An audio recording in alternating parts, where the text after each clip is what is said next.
ಜನಜಾಗೃತಿ ವೇದಿಕೆ ಪದಾಧಿಕಾರಿಗಳ ಸಮ್ಮೇಳನ. ದಯಮಾಡಿ ನನಗೆ ನವಜೀವನ ಸಮಿತಿಯ ಸದಸ್ಯರು ಒಂದು ಕುಟುಂಬ ಇದೆ, ಈ ಕುಟುಂಬ ಸಭೆಯಲ್ಲಿ ಇಲ್ಲದೆ ಆ ಕಡೆ ಈ ಕಡೆ ಸುತ್ತಾಡುವುದನ್ನು ನಾನು ಗಮನಿಸ್ತಾ ಇದ್ದೇನೆ. ಎಷ್ಟು ನವಜೀವನ ಸದಸ್ಯರು ಯಾವುದೇ ಕಾರಣಕ್ಕೆ ಸುತ್ತಾಡಬಾರದು. ದಯಮಾಡಿ ಆಸನ ವ್ಯವಸ್ಥೆಯನ್ನು ಮಾಡಿದ್ದೇವೆ. ಸುಮಾರು 5,000 ಕುರ್ಚಿಗಳನ್ನು ಇಟ್ಟಿದ್ದೇವೆ.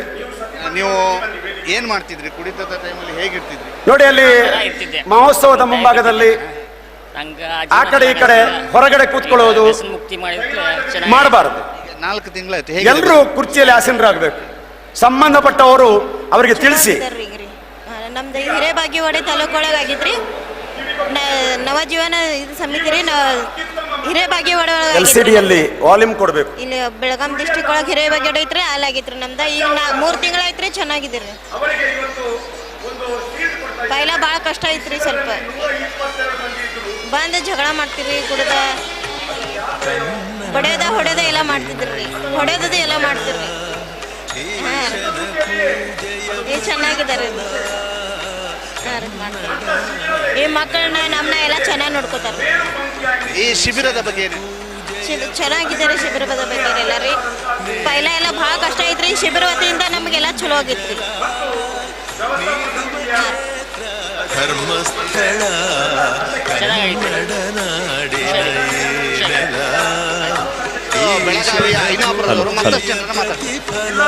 ಅಲ್ಲಿ ನವಜೀವನ ಸದಸ್ಯರು ದಯವಿಟ್ಟು ಯಾರು ಎದ್ದೇಳಬಾರದು.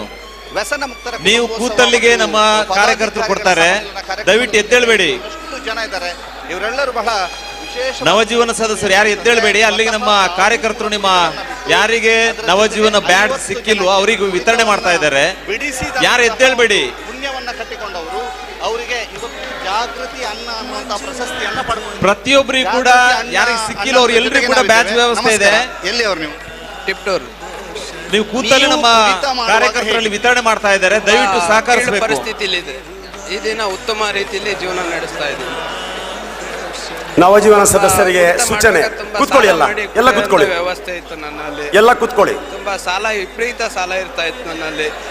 ಒಂದು ಆಟ ಕೂಡ ಆತ್ಮೀಯರೇ, ಅದನ್ನು ಕೂಡ ಮಾರ್ಬಿಟ್ಟು ಕುಡಿಯೋ ಪರಿಸ್ಥಿತಿ ಆಯ್ತು.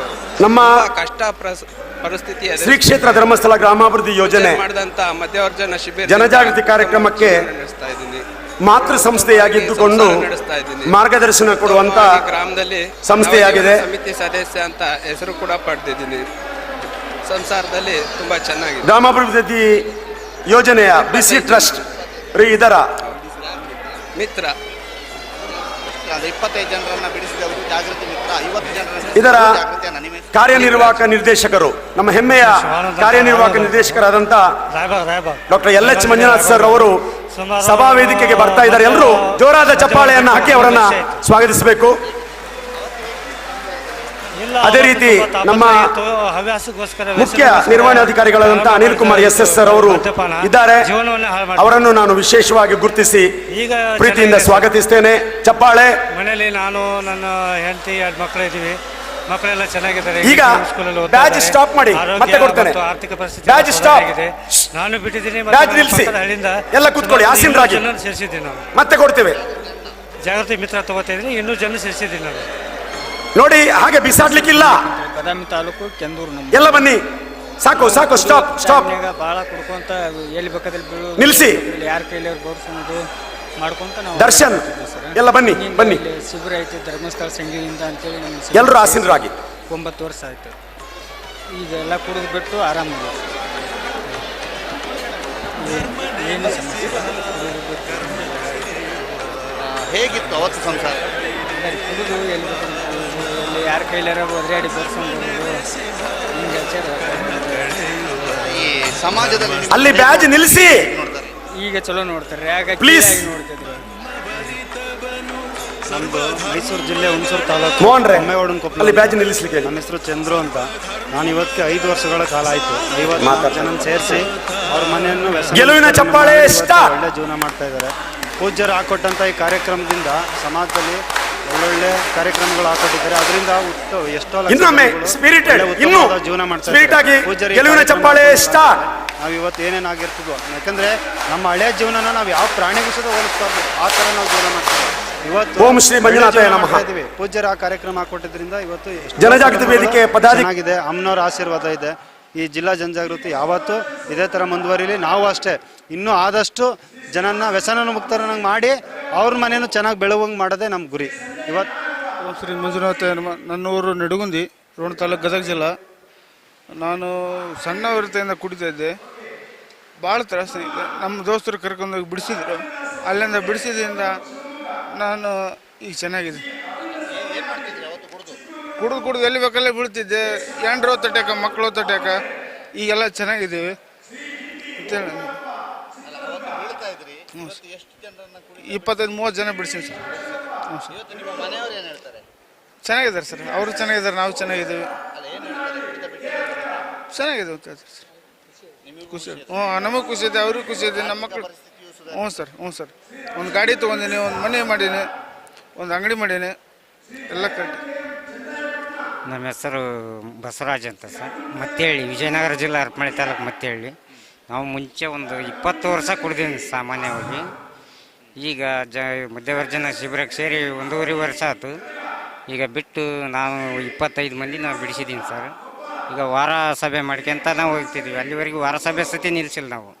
ಆ ಥರ ಮಾಡ್ಕೊಂತ ಬಂದು ಅವರು ಚೆನ್ನಾಗಿದ್ದಾರೆ, ನಾವು ಚೆನ್ನಾಗಿದ್ದೀವಿ ಸರ್. ಖುಷಿ ಇದೆ ಸರ್. ಅವತ್ತು ಕುಡಿದು ಎಲ್ಲಿ ಬೇಕಲ್ಲೇ ಬೀಳ್ತಿದ್ವಿ ಸರ್. ಜನ ಬೈತಿದ್ರು, ಒಟ್ಟ ಮರ್ಯಾದೆ ಸಿಗ್ತಿದ್ದಿಲ್ಲ. ಈಗ ಒಳ್ಳೆ ಉತ್ತಮವಾಗಿ ಚೆನ್ನಾಗಿ ಮಾತಾಡಿಸ್ತಾರೆ. ಚೆನ್ನಾಗಿ ಮಾಡ್ತಾರೆ. ನಾವು 1585 ಹರಪನಹಳ್ಳಿಯಲ್ಲಿ ಸಿಕ್ತು ಸರ್. ಬದುಕು ಚೇಂಜ್ ಆಗಿದೆ. ನನ್ನ ಹೆಸರು ಧನಂಜಯ, ಪಾಂಡವಪುರ ತಾಲೂಕು, ಮಂಡ್ಯ ಜಿಲ್ಲೆ, ಮೈಸೂರು ಪ್ರಾದೇಶಿಕ. ಮೊದಲು ನಾನು ತುಂಬ ಡ್ರಿಂಕ್ಸ್ ಮಾಡ್ತಿದ್ದೆ. ಮಧ್ಯವರ್ಜನ ಶಿಬಿರ ಅಂತ ನಮ್ಮ ತಾಲೂಕಿಗೆ ನಮ್ಮ ಪೂಜ್ಯರು ಕೊಟ್ಟಿದ್ದಕ್ಕೆ ಅಲ್ಲಿ ಯಾರೋ ಒಂದು ಸೇವಾ ಪ್ರತಿನಿಧಿ ಅವತ್ತು ಮಧ್ಯವರ್ಜನ ಶಿಬಿರಕ್ಕೆ ತಂದಾಕಿ ಅವತ್ತು ಮಧ್ಯವರ್ಜನ ಶಿಬಿರ ಬರಲಿಲ್ಲ ಅಂದರೆ ನಾವು ಇವತ್ತು ಬಿಟ್ಟು 4 ಜನಕ್ಕೆಲ್ಲಿ ಒಳ್ಳೆ ನಮಸ್ಕಾರ ಕಾಯ್ತಿರಲಿಲ್ಲ. ಎಲ್ಲ ತೂಚೆ ಅಂತ ಉಗಿಯೋರು, ಕುಡ್ದು ಎಲ್ಲಿ ಬೀಳ್ತಿದ್ವು, ಎಷ್ಟೇ ಸಂಪಾದನೆ ಮಾಡಿದ್ರು ಕುಡ್ದೇ ತೀರಿಸ್ಬಿಡವು. ಇವತ್ತು ಮಧ್ಯವರ್ಜನ ಶಿಬಿರ ಬಂದಿರೋದಕ್ಕೆ ಇವತ್ತು ನಾವು 4 ಕಾಸು ಮಾಡಿ ಒಳ್ಳೆ ನೆಮ್ಮದಿ ಜೀವನ, ಒಬ್ಬರ ಕೈಲಿ ಒಂದು ಗೌರವ. ಅವತ್ತು ಅನ್ನೋರು ಇವತ್ತು ಹತ್ರಿಕೆ ಅಂತ 4 ಜನ ಕೈಲಿ ಗೌರವವನ್ನು ಪಡಿಸ್ಕೊತಾ ಇದ್ವಿ. ಇವತ್ತು ಈ ಮಧ್ಯವರ್ಜನ ಶಿಬಿರ ಬರಲಿಲ್ಲ ಅಂದರೆ ನಾವೇನೇನು ಆಗ್ತಿದ್ವೋ, ನಮ್ಮ ಫೋಟೋಗಳು ಗೋಡೆ ಮೇಲೆ ಇರೋವು. ಇವತ್ತು ಮಧ್ಯವರ್ಜನ ಶಿಬಿರ ನಮ್ಮ ಪೂಜ್ಯರ ಆಶೀರ್ವಾದದಿಂದ ಇವತ್ತು ನಾವು ಉತ್ತಮ ರೀತಿಯಲ್ಲಿ ಜೀವನವನ್ನು ಸಾಕ್ತಾ ಇದ್ದೀವಿ. ಮಧ್ಯವರ್ಜನ ಶಿಬಿರಕ್ಕೆ ಇವತ್ತು 8 ವರ್ಷ ಆಯಿತು ನಾನು ಪಾಂಡವಪುರ ತಾಲೂಕಲ್ಲಿ ಸೇರಿ. ಇವತ್ತು ಪಾಂಡವಪುರ ತಾಲೂಕಲ್ಲಿ ಒಂದು ನಮ್ಮ ಗ್ರಾಮಾಭಿವೃದ್ಧಿ ಯೋಜನಾಧಿಕಾರಿಗಳಾಗಿರ್ಬೋದು ಎಲ್ಲ ನಮ್ಮನ್ನ ಇವತ್ತು ಕರೆದಿ ಒಂದು ಪ್ರೀತಿ ವಿಶ್ವಾಸ, ನಮ್ಮ ನಂಟರುಗಳು ಬೌನ್ಸಲ್ಲ. ಆ ರೀತಿ ನಮ್ಮ ಧರ್ಮಸ್ಥಳ ಸಂಸ್ಥೆಯರು ನಮಗೆ ಅಷ್ಟು ಚೆನ್ನಾಗಿ ನಮ್ಮನ್ನ ಯಾವುದೇ ಒಂದು ಪ್ರೋಗ್ರಾಮಲ್ಲಿ, ಒಂದು ಪೂಜೆ ಕಾರ್ಯಕ್ರಮ ಅಲ್ಲಿ ಎಲ್ಲದಕ್ಕೂ ಕರೆದು ಇವತ್ತು ತಾಲೂಕು ಅಧ್ಯಕ್ಷನಾಗಿ ಪಾಂಡವಪುರ ತಾಲೂಕಲ್ಲಿ ಇವತ್ತು ಒಂದು ಹೆಸರು ಮಾಡಿದ್ದೀನಿ ಸರ್. ಇವತ್ತು ಕುಡಿತವನ್ನು ಬಿಟ್ಟು ಇವತ್ತು 35 ಜನವನ್ನು ಸೇರಿಸಿ ಇವತ್ತು ಜಾಗೃತಿ ಮಿತ್ರ ಅನ್ನೋ ಪ್ರಸಾದಿಯನ್ನು ಪಡಿತಾ ಇದ್ದೀನಿ ಸರ್ ಇವತ್ತು ಪೂಜ್ಯರ ಆಶೀರ್ವಾದದಿಂದ. ಓಂ ಶ್ರೀ ಮಂಜುನಾಥಾಯ ನಮಃ. ನಮ್ಮದು ಶಿವಮೊಗ್ಗ ಜಿಲ್ಲೆ, ಶಿವಮೊಗ್ಗದ ರಾಗಿಗುಡ್ಡ ಶಾಂತಿನಗರ ಅಂತ. ನಮ್ಮ ಅಪ್ಪರೊಬ್ಬ ದೊಡ್ಡ ಭತ್ತ ವ್ಯಾಪಾರಸ್ಥರು, ನಾನು ಅವ್ರ ವ್ಯಾಪಾರಸ್ಥರ ಮಗ ಆಗಿ ಭಾಳ ಚೆನ್ನಾಗಿ ವ್ಯವಹಾರ ನಡೀತಾ ಇತ್ತು. ಅದಾದಮೇಲೆ ಒಂದು ಸಲ ಭದ್ರಾವತಿಯಿಂದ ಆ ಕಡೆ ಹಿರಿಯರವರು ಒಂದು 4 ಲಕ್ಷ ರೂಪಾಯಿಗೆ ಹಾಕ್ಬಿಟ್ರು. ಹಾಕಂತ ತೋಪಿ ಆಗಿ ಹೋಗ್ಬಿಟ್ರು. ಆಮೇಲೆ ಇನ್ನೇನು ಮಾಡೋದು, ಈಗ ರೈತರಿಗೆ ದುಡ್ಡು ಕೊಡ್ಬೇಕಾಯ್ತಲ್ಲ. ರೈತರಿಗೆ ದುಡ್ಡು ಕೊಡೋಕ್ಕಾಗದೆ ಅವಾಗ ಏನು ಮಾಡ್ಬೇಕಂತೇಳಿ ನಮ್ಮ ಇದ್ದಿದ್ದು 3 ಎಕರೆ ಜಮೀನನ್ನು ಮಾರಿಬಿಟ್ಟು, ಇದ್ದು ಊರಲ್ಲಿ ಮನೆಯೂ ಮಾರಿಬಿಟ್ಟು ಕೊನೆಗೆ ಸಿಮೆಂಟ್ ಹೊರಕ್ಕೆ ಹೋದೆ ಸ್ವಾಮಿ. ನಾನು 10 ಜನಕ್ಕೆ ಕೆಲಸಕ್ಕೆ ಇಟ್ಕೊಂಡವನು ಸಿಮೆಂಟ್ ಹೊರೋದಕ್ಕೆ ನಾನೇ ಹೋದೆ. 10 ಜನ ಅವಾಗ ಸಿಮೆಂಟ್ ಹೊರಕ್ಕೆ ಹೋದೆ. ಆಮೇಲೆ ಒಂದು ದಿವಸ ಶಿವಮೊಗ್ಗದಲ್ಲೇ ಫಸ್ಟ್ನೇ ಶಿಬಿರ ಅದೇ 314ನೇ ಶಿಬಿರ. ಆ ಶಿಬಿರಕ್ಕೆ ನಮ್ಮ ಮನೆಯವರು ಆ ಸಂಘದಲ್ಲಿ ಇದ್ದರು, ನಮ್ಮ ಧರ್ಮಸ್ಥಳ ಸಂಘದಲ್ಲಿದ್ದಾಗ ಅವ್ರು ಕೇಳಿದ್ರು, ಹಿಂಗೆ ಕುಡಿಯೋದು ಬಿಡಿಸೋದಕ್ಕೆ ಅಲ್ಲಿ ಶಿಬಿರ ಮಾಡ್ತಾಯಿದ್ದಾರೆ, ಸೇರ್ತೀರ ನೀವು ಅಂತ. ಆಯಿತು ಅಂದೆ. ಒಂದೇ ಇಲ್ಲ ಆಗಲ್ಲ ಅಂದೆ. ಆಮೇಲೆ ಏನೇನು ಮಾಡಿ ಬೇರೆ ನಮ್ಮ ಫ್ರೆಂಡ್ಸಿಗೆ ಒಬ್ರಿಗೆ ಹೇಳಿ ಅವರಿಂದ ನಮ್ಮನ್ನು ಕೊಡಿಸಿ, ಇನ್ನೂ ಫುಲ್ಲು ಕೊಡಿಸಿ ನಮ್ಮನ್ನು ಕರ್ಕೊಂಡೋಗಿ ಶಿಬಿರಕ್ಕೆ ಸೇರಿಸಿದ್ರು. ಕುಡಿಸಿ ಕರ್ಕೊಂಡು ಹೋಗಿದ್ದು, ಫುಲ್ಲು ಕೊಡಿಸಿ ಶಿಬಿರಕ್ಕೆ ಕೊಡಿಸಿ, ಫುಲ್ಲು ಕೊಡಿಸಿ, ಏನು ನೆಲ ಮೇಲೆ ನಿಲ್ಲಾಗಿಲ್ಲ ಅವಾಗ. ಆ ಥರ ಫುಲ್ ಕೊಡಿಸಿ. ಹಾಂ,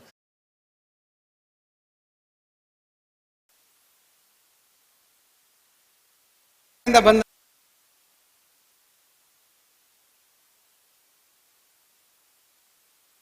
ಅವ್ರನ್ನ ಗುರುತಿಸಿ ತಮ್ಮ ಆಸನವನ್ನು ಅವರಿಗೆ ಬಿಟ್ಕೊಡಿ ಅಂತ ಹೇಳಿ ವಿನಂತಿ ಮಾಡ್ಕೊಳ್ತೇನೆ. ಯಾಕೆಂದರೆ ಇಲ್ಲಿ ಈ ಹಾಲ್ ಫುಲ್ ಆಗಿದೆ, ಗಣ್ಯರಿನ್ನೂ ಬರುವವರಿದ್ದಾರೆ. ತಾವು ಗಮನಿಸಿಕೊಂಡು, ನಾನು ಹೇಳಕ್ಕೆ ಹೋಗಲ್ಲ, ದಯವಿಟ್ಟು ತಾವು ಗಮನಿಸಿಕೊಂಡು ಗಣ್ಯರಿಗೆ ವ್ಯವಸ್ಥೆ ಮಾಡಿಕೊಡಿ. ಮತ್ತು ಬೇರೆ ಬೇರೆ ಜಿಲ್ಲೆಗಳಿಂದ ಬಂದಿರತಕ್ಕಂಥ ಹಿರಿಯರಿಗೆ ವ್ಯವಸ್ಥೆ ಮಾಡಿಕೊಡಿ ಅಂಥೇಳಿ ಪ್ರಥಮತಃ ನಾನು ವಿನಂತಿ ಮಾಡಿಕೊಳ್ತೇನೆ. ಎಲ್ಲ ನನ್ನ ಕಾರ್ಯಕರ್ತ ಸಹೋದರರಲ್ಲಿ ಮತ್ತು ಸಹೋದರಿಯರಲ್ಲಿ ಇವತ್ತಿನ ಈ ಒಂದು ಸಮಾವೇಶಕ್ಕೆ ಬಂದಿರತಕ್ಕಂಥ ವಿವಿಧ ಜಿಲ್ಲೆಗಳ ಎಲ್ಲ ಗಣ್ಯಮಾನ್ಯರಿಗೂ, ಜನಜಾಗೃತಿ ವೇದಿಕೆಯ ಜಿಲ್ಲಾ ಅಧ್ಯಕ್ಷರುಗಳು, ಪದಾಧಿಕಾರಿಗಳಿಗೂ, ನವಜೀವನ ಸಮಿತಿಯ ಎಲ್ಲ ನನ್ನ ಸಹೋದರರಿಗೂ, ಬಂದಿರತಕ್ಕಂಥ ಎಲ್ಲ ಸಹೋದರಿಯರಿಗೂ, ನಮ್ಮ ಕಾರ್ಯಕರ್ತ ಸಹೋದರ ಸಹೋದರಿಯರಿಗೂ ಎಲ್ಲರಿಗೂ ಒಂದೇ ಮಾತಿನಲ್ಲಿ ವಂದಿಸಿಕೊಳ್ಳುತ್ತಾ, ಕಾರ್ಯಕ್ರಮ 10:30 ಪ್ರಾರಂಭ ಆಗ್ತದೆ. ಗಣ್ಯಮಾನ್ಯರೆಲ್ಲ ಆಗಮಿಸಿದ್ದಾರೆ, ಅವರು ನಮ್ಮನ್ನು ಸೇರಿಕೊಳ್ಳಿಕ್ಕಿದ್ದಾರೆ. ಆದರೆ ಅದಕ್ಕೆ ಮೊದಲು ಇವತ್ತು ಇಷ್ಟು ದೊಡ್ಡ ಸಂಖ್ಯೆಯಲ್ಲಿ ನನ್ನ ನವಜೀವನ ಸಹೋದರರು ತಾವು ಬಂದಿದ್ದೀರಿ, ತಮಗೊಂದು ಅಭಿನಂದನೆ ಕೊಡಬೇಕಲ್ಲ. ಅದಕ್ಕಾಗಿ ನಾನು ನಿಮ್ಮ ಎದುರುಗಡೆ ಇವತ್ತು ನಿಂತಿದ್ದೇನೆ. ನನಗೆ ಬಹಳ ಸಂತೋಷ ಆಗುತ್ತೆ. ಕರ್ನಾಟಕ ರಾಜ್ಯದಲ್ಲಿ ಒಂದು ಮೌನ ಕ್ರಾಂತಿ ತಮ್ಮ ಮುಖೇನ ಆಗ್ತಾ ಇದೆ. ಪರಿವರ್ತನೆಯ ಗಾಳಿ ಬೀಸಲಿಕ್ಕೆ ಪ್ರಾರಂಭ ಆಗಿದೆ. ಅದಕ್ಕೆ ಕಾರಣಕರ್ತರಾಗಿ ತಾವು ನವಜೀವನ ಸಹೋದರರು ಇಷ್ಟು ಜನ ಇದ್ದೀರಿ. ಸಹೋದರರೇ, ನಿಮ್ಮಲ್ಲಿ ಕ್ಯಾಂಪ್ ಆಗುವಾಗ ಪ್ರಥಮ ಬಾರಿಗೆ ನೀವು ನಮ್ಮ ಮಧ್ಯವರ್ಜನ ಶಿಬಿರಕ್ಕೆ ಸೇರಿದಾಗ ನಿಮ್ಮ ಮನಸ್ಥಿತಿ ಹೇಗಿತ್ತು, ಇವತ್ತು ಹೇಗಿದೆ ಎಂಬುದರ ಬಗ್ಗೆ ಆತ್ಮಾವಲೋಕನ ಮಾಡಿಕೊಳ್ಳಿಕ್ಕೆ ಇದು ಸರಿಯಾದ ಸಮಯ. ನಿಮ್ಮಲ್ಲಿ ನಾನು ವಿನಂತಿ ಮಾಡಿಕೊಳ್ತೇನೆ. ಬಹುಶಃ ಹೋದ ವರ್ಷ ನೀವು ಹೇಗಿದ್ರಿ, ಹೋದ ವರ್ಷ ನಿಮ್ಮ ಕುಟುಂಬ ಹೇಗಿತ್ತು, ಹೋದ ವರ್ಷ ನಿಮ್ಮ ಮನೆಯಲ್ಲಿ ಯಾವ ಸಮಸ್ಯೆಗಳಿದ್ದವು, ಎಲ್ಲದರ ಬಗ್ಗೆ ಒಂದು ಕ್ಷಣ ನೀವು ಇವತ್ತು ಯೋಚನೆ ಮಾಡಬೇಕು. ಆ ನಂತರ ನೀವು ಮಧ್ಯವರ್ಜನ ಶಿಬಿರಕ್ಕೆ ಸೇರಿದ್ರಿ. ಶಿಬಿರದಲ್ಲಿ ಅನೇಕ ಪವಾಡ ಪುರುಷರು ಬಂದು ನಿಮ್ಮನ್ನು ಪರಿವರ್ತನೆ ಮಾಡಿದರು. ಆಮೇಲೆ ನೀವು ಹೇಳಿದ್ರಿ, ಈ ಪರಿವರ್ತನೆಯನ್ನು ನನ್ನ ಜೀವನದಲ್ಲಿ ಅಳವಡಿಸ್ಕೊಳ್ತೇನೆ ಅಂತಕ್ಕಂಥ ಒಂದು ಪ್ರತಿಜ್ಞೆಯನ್ನು ಮಾಡಿದಿರಿ. ಮಧ್ಯವರ್ಜನ ಶಿಬಿರದಿಂದ ವಾಪಸ್ ಹೋದ್ರಿ. ವಾಪಸ್ ಹೋಗುವಂಥ ಸಂದರ್ಭದಲ್ಲಿ ನನ್ನ ಕಾರ್ಯಕರ್ತರು ನಿಮ್ಮಲ್ಲಿ ಹೇಳಿದರು, ಏನು ಶತದಿನೋತ್ಸವ 100 ದಿನಗಳ ಬಳಿಕ ನೀವು ಧರ್ಮಸ್ಥಳಕ್ಕೆ ಬರಬೇಕು, ಧರ್ಮಸ್ಥಳಕ್ಕೆ ದಂಪತಿ ಸಮೇತರಾಗಿ ಬರಬೇಕು, ಮಂಜುನಾಥ ಸ್ವಾಮಿಯಲ್ಲಿ ಏನು ನೀವು ತಪ್ಪು ಮಾಡಿದ್ರಿ ಅದನ್ನೆಲ್ಲ ಅರ್ಪಣೆ ಮಾಡಬೇಕು, ಮಂಜುನಾಥ ಸ್ವಾಮಿಯಲ್ಲಿ ನವಜೀವನದ ಭಿಕ್ಷೆಯನ್ನು ಬೇಡಬೇಕು, ಆ ನಂತರ ಪೂಜ್ಯರನ್ನು ಅವರ ಸಂದರ್ಶನ ಮಾಡಿ ಪೂಜ್ಯರಿಂದ ಆಶೀರ್ವಾದ ಪಡಿಬೇಕು ಅನ್ನುವಂಥ ಮಾತನ್ನು ಶತದಿನೋತ್ಸವ ಕಾರ್ಯಕ್ರಮ ಮಾಡಬೇಕು ಅನ್ನೋ ನಿಟ್ಟಿನಲ್ಲಿ ನನ್ನ ಕಾರ್ಯಕರ್ತರು ನಿಮಗೆ ಹೇಳಿದ್ದಾರೆ ಅಂತ ನಾನು ಭಾವಿಸ್ತೇನೆ. ಇವತ್ತು ತಾವೆಲ್ಲರೂ ಕ್ಷೇತ್ರಕ್ಕೆ ಬಂದಿದ್ದೀರಿ. ಕೆಲವರು ಈಗಾಗಲೇ ಸ್ವಾಮಿಯ ದರ್ಶನ ಮಾಡಿರ್ಬೋದು, ಕೆಲವರು ಇನ್ನೂ ಮಂಜುನಾಥ ಸ್ವಾಮಿಯ ದರ್ಶನ ಮಾಡಲಿಕ್ಕಿರ್ಬೋದು. ನೀವು ದೇವಸ್ಥಾನದೊಳಗೆ ಹೋಗಿ ಸ್ವಾಮಿಯ ಎದುರು ನಿಂತರೂ ಕೂಡ, ಅಥವಾ ಈ ಒಂದು ಸಭಾಭವನದಲ್ಲಿ ಕೂತಿದ್ರೂ ಕೂಡ ನೀವು ಕ್ಷೇತ್ರದ ಸನ್ನಿಧಿಯೊಳಗಿದ್ದೀರಿ, ನೀವು ಕ್ಷೇತ್ರದಲ್ಲಿಯೇ ಇದ್ದೀರಿ. ಆದ್ದರಿಂದ ಇಲ್ಲಿ ಕಳೆಯುವಂಥ ಪ್ರತಿ ಗಳಿಗೆಯೂ ಕೂಡ ಅತ್ಯಂತ ಪವಿತ್ರವಾದದ್ದು. ಇಲ್ಲಿರುವಷ್ಟು ಸಮಯ ಅತ್ಯಂತ ಶಾಂತಚಿತ್ತರಾಗಿ, ಅತ್ಯಂತ ಸಮಾಧಾನದಿಂದ ದೇವರ ಕಡೆಗೆ ನಿಮ್ಮ ಮನಸ್ಸನ್ನು ಕೇಂದ್ರೀಕರಿಸಿಕೊಂಡು, ದೇವರಲ್ಲಿ ನೀವು ಇದುವರೆಗೆ ಮಾಡಿದಂಥ ನಿಮ್ಮ ಕೃತ್ಯಗಳ ಬಗ್ಗೆ ಒಂದು ಲೆಕ್ಕವನ್ನು ದೇವರಿಗೆ ಕೊಡುವಂಥ ಸಂದರ್ಭದಲ್ಲಿ ಮುಂದಿನ ಭವಿಷ್ಯ ನಿಮಗೆ ಒಳ್ಳೆಯದಾಗಬೇಕು ಅನ್ನುವಂಥ ರೀತಿಯಲ್ಲಿ ದೇವರಲ್ಲಿ ಪ್ರಾರ್ಥನೆ ಮಾಡಲಿಕ್ಕೆ ಇದು ಸರಿಯಾದ ಕಾಲ ಮಿತ್ರರೇ. ನೀವು ದೇವಸ್ಥಾನದ ಒಳಗೆ ಹೋದರೆ ನಿಮಗೆ 1 ಸೆಕೆಂಡ್ ಮಾತ್ರ ಟೈಮ್ ಸಿಗ್ತದೆ ಹೋಗಿ, ಯಾಕೆಂದರೆ ಸಾವಿರ ಜನ ಅಲ್ಲಿ ಒಳಗೆ ಹೋಗ್ತಾರೆ. ಆದರೆ ಇಲ್ಲಿ ಕೂತಿದ್ದೀರಿ ಅಂತಂದರೆ ಇದು ಕೂಡ ದೇವರ ಸನ್ನಿಧಿಯೇ. ನೀವು ಊಟ ಮಾಡ್ತಾ ಇದ್ದೀರಿ ಅನ್ನಪೂರ್ಣೆಯಲ್ಲಿಂದರೆ ಅದು ಕೂಡ ದೇವರ ಸನ್ನಿಧಿಯೇ. ಹಾಗೆ ಈ ಸನ್ನಿಧಿಯಲ್ಲಿರುವಾಗ, ವಿಶೇಷ ಪ್ರಭಾವಳಿಯ ಒಳಗೆ ನೀವಿರುವಾಗ ನಿಮ್ಮಲ್ಲಿ ನಾನು ವಿನಂತಿ ಮಾಡಿಕೊಳ್ತೇನೆ, ಭವಿಷ್ಯದ ಜೀವನದ ಬಗ್ಗೆ ಸ್ವಾಮಿಯಲ್ಲಿ ಪ್ರಾರ್ಥನೆ ಮಾಡಲಿಕ್ಕೆ ಇದು ಸರಿಯಾದ ಸಮಯ. ಈ ಹೊತ್ತು ನೀವು ಆಲೋಚನೆ ಮಾಡಬೇಕು. ಇವತ್ತಿನ ಈ ಪರಿಸ್ಥಿತಿಗೆ, ಅಂದರೆ ಇವತ್ತು ನಿಮ್ಮನ್ನು ಇಲ್ಲಿಗೆ ಕರ್ಕೊಂಡು ಬರಲಿಕ್ಕೆ ಸಮಾಜದ ಗಣ್ಯರು ಎಷ್ಟು ಪ್ರಯತ್ನ ಪಟ್ಟಿದ್ದಾರೆ. ಮಧ್ಯವರ್ಜನ ಶಿಬಿರ ಆಗುವಾಗ ಜನಜಾಗೃತಿ ವೇದಿಕೆಯ ಪದಾಧಿಕಾರಿಗಳು ಎಷ್ಟು ಪ್ರಯತ್ನ ಪಟ್ಟಿದ್ದಾರೆ ಅದನ್ನು ನೀವು ಒಂದು ಗಳಿಗೆ ಆಲೋಚನೆ ಮಾಡಬೇಕು. ಮಧ್ಯವರ್ಜನ ಶಿಬಿರ ಆಗುವಾಗ ನಿಮ್ಮ ಕುಟುಂಬದವರು ಎಷ್ಟು ನೋವು ಅನುಭವಿಸಿದ್ದಾರೆ ಅದನ್ನು ಒಂದು ಗಳಿಗೆ ಆಲೋಚನೆ ಮಾಡಬೇಕು. ಮಧ್ಯವರ್ಜನ ಶಿಬಿರಕ್ಕೆ ಮೊದಲು ನೀವು ಎಷ್ಟು ಹಿಂಸೆಯನ್ನು ಅನುಭವಿಸಿದ್ರಿ, ಎಷ್ಟು ನಷ್ಟವನ್ನು ಅನುಭವಿಸಿದ್ರಿ ಅದನ್ನು ಒಂದು ಗಳಿಗೆ ಆಲೋಚನೆ ಮಾಡಬೇಕು. ಆಗ ನಿಮಗೆ ಗೊತ್ತಾಗ್ತದೆ ನೀವು ಏನೆಲ್ಲ ಕಳ್ಕೊಂಡಿದ್ದೀರಿ ಅಂಥೇಳಿ, ಏನೆಲ್ಲ ಗಳಿಸಬೇಕು, ಏನೆಲ್ಲ ಸಂಪಾದಿಸಬೇಕು ಅಂಥೇಳಿ ನಿಮಗೆ ಗೊತ್ತಾಗ್ತದೆ. ಮಿತ್ರರೇ, ಸಂಪಾದನೆ ಅಂದ ಕೂಡಲೇ ನಾವು ಬರೀ ಹಣದ ಸಂಪಾದನೆಯನ್ನು ಮಾತ್ರ ಆಲೋಚನೆ ಮಾಡ್ತೇವೆ. ಸಂಪಾದನೆ ಅಂದರೆ ಬರೀ ಹಣ ಮಾತ್ರ ಅಲ್ಲ, ಆಸ್ತಿ ಮಾತ್ರ ಅಲ್ಲ. ನಮಗೆ ಒಳ್ಳೆಯ ಕುಟುಂಬವೂ ಕೂಡ ಒಳ್ಳೆಯ ಸಂಪಾದನೆ. ಒಳ್ಳೆ ಸಂತೋಷವಾಗಿರ್ತಕ್ಕಂಥ ನಗುತ್ತಾ ಇರುವಂಥ ಹೆಂಡತಿ ಇದ್ದಾಳೆ ಅಂದರೆ ಅದು ಒಳ್ಳೆ ಸಂಪಾದನೆಯೇ. ವಿದ್ಯಾವಂತ ಮಕ್ಕಳಿದ್ದಾರೆ ಅಂದರೆ ಅದು ಒಳ್ಳೆ ಸಂಪಾದನೆಯೇ. ನೆಮ್ಮದಿಯಿರುವ ತಂದೆ ತಾಯಿಯಂದಿರಿದ್ದಾರೆ ಅಂದರೆ ಅದು ಒಳ್ಳೆ ಸಂಪಾದನೆಯೇ. ನಿಮ್ಮನ್ನು ನೀವು ಬೇಕು ಅಂತ ಹೇಳುವಂಥ ನಿಮಗೆ ಗೆಳೆಯರಿದ್ದಾರೆ, ನಿಮಗೆ ಬಂಧು ಬಾಂಧವರಿದ್ದಾರೆ, ನಿಮ್ಮ ಆಚೀಚೆ ಮನೆಯವರಿದ್ದಾರೆ, ನಿಮಗೆ ಗುರುತಿನವರಿದ್ದಾರೆ, ಈ ವ್ಯಕ್ತಿ ನಮಗೆ ಬೇಕು ಅಂತ ಹೇಳುವಂಥದ್ದಿದ್ರೆ ಅದು ದೊಡ್ಡ ಸಂಪಾದನೆಯೇ. ಹಣ ಮಾತ್ರ ಸಂಪಾದನೆ ಅಂತ ತಿಳ್ಕೊಳ್ಬೇಡಿ. ಈ ಸಮಾಜದಲ್ಲಿ ಹಣ ಇರ್ತದೆ, ಹಣ ಹೋಗ್ತದೆ, ಆದರೆ ಬಾಂಧವ್ಯ ಉಳಿತದೆ, ಸಂಬಂಧಗಳು ಉಳಿತವೆ, ಸ್ನೇಹಿತರು ಉಳಿತಾರೆ, ಒಳ್ಳೆಯ ಪತ್ನಿ ಉಳಿತಾಳೆ. ಇದನ್ನು ನೀವು ಆಲೋಚನೆ ಮಾಡಬೇಕು. ಈ ನಿಟ್ಟಿನಲ್ಲಿ, ಈ ಸಂದರ್ಭದಲ್ಲಿ, ಈ ಕ್ಷೇತ್ರಕ್ಕೆ ಬಂದಾಗ ಈ ರೀತಿಯ ಸಂಪಾದನೆಯನ್ನು ನಾನು ಯಾವ ರೀತಿ ಗಟ್ಟಿ ಮಾಡಿಕೊಳ್ಳಿ.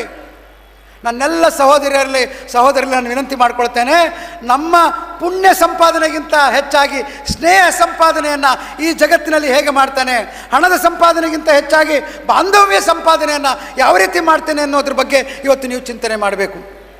ಸಹೋದರರೇ, ನಮ್ಮ ಅಭ್ಯಾಸಗಳು ಗಟ್ಟಿಯಾಗುವುದು ನಮ್ಮಲ್ಲಿರುವತಕ್ಕಂಥ ಒಳ್ಳೆಯ ಸಂಬಂಧಗಳಿಂದ. ಆದ್ದರಿಂದ ನಾನು ನಿಮ್ಮಲ್ಲಿ ವಿನಂತಿ ಮಾಡಿಕೊಳ್ತೇನೆ, ಇಷ್ಟು ನವಜೀವನ ಸದಸ್ಯರಾಗಿ ಇಷ್ಟು ದಿವಸ ಆದಮೇಲೂ ಹೆಂಡತಿ ಮುಖ ನೋಡಿ ನಗದೇ ಇದ್ದವ್ರು ಯಾರಾದರೂ ಇದ್ದರೆ ದಯವಿಟ್ಟು ಇಲ್ಲಿ ನೀವು ಆ ನಿರ್ಧಾರ ತೆಗೆದುಕೊಂಡು ಹೋಗಿ, ನನ್ನ ಹೆಂಡತಿ ಮುಖ ನೋಡಿದ ಕೂಡಲೇ ನಾನೊಂದು ಸತಿ ನಗ್ತೇನೆ, ಅವಳಿಗೆ ಸಂತೋಷವಾಗಿ ಇಟ್ಕೊಳ್ತೇನೆ ಅಂತಕ್ಕಂಥ ತೀರ್ಮಾನವನ್ನು ನೀವು ಇವತ್ತು ಮಾಡ್ಕೊಂಡು ಹೋಗಿ.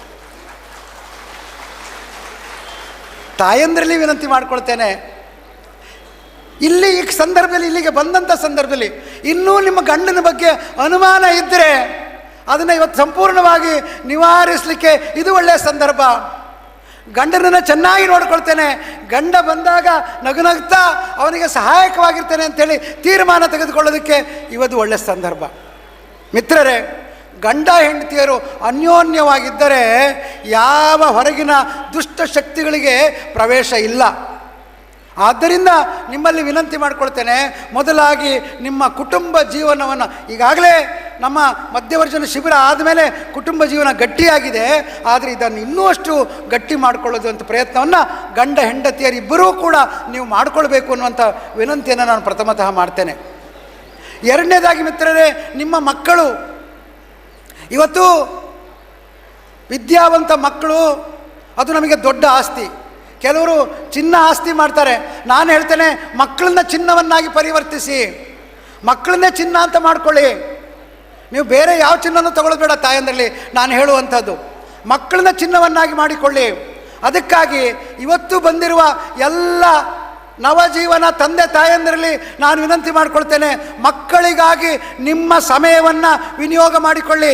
ಮುಖ್ಯವಾಗಿ ತಾಯಂದಿರಲ್ಲಿ ಬೆಳಿಗ್ಗೆ, ಮಧ್ಯಾಹ್ನ, ಸಾಯಂಕಾಲ, ರಾತ್ರಿ ಟಿ ವಿ ನೋಡಿ ನೋಡಿ ನೋಡಿ ನಿಮ್ಮ ಮನಸ್ಸು ವಿಕೃತವಾಗೋದನ್ನು ತಪ್ಪಿಸಿ, ಸಾಯಂಕಾಲ ಶಾಲೆಯಿಂದ ಮಕ್ಕಳು ಬಂದ ಮೇಲೆ ಮಕ್ಕಳ ಜೊತೆಯಲ್ಲಿ 2-3 ಗಂಟೆ ಮಕ್ಕಳು ಓದಬೇಕು, ಮಕ್ಕಳ ಜೊತೆಯಲ್ಲಿ ನೀವು ಕೂತ್ಕೊಳ್ಬೇಕು, ಮಕ್ಕಳು ಶಾಲೆಯಲ್ಲಿ ಏನು ಕಲ್ತಿದ್ದಾರೆ ಅಂತ ನೀವು ಕೇಳಬೇಕು, ಮಕ್ಕಳ ಜೊತೆಯಲ್ಲಿ ಓದುವ ಅಭ್ಯಾಸವನ್ನು ಮಕ್ಕಳಿಗೆ ಕಲಿಸಿ ನೀವು ಮಾಡಿಕೊಳ್ಳಿ. ಮಿತ್ರರೇ, ನಾನು ನವಜೀವನ ಸಹೋದರರಲ್ಲಿ ಹೇಳ್ಕೊಳ್ತೇನೆ, ಮಕ್ಕಳಿಗಾಗಿ ನಿಮ್ಮ ಸಮಯವನ್ನು ಮೀಸಲಾಗಿಡಿ.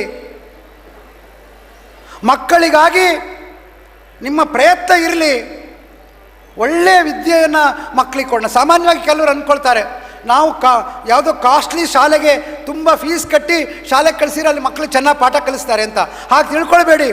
ಸರ್ಕಾರಿ ಶಾಲೆಯಲ್ಲಿಯೂ ಕೂಡ ಉತ್ತಮವಾಗಿ ಪಾಠ ಕಲಿಸ್ತಾರೆ. ಯಾವುದೇ ಶಾಲೆಯಲ್ಲಿ ಪಾಠ ಚೆನ್ನಾಗಿರುತ್ತೆ, ಆದರೆ ನಾವು ಮನೆಯಲ್ಲಿ ಏನು ನೋಡ್ಕೊಳ್ತೇವೆ ಅದರ ಮೇಲೆ ಮಕ್ಕಳ ಎಷ್ಟು ಜಾಣರಾಗ್ತಾರೆ ಅನ್ನೋದು ಡಿಪೆಂಡ್ ಆಗುತ್ತೆ. ನಾವು ದೊಡ್ಡ ತುಂಬ ಫೀಸ್ ಕಟ್ಟಿ ಯಾವುದೋ ಖಾಸಗಿ ಶಾಲೆಗೆ ಕಳಿಸಿ ಮನೆಯಲ್ಲಿ ಅವರು ಓದ್ತಾರಾ ಬಿಡ್ತಾರಾ ಅಂತ ನೋಡದೆ ಮನೆಯಲ್ಲಿ ಅವರಿಗೆ ಸಮಯವನ್ನು ಕೊಡದೇ ಇದ್ದರೆ ಎಂಥ ಒಳ್ಳೆ ಶಾಲೆಗೆ ಕಳಿಸಿರೂ ಮಕ್ಕಳು ಕಲಿಯೋದಿಲ್ಲ.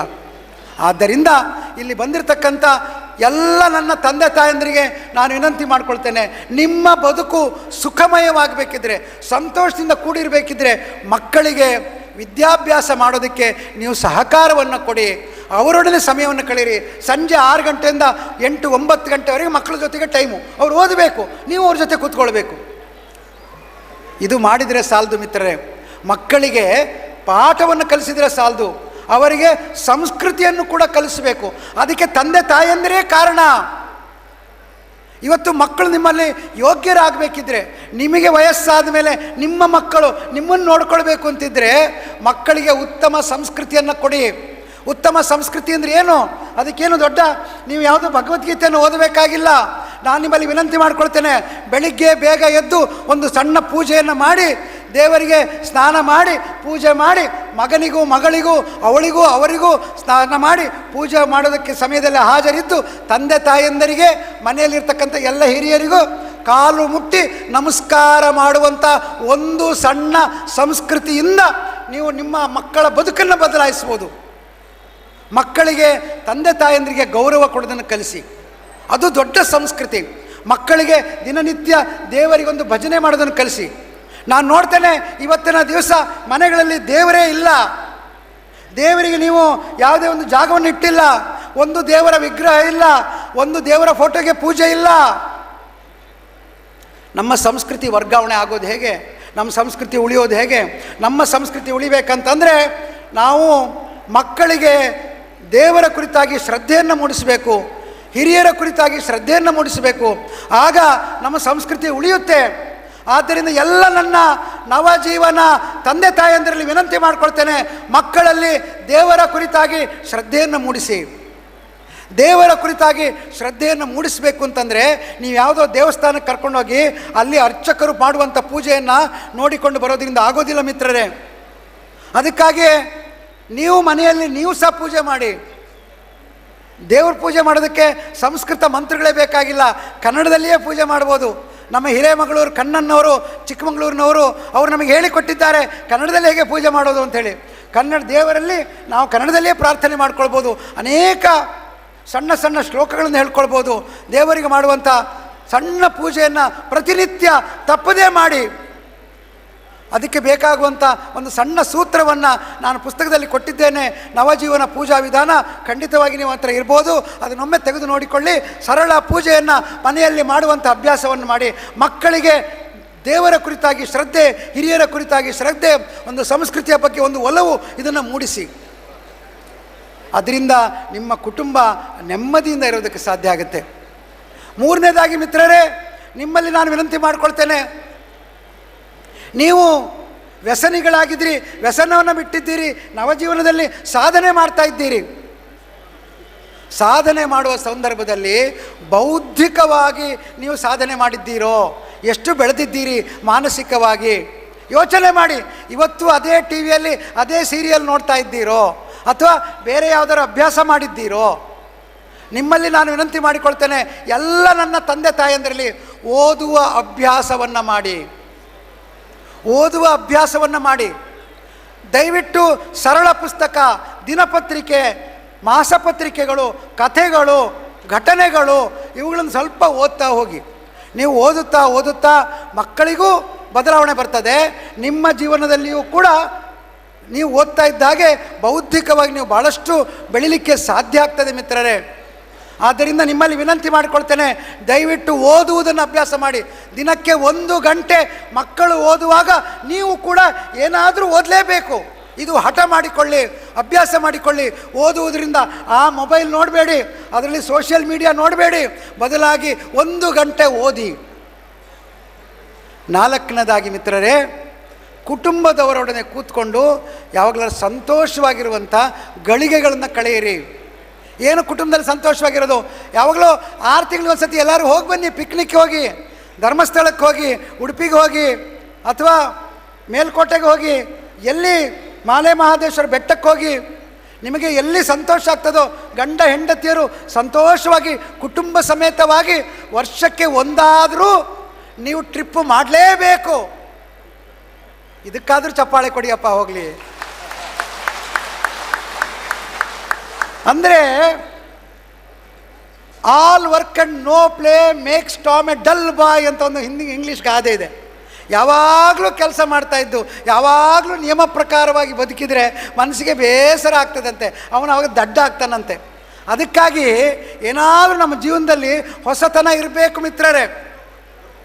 ನೀವು 500 ರೂಪಾಯಿ ಸಂಪಾದನೆ ಮಾಡೋರಾಗಲಿ, 1000 ರೂಪಾಯಿ ಸಂಪಾದನೆ ಮಾಡೋರಾಗಿ, ಏನೇ ಆಗಲಿ ಅದರಲ್ಲಿ ಒಂದು ಸ್ವಲ್ಪ ದುಡ್ಡನ್ನು ಪ್ರವಾಸಕ್ಕೆ ಎತ್ತಿಡಿ. ಒಂದು ವರ್ಷದಲ್ಲಿ ಒಂದು ಪ್ರವಾಸ ಆದರೂ ನೀವು ಮಾಡಬೇಕು. ಪ್ರವಾಸ ಮಾಡುವಾಗ ಹೇಗೆ? ಪ್ರವಾಸಕ್ಕೆ ಹೋಗೋದ್ರಿಂದ ನಿಮ್ಮ ಕುಟುಂಬವನ್ನು ಅರ್ಥ ಮಾಡಿಕೊಳ್ಳೋದಕ್ಕೆ ಹೆಚ್ಚು ಟೈಮ್ ಕೊಡಬೇಕು. ಸಿಟ್ಟು ಮಾಡಿಕೊಂಡು ಬಸ್ ಹತ್ತಿಕೊಂಡು ಮಕ್ಕಳಿಗೆ ಹೊಡೆದುಕೊಂಡು ಬೈಕೊಂಡು ಧರ್ಮಸ್ಥಳಕ್ಕೆ ಬಂದಾಗ ನೋಡ್ತೇನೆ ಮಕ್ಕಳೇನು ಪಾಪ ಒಂದು ಸಣ್ಣ ಕಾರ್ ಕೇಳ್ತಾನೆ, ಪಟಾರ್ ಅಂತ ಮಗುವಿಗೆ ಹೊಡಿತಾರೆ. ಈ ಪ್ರವಾಸ ಮಾಡಿ ಏನು ಪ್ರಯೋಜನ? ಸಂತೋಷವಾಗಿರಬೇಕು, ಸಿಟ್ಟು ಮಾಡ್ಕೊಳ್ಬಾರ್ದು, ನಗುತ್ತಾ ಇರಬೇಕು. ಎಷ್ಟಿದೆಯೋ ಅಷ್ಟೊಳಗೆ ಸಂತೋಷವಾಗಿ ಹೋಗಿ ಬರ್ತೀವಿ.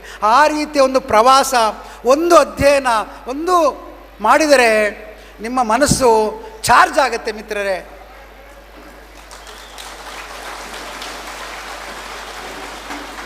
ಐದನೇದಾಗಿ ಹೇಳ್ತೇನೆ, ಯಾವಾಗ ನಿಮಗೆ ಅವಕಾಶ ಸಿಗುತ್ತೋ ಗುರು ಹಿರಿಯರ ಆಶೀರ್ವಾದ ಮಾರ್ಗದರ್ಶನವನ್ನು ಪಡೆಯಿರಿ. ಗುರು ಹಿರಿಯರ ಆಶೀರ್ವಾದ ಅಂದರೆ ಇವತ್ತು ಪೂಜ್ಯರು ನಿಮಗೆ ಬರ್ತಾರೆ. ಇವತ್ತು ಪೂಜ್ಯರು ನಿಮಗೆ ಅವರ ದೃಷ್ಟಿ ನಿಮಗೆ ಸಾಕಿದರೆ ನಿಮ್ಮ ಬದುಕು ಪಾವನ ಆಗ್ತದೆ. ಅವರಲ್ಲಿ ಅಷ್ಟು ಪ್ರಭಾವ ಇದೆ ಪೂಜ್ಯರಲ್ಲಿ. ಇವತ್ತು ಅವರು ನಿಮ್ಮನ್ನು ದೃಷ್ಟಿಸ್ತಾರೆ. ನೀವು ಯೋಚನೆ ಮಾಡಬೇಕು, ಪೂಜ್ಯರು ನನ್ನನ್ನು ನೋಡ್ತಾ ಇದ್ದಾರಾ? ನನ್ನನ್ನು ನೋಡಿದರೆ ಪೂಜ್ಯರು ಅವರ ದೃಷ್ಟಿ ನಿಮ್ಮ ಮೇಲೆ ಬಿದ್ದರೆ ನಿಮ್ಮ ಬದುಕು ಬದಲಾಗ್ತದೆ. ನಿಮಗೊಂದು ಹೇಳೋದಕ್ಕೆ ಬಯಸ್ತೇನೆ ಮಿತ್ರರೇ, ನಾವು ಎಷ್ಟೋ ಬಾರಿ ಅಂದ್ಕೊಳ್ತೇವೆ, ನಮ್ಮನ್ನು ಯಾರು ಗಮನಿಸ್ತಾರೆ, ನಮ್ಮನ್ನು ಯಾರು ನೋಡ್ತಾರೆ, ನಾವು ಸಣ್ಣವರಲ್ವಾ ಅಂತ. ಹಾಗೆ ತಿಳ್ಕೊಳ್ಬೇಡಿ.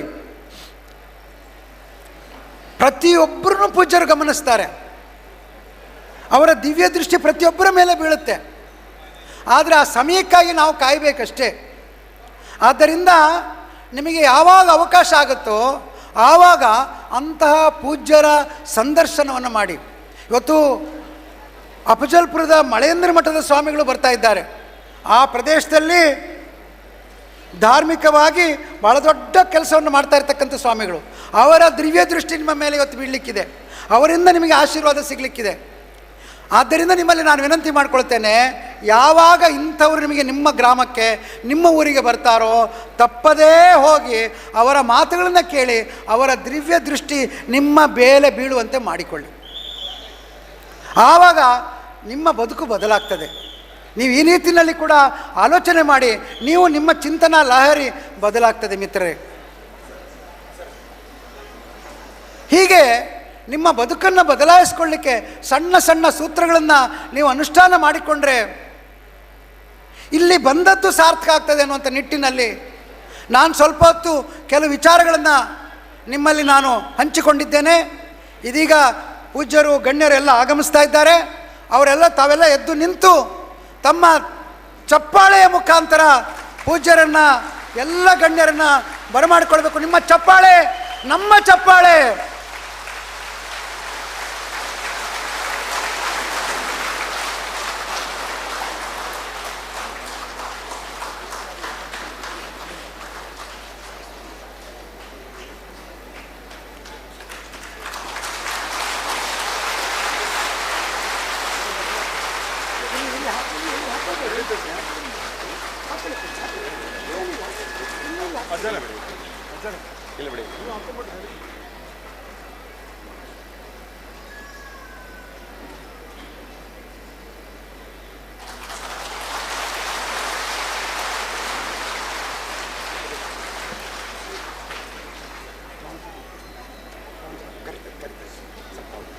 ಹಲೋ ಹರಿ ಓಂ. ಹಲೋ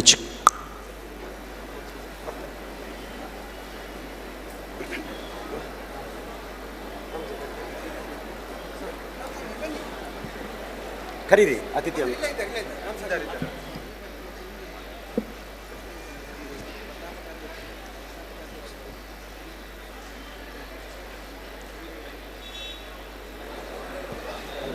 ಓಂ ಶ್ರೀ ಮಂಜುನಾಥಾಯ ನಮಃ.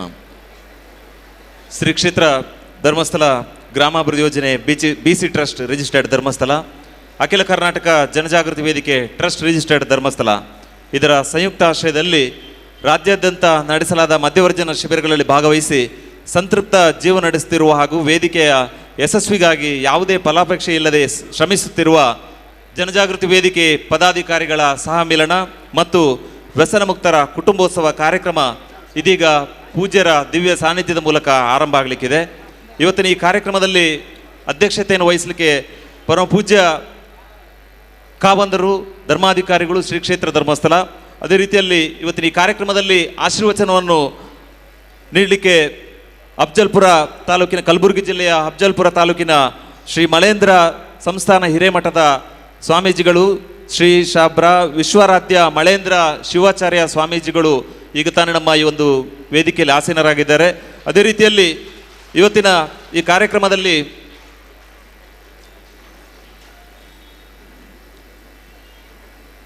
ಗುಳೇಗುಡ್ಡ ಒಪ್ಪತ್ತೇಶ್ವರ ಸ್ವಾಮೀಜಿಗಳು, ಗೌರವಾನ್ವಿತ ಸ್ವಾಮೀಜಿಗಳು ಕೂಡ ನಮ್ಮ ಇವತ್ತಿನ ಕಾರ್ಯಕ್ರಮದಲ್ಲಿ ಆಸೀನರಾಗಿದ್ದಾರೆ. ಅದೇ ರೀತಿಯಲ್ಲಿ ಇವತ್ತಿನ ಕಾರ್ಯಕ್ರಮದಲ್ಲಿ ಉದ್ಘಾಟನೆಯನ್ನು ನೆರವೇರಿಸಲಿಕ್ಕೆ ಮಾತೃಶ್ರೀ ಹೇಮಾವತಿ ಅಮ್ಮನವರು ಇದೀಗ ನಮ್ಮ ಈ ಕಾರ್ಯಕ್ರಮದ ವೇದಿಕೆಗೆ ಬರಮಾಡಿಕೊಳ್ತಾ ಇದ್ದೀವಿ.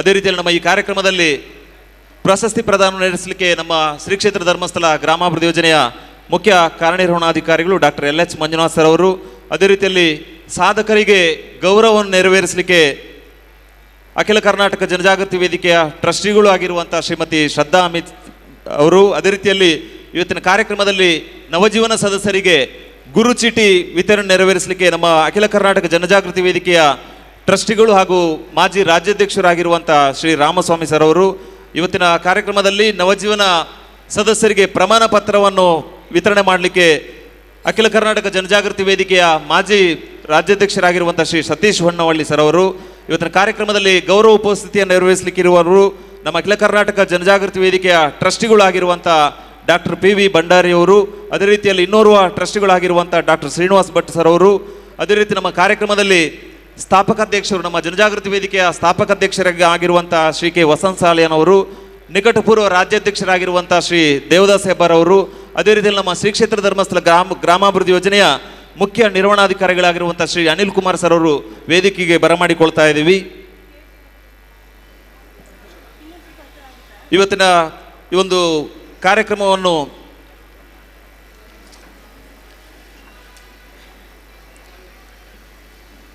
ದೇವರ ದಯೆ, ಕರುಣೆ, ಪ್ರಾರ್ಥನೆಯೊಂದಿಗೆ ಮಾಡುವ ಎಲ್ಲ ಕಾರ್ಯಕ್ರಮಗಳು ಯಶಸ್ವಿಯಾಗುವುದು ಖಚಿತ.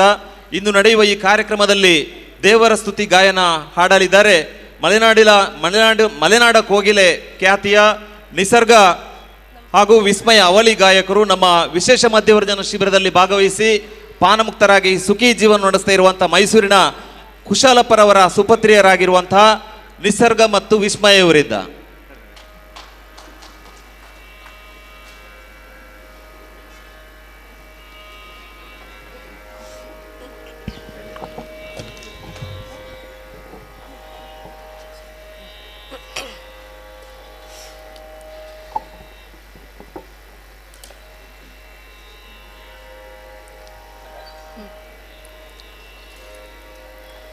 ಗಜಮುಖ ವಂದಿಸುವೆ ಕರುಣಿಸಿ ಕಾಯೋ, ಗಜಮುಖ ವಂದಿಸುವೆ ಕರುಣಿಸಿ ಕಾಯೋ, ಗಜಮುಖ ವಂದಿಪೆ ಗಜಗೌರಿಯ ಪುತ್ರ ಅಜನ ಪಿತನ ಮೊಮ್ಮಗನ ಮೋಹದ ಬಾಲ, ಗಜಮುಖ ವಂದಿಸುವೆ ಕರುಣಿಸಿ ಕಾಯೋ.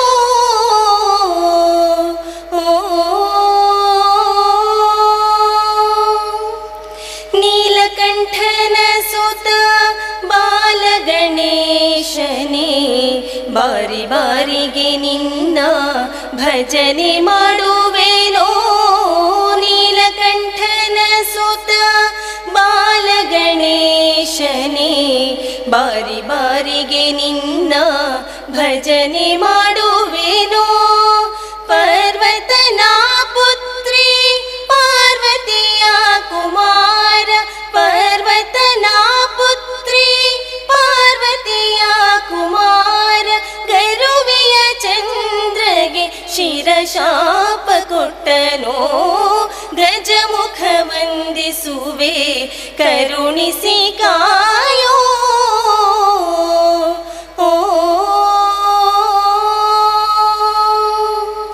ಹರಿಹರರು ನಿನ್ನ ಚರಣ ಪೂಜೆಯ ಮಾಡಿ ದುರುಳ ಕಂಠಕರನು ತರಿದು ಬಿಸುಡಿದರಯ್ಯ ಹರಿಹರರು ನಿನ್ನ ಚರಣ ಪೂಜೆಯ ಮಾಡಿ ದುರುಳ ಕಂಠಕರನು ತರಿದು ಬಿಸುಡಿದರಯ್ಯ ಮತಿಗೆಟ್ಟ ರಾವಣ ಪೂಜಿಸದೆ ಸೀತಾಪತಿ ಕರದಿಂದ ಹತವಾಗಿ ಪೋದನೋ ಪರ್ವತನ ಪುತ್ರಿ ಪಾರ್ವತಿಯ ಕುಮಾರ ಪರ್ವತನ ಪುತ್ರಿ ಪಾರ್ವತಿಯ ಕುಮಾರ ಸೇರುವ ಮಾರ್ಗದ ದಾರಿಯ ತೋರಿಸೋ ಗಜಮುಖ ವಂದಿಸುವೆ ಕರುಣಿಸಿ ಕಾಯೋ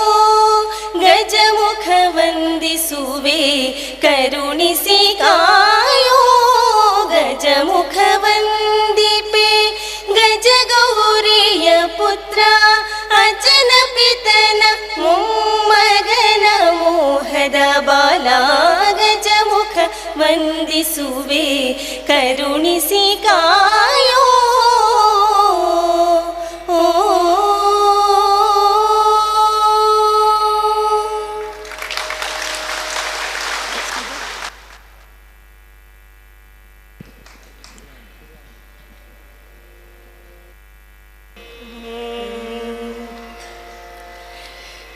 शंभो गिरीश सुरपूजित कामवैरिन् गौरीश शंकरा महेश्वर विश्वहेतु शंभो गिरीश सुरपूजित कामवैरिन् गौरीश शंकरा महेश्वर विश्वहेतु धर्मस्थलेश सकलेश दयापयोधे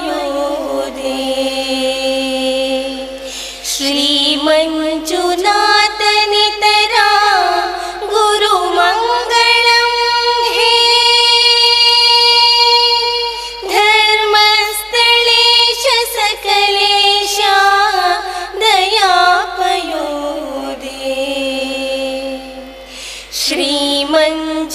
श्रीमञ्जुनाथनितरा गुरुमङ्गलं हे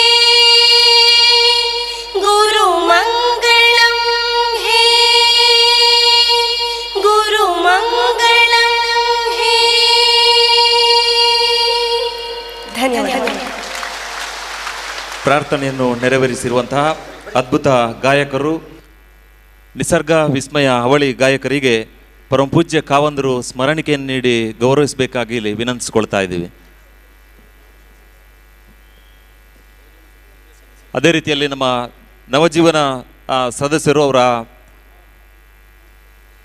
ಸದಸ್ಯರು ದಂಪತಿಗಳು ಸಮೇತ ಈ ಒಂದು ಕಾರ್ಯಕ್ರಮದಲ್ಲಿ ಭಾಗವಹಿಸಬೇಕಾಗಿ ಕೇಳ್ಕೊಳ್ತಾ ಇದ್ದೀವಿ. ಪರಮಪೂಜ್ಯ ಕಾವಂದರಿಂದ ಅವಳಿ ಗಾಯಕರಿಗೆ ಸ್ಮರಣಿಕೆ ವಿತರಣೆ.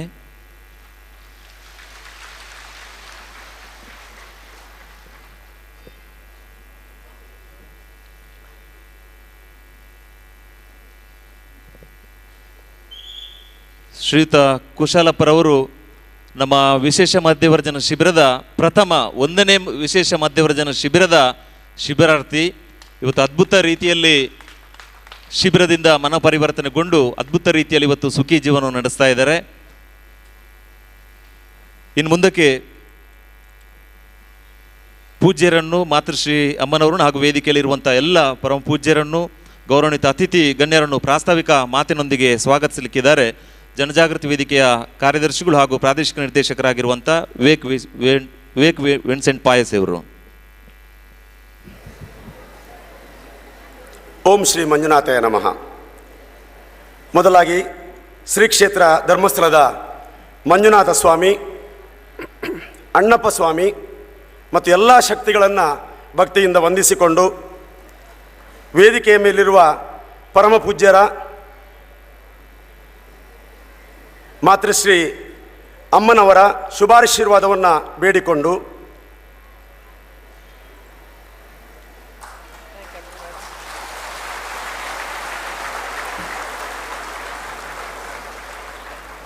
ಶ್ರೀ ಮಳೇಂದ್ರ ಸಂಸ್ಥಾನ ಹಿರೇಮಠದ ಪೂಜ್ಯ ಮಹಾಸ್ವಾಮಿಗಳವರ ಹಾಗೂ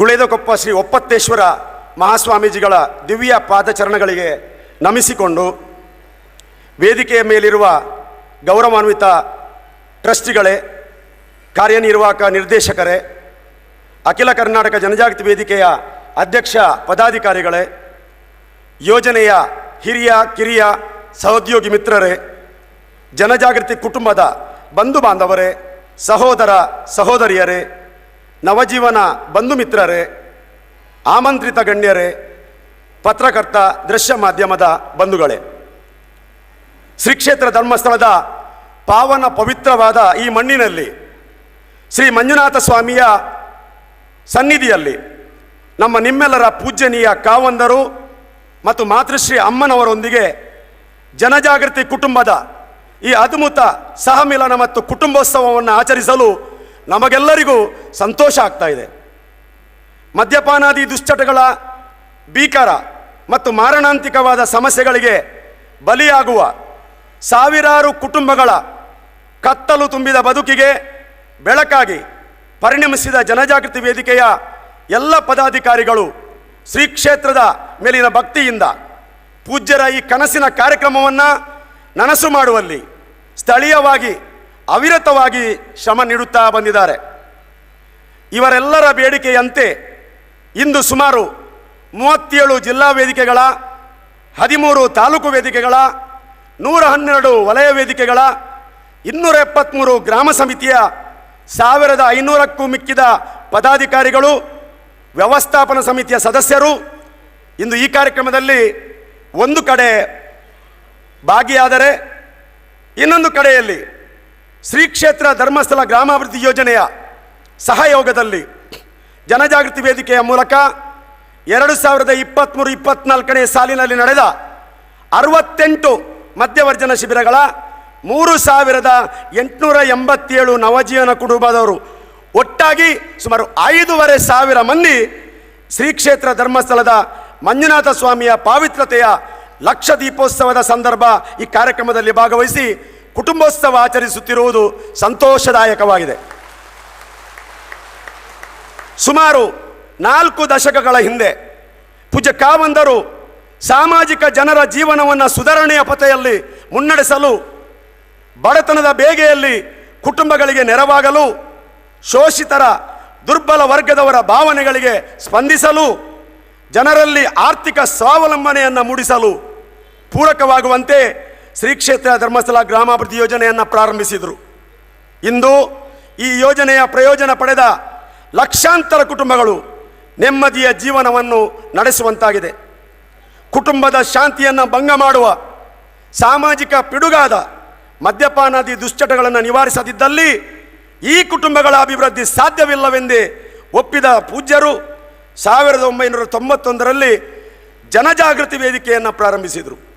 ಸಾಮಾಜಿಕ ಸಮಸ್ಯೆಗೆ ಸಮಾಜದ ಜನರೇ ಮುಂದಾಳತ್ವ ವಹಿಸಿದಾಗ ಮಾತ್ರ ದುಶ್ಚಟ ಮುಕ್ತ ಸಮಾಜ ನಿರ್ಮಾಣ ಮಾಡಲು ಸಾಧ್ಯವೆಂದು ಯೋಚಿಸಿದ ಪೂಜ್ಯ ಕಾವಂದರು ಈ ನಿಟ್ಟಿನಲ್ಲಿ ಸಹಕರಿಸುವ ಸಮಾಜದ ಸಮಾನ ಮನಸ್ಕ ಜನರನ್ನು ಸಂಘ ಸಂಸ್ಥೆಯವರೊಂದಿಗೆ ಸಮಾಲೋಚಿಸಿ ಈ ನಿಟ್ಟಿನಲ್ಲಿ ವಿವಿಧ ರೀತಿಯ ಕಾರ್ಯಕ್ರಮಗಳನ್ನು ಹಮ್ಮಿಕೊಂಡು ಜನಜಾಗೃತಿ ಮೂಡಿಸುವ ಕೆಲಸವನ್ನು ಪ್ರಾರಂಭಿಸಿದರು. ವೇದಿಕೆಯ ಹೋರಾಟದ ಪ್ರತಿಫಲವಾಗಿ 1996ರಲ್ಲಿ ಬೆಳ್ತಂಗಡಿ ತಾಲೂಕಿನಲ್ಲಿ ಸಾರಾಯಿ ನಿಷೇಧ ಜಾರಿಯಾಗಿತ್ತು. ಅಧಿಕೃತ ಸರಾಯಿ ಮಾರಾಟ, ಕಳ್ಳಬಟ್ಟಿ ದಂಧೆ ಕಡಿವಾಣ ಹಾಕಲು ಹಕ್ಕೊತ್ತಾಯ ಮಂಡನೆ ನಡೆಸುವ ಕಾರ್ಯಕ್ರಮ ನಿರಂತರವಾಗಿ ನಡೆಯಿತು. ಪ್ರಸ್ತುತ ನಿರಂತರವಾಗಿ ಮಾಹಿತಿ ಮತ್ತು ಪ್ರಚಾರ ಕಾರ್ಯಕ್ರಮಗಳು, ಹೋರಾಟ ಮತ್ತು ಚಳುವಳಿಗಳು, ಮಧ್ಯವರ್ಜನ ಶಿಬಿರಗಳು, ಜನಜಾಗೃತಿ ಸಮಾವೇಶಗಳು, ಬೀದಿ ನಾಟಕಗಳು, ಕರಪತ್ರ ಪತ್ರಿಕಾಗೋಷ್ಠಿಗಳು, ಜನರಲ್ಲಿ ಧಾರ್ಮಿಕ ಭಾವನೆಗಳನ್ನು ಮೂಡಿಸಲು ಮನೆ ಮನೆ ಮುಟ್ಟುವ ಕಾರ್ಯಕ್ರಮ, ಬಯಲುವಾರು ಸಭೆಗಳು, ಸತ್ಯನಾರಾಯಣ ಪೂಜೆ, ಭಜನಾ ಕಾರ್ಯಕ್ರಮ, ವಿದ್ಯಾರ್ಥಿ ಸಮುದಾಯವನ್ನು ಜಾಗೃತಿಸುವ ಸ್ವಾಸ್ಥ್ಯ ಸಂಕಲ್ಪ ಕಾರ್ಯಕ್ರಮ, ಕಿರುಚಿತ್ರ ಪ್ರದರ್ಶನ, ಜನಜಾಗೃತಿ ಜಾಥಾ, ಗಾಂಧಿ ಸ್ಮೃತಿ, ಮನೆ ಭೇಟಿ, ಧಾರ್ಮಿಕ ಕಾರ್ಯಕ್ರಮ, ಮಹಿಳಾ ಸಮಾವೇಶ, ಮಾದಕ ವಸ್ತು ಮತ್ತು ಧೂಮಪಾನ ವಿರೋಧಿ ದಿನಾಚರಣೆ, ನವಜೀವನೋತ್ಸವ, ವ್ಯಸನಿಗಳ ಮಕ್ಕಳಿಗೆ ಜನಜಾಗೃತಿ ಸಪ್ತಾಹ, ಕುಟುಂಬೋತ್ಸವ, ಹೀಗೆ ಒಂದಲ್ಲ ಎರಡಲ್ಲ ವಿವಿಧ ಕಾರ್ಯಕ್ರಮಗಳನ್ನು ರಾಜ್ಯ, ಜಿಲ್ಲಾ, ತಾಲೂಕು, ವಲಯ ಮತ್ತು ಗ್ರಾಮ ಸಮಿತಿಗಳ ಮೂಲಕ ಜನಜಾಗೃತಿ ವೇದಿಕೆ ನಡೆಸುತ್ತಾ ಬಂದಿದೆ ಅಂತ ಹೇಳಲು ಸಂತೋಷ ಆಗ್ತಾ ಇದೆ. ವೇದಿಕೆಗೆ ಕರ್ನಾಟಕ ಸರಕಾರದ ಸಂಯಮ ಪ್ರಶಸ್ತಿ, ಭಾರತೀಯ ಮನೋವೈದ್ಯಕೀಯ ಸಂಸ್ಥೆಯಿಂದ ಸ್ಪಂದನಾ ಪ್ರಶಸ್ತಿ ಲಭಿಸಿದೆ. 1998ರಲ್ಲಿ ಪ್ರಾರಂಭಿಸಿದ ವ್ಯಸನಿಗಳಿಗೆ ಯಾವುದೇ ಖರ್ಚಿಲ್ಲದೆ ತಮ್ಮ ಮನೆಯಂಗಳದಲ್ಲಿ ಕನಿಷ್ಠ ದಿನಗಳ ಯಾವುದೇ ವಿಶೇಷ ಮದ್ದು, ಮಾತ್ರೆ, ಇಂಜೆಕ್ಷನ್ಗಳಿಲ್ಲದೆ ಕೇವಲ ಮನಪರಿವರ್ತನೆಗೆ ಅವಕಾಶ ನೀಡಿ ನಡೆಸುವ 8 ದಿನಗಳ ಸಮುದಾಯ ಮಧ್ಯವರ್ಜನ ಶಿಬಿರಗಳು ಇಂದು ವೇದಿಕೆಯ ಜನಪ್ರಿಯ ಮತ್ತು ಅತಿ ಅಗತ್ಯದ ಕಾರ್ಯಕ್ರಮವಾಗಿ ಮೂಡಿಬಂದಿದೆ. ಇದುವರೆಗೆ ಕಳೆದ 31 ವರ್ಷಗಳಿಂದ 1762 ಅಂದರೆ 14,096 ದಿನ ಅಂದರೆ 39 ವರ್ಷ ಮಧ್ಯವರ್ಜನ ಶಿಬಿರಗಳನ್ನು ಮಾಡಿದ ಕೀರ್ತಿ ಅದು ವೇದಿಕೆಯದ್ದಾಗಿದೆ. ರಾಜ್ಯಾದ್ಯಂತ 1,19,550 ಜನರಿಗೆ ವ್ಯಸನ ಮುಕ್ತಗೊಳ್ಳಲು ಅವಕಾಶ ಕಲ್ಪಿಸಿದ ವಿಶ್ವದ ಏಕೈಕ ಸಂಸ್ಥೆ ಅದು ಶ್ರೀ ಕ್ಷೇತ್ರ ಧರ್ಮಸ್ಥಳ ಗ್ರಾಮಾಭಿವೃದ್ಧಿ ಯೋಜನೆ. ಒಂದು ದಿನಕ್ಕೆ, ಒಂದು ಶಿಬಿರಕ್ಕೆ 4 ಲಕ್ಷ ಖರ್ಚು ಸರಾಸರಿ ಬರುತ್ತದೆ. ಈ ಪ್ರಕಾರ ಇದುವರೆಗಿನ ಶಿಬಿರಕ್ಕೆ 71 ಕೋಟಿ ಹಣ ಕೇವಲ ಪಾನಮುಕ್ತರ ಚಿಕಿತ್ಸೆಗಾಗಿ ಖರ್ಚು ಮಾಡಿದೆ ಅಂತಾದರೆ, ಏಕಕಾಲದಲ್ಲಿ 7 ಶಿಬಿರಗಳನ್ನು ನಡೆಸುವ ಮೂಲಕ ನಮ್ಮಲ್ಲಿ 30 ಜನರ ಪರಿಣಿತ ತಂಡ ಇವತ್ತು ಇದೆ. ಈ ತಂಡ ವೈಜ್ಞಾನಿಕ ರೀತಿಯಲ್ಲಿ ಶಿಬಿರ ನಡೆಸಲಿಕ್ಕೆ ತರಬೇತಿ ನೀಡಲಾಗ್ತಾ ಇದೆ. ನಮ್ಮ ಸಮುದಾಯ ಶಿಬಿರ ಮತ್ತು ವಿಶೇಷ ಶಿಬಿರಕ್ಕೆ ವಿಶ್ವದ ಆರೋಗ್ಯ ಸಂಸ್ಥೆ ಮಾನ್ಯತೆ ಮಾಡಿದ ಮದ್ದು ಮಾತ್ರೆಗಳನ್ನು ನಾವು ನೀಡ್ತಾ ಇದ್ದೇವೆ. ಅದಲ್ಲದೆ ಮನೋಪ್ರಾಧಿಕಾರದಿಂದ ಲೈಸೆನ್ಸು ಲಭಿಸಿದೆ. ಅಲ್ಲದೆ ಪೂಜ್ಯರು ವಿಶೇಷವಾಗಿ ಶ್ರೀ ಧರ್ಮಸ್ಥಳ ಮಂಜುನಾಥೇಶ್ವರ ವ್ಯಸನ ಮುಕ್ತಿ ಮತ್ತು ಸಂಶೋಧನಾ ಕೇಂದ್ರ ಉಜಿರೆಯಲ್ಲಿ ಪ್ರಾರಂಭಿಸಿದ್ದಾರೆ. ಇಲ್ಲಿ 90 ಬೆಡ್ಡುಗಳ ಆಸ್ಪತ್ರೆ ಇದೆ. ತಿಂಗಳಲ್ಲಿ 2 ಶಿಬಿರ ನಿರಂತರವಾಗಿ ನಡೀತಾ ಇದೆ.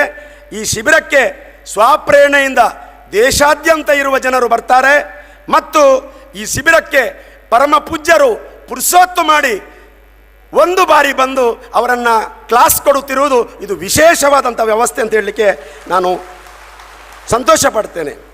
ವ್ಯಸನ ಮುಕ್ತರಾದವರು ನವಜೀವನ ಸಮಿತಿಯಲ್ಲಿ ಸೇರಿಕೊಂಡು ವ್ಯಸನ ಮುಕ್ತ ಜೀವನ ನಡೆಸುವುದಲ್ಲದೆ ಇತರರಿಗೂ ಮಾದರಿಯಾಗಿದ್ದಾರೆ. ಅದಕ್ಕೆ ಇವತ್ತಿನ ಕುಶಾಲಪ್ಪ ಒಂದು ಉದಾಹರಣೆ.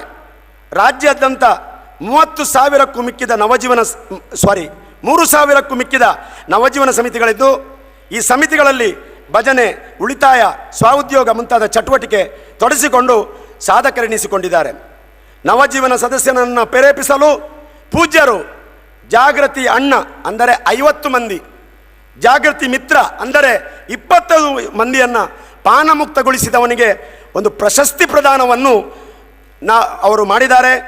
ನವಜೀವನ ಸಮಿತಿಯ ಗುರುತು ಚೀಟಿ, ಪಾನಮುಕ್ತರ ನೋಂದಾವಣೆ, ಪಾನಮುಕ್ತರಿಗೆ ಪತ್ರ ವ್ಯವಹಾರ, ಸ್ವಉದ್ಯೋಗ ತರಬೇತಿ, ಅನುದಾನ, ಸ್ವಸಹಾಯ ಸಂಘದಲ್ಲಿ ಸೇರಿಕೊಳ್ಳಲು ಅವಕಾಶ, ಅಶಕ್ತರಿಗೆ ಸಹಾಯಧನ, ಹೀಗೆ ವಿವಿಧ ಕಾರ್ಯಕ್ರಮಗಳ ಮೂಲಕ ಪಾನಮುಕ್ತರಿಗೆ ಸಹಾಯ ಮಾಡುವಂಥ ವ್ಯವಸ್ಥೆಯು ವೇದಿಕೆಯ ಮೂಲಕ ನಡೀತಾ ಇದೆ.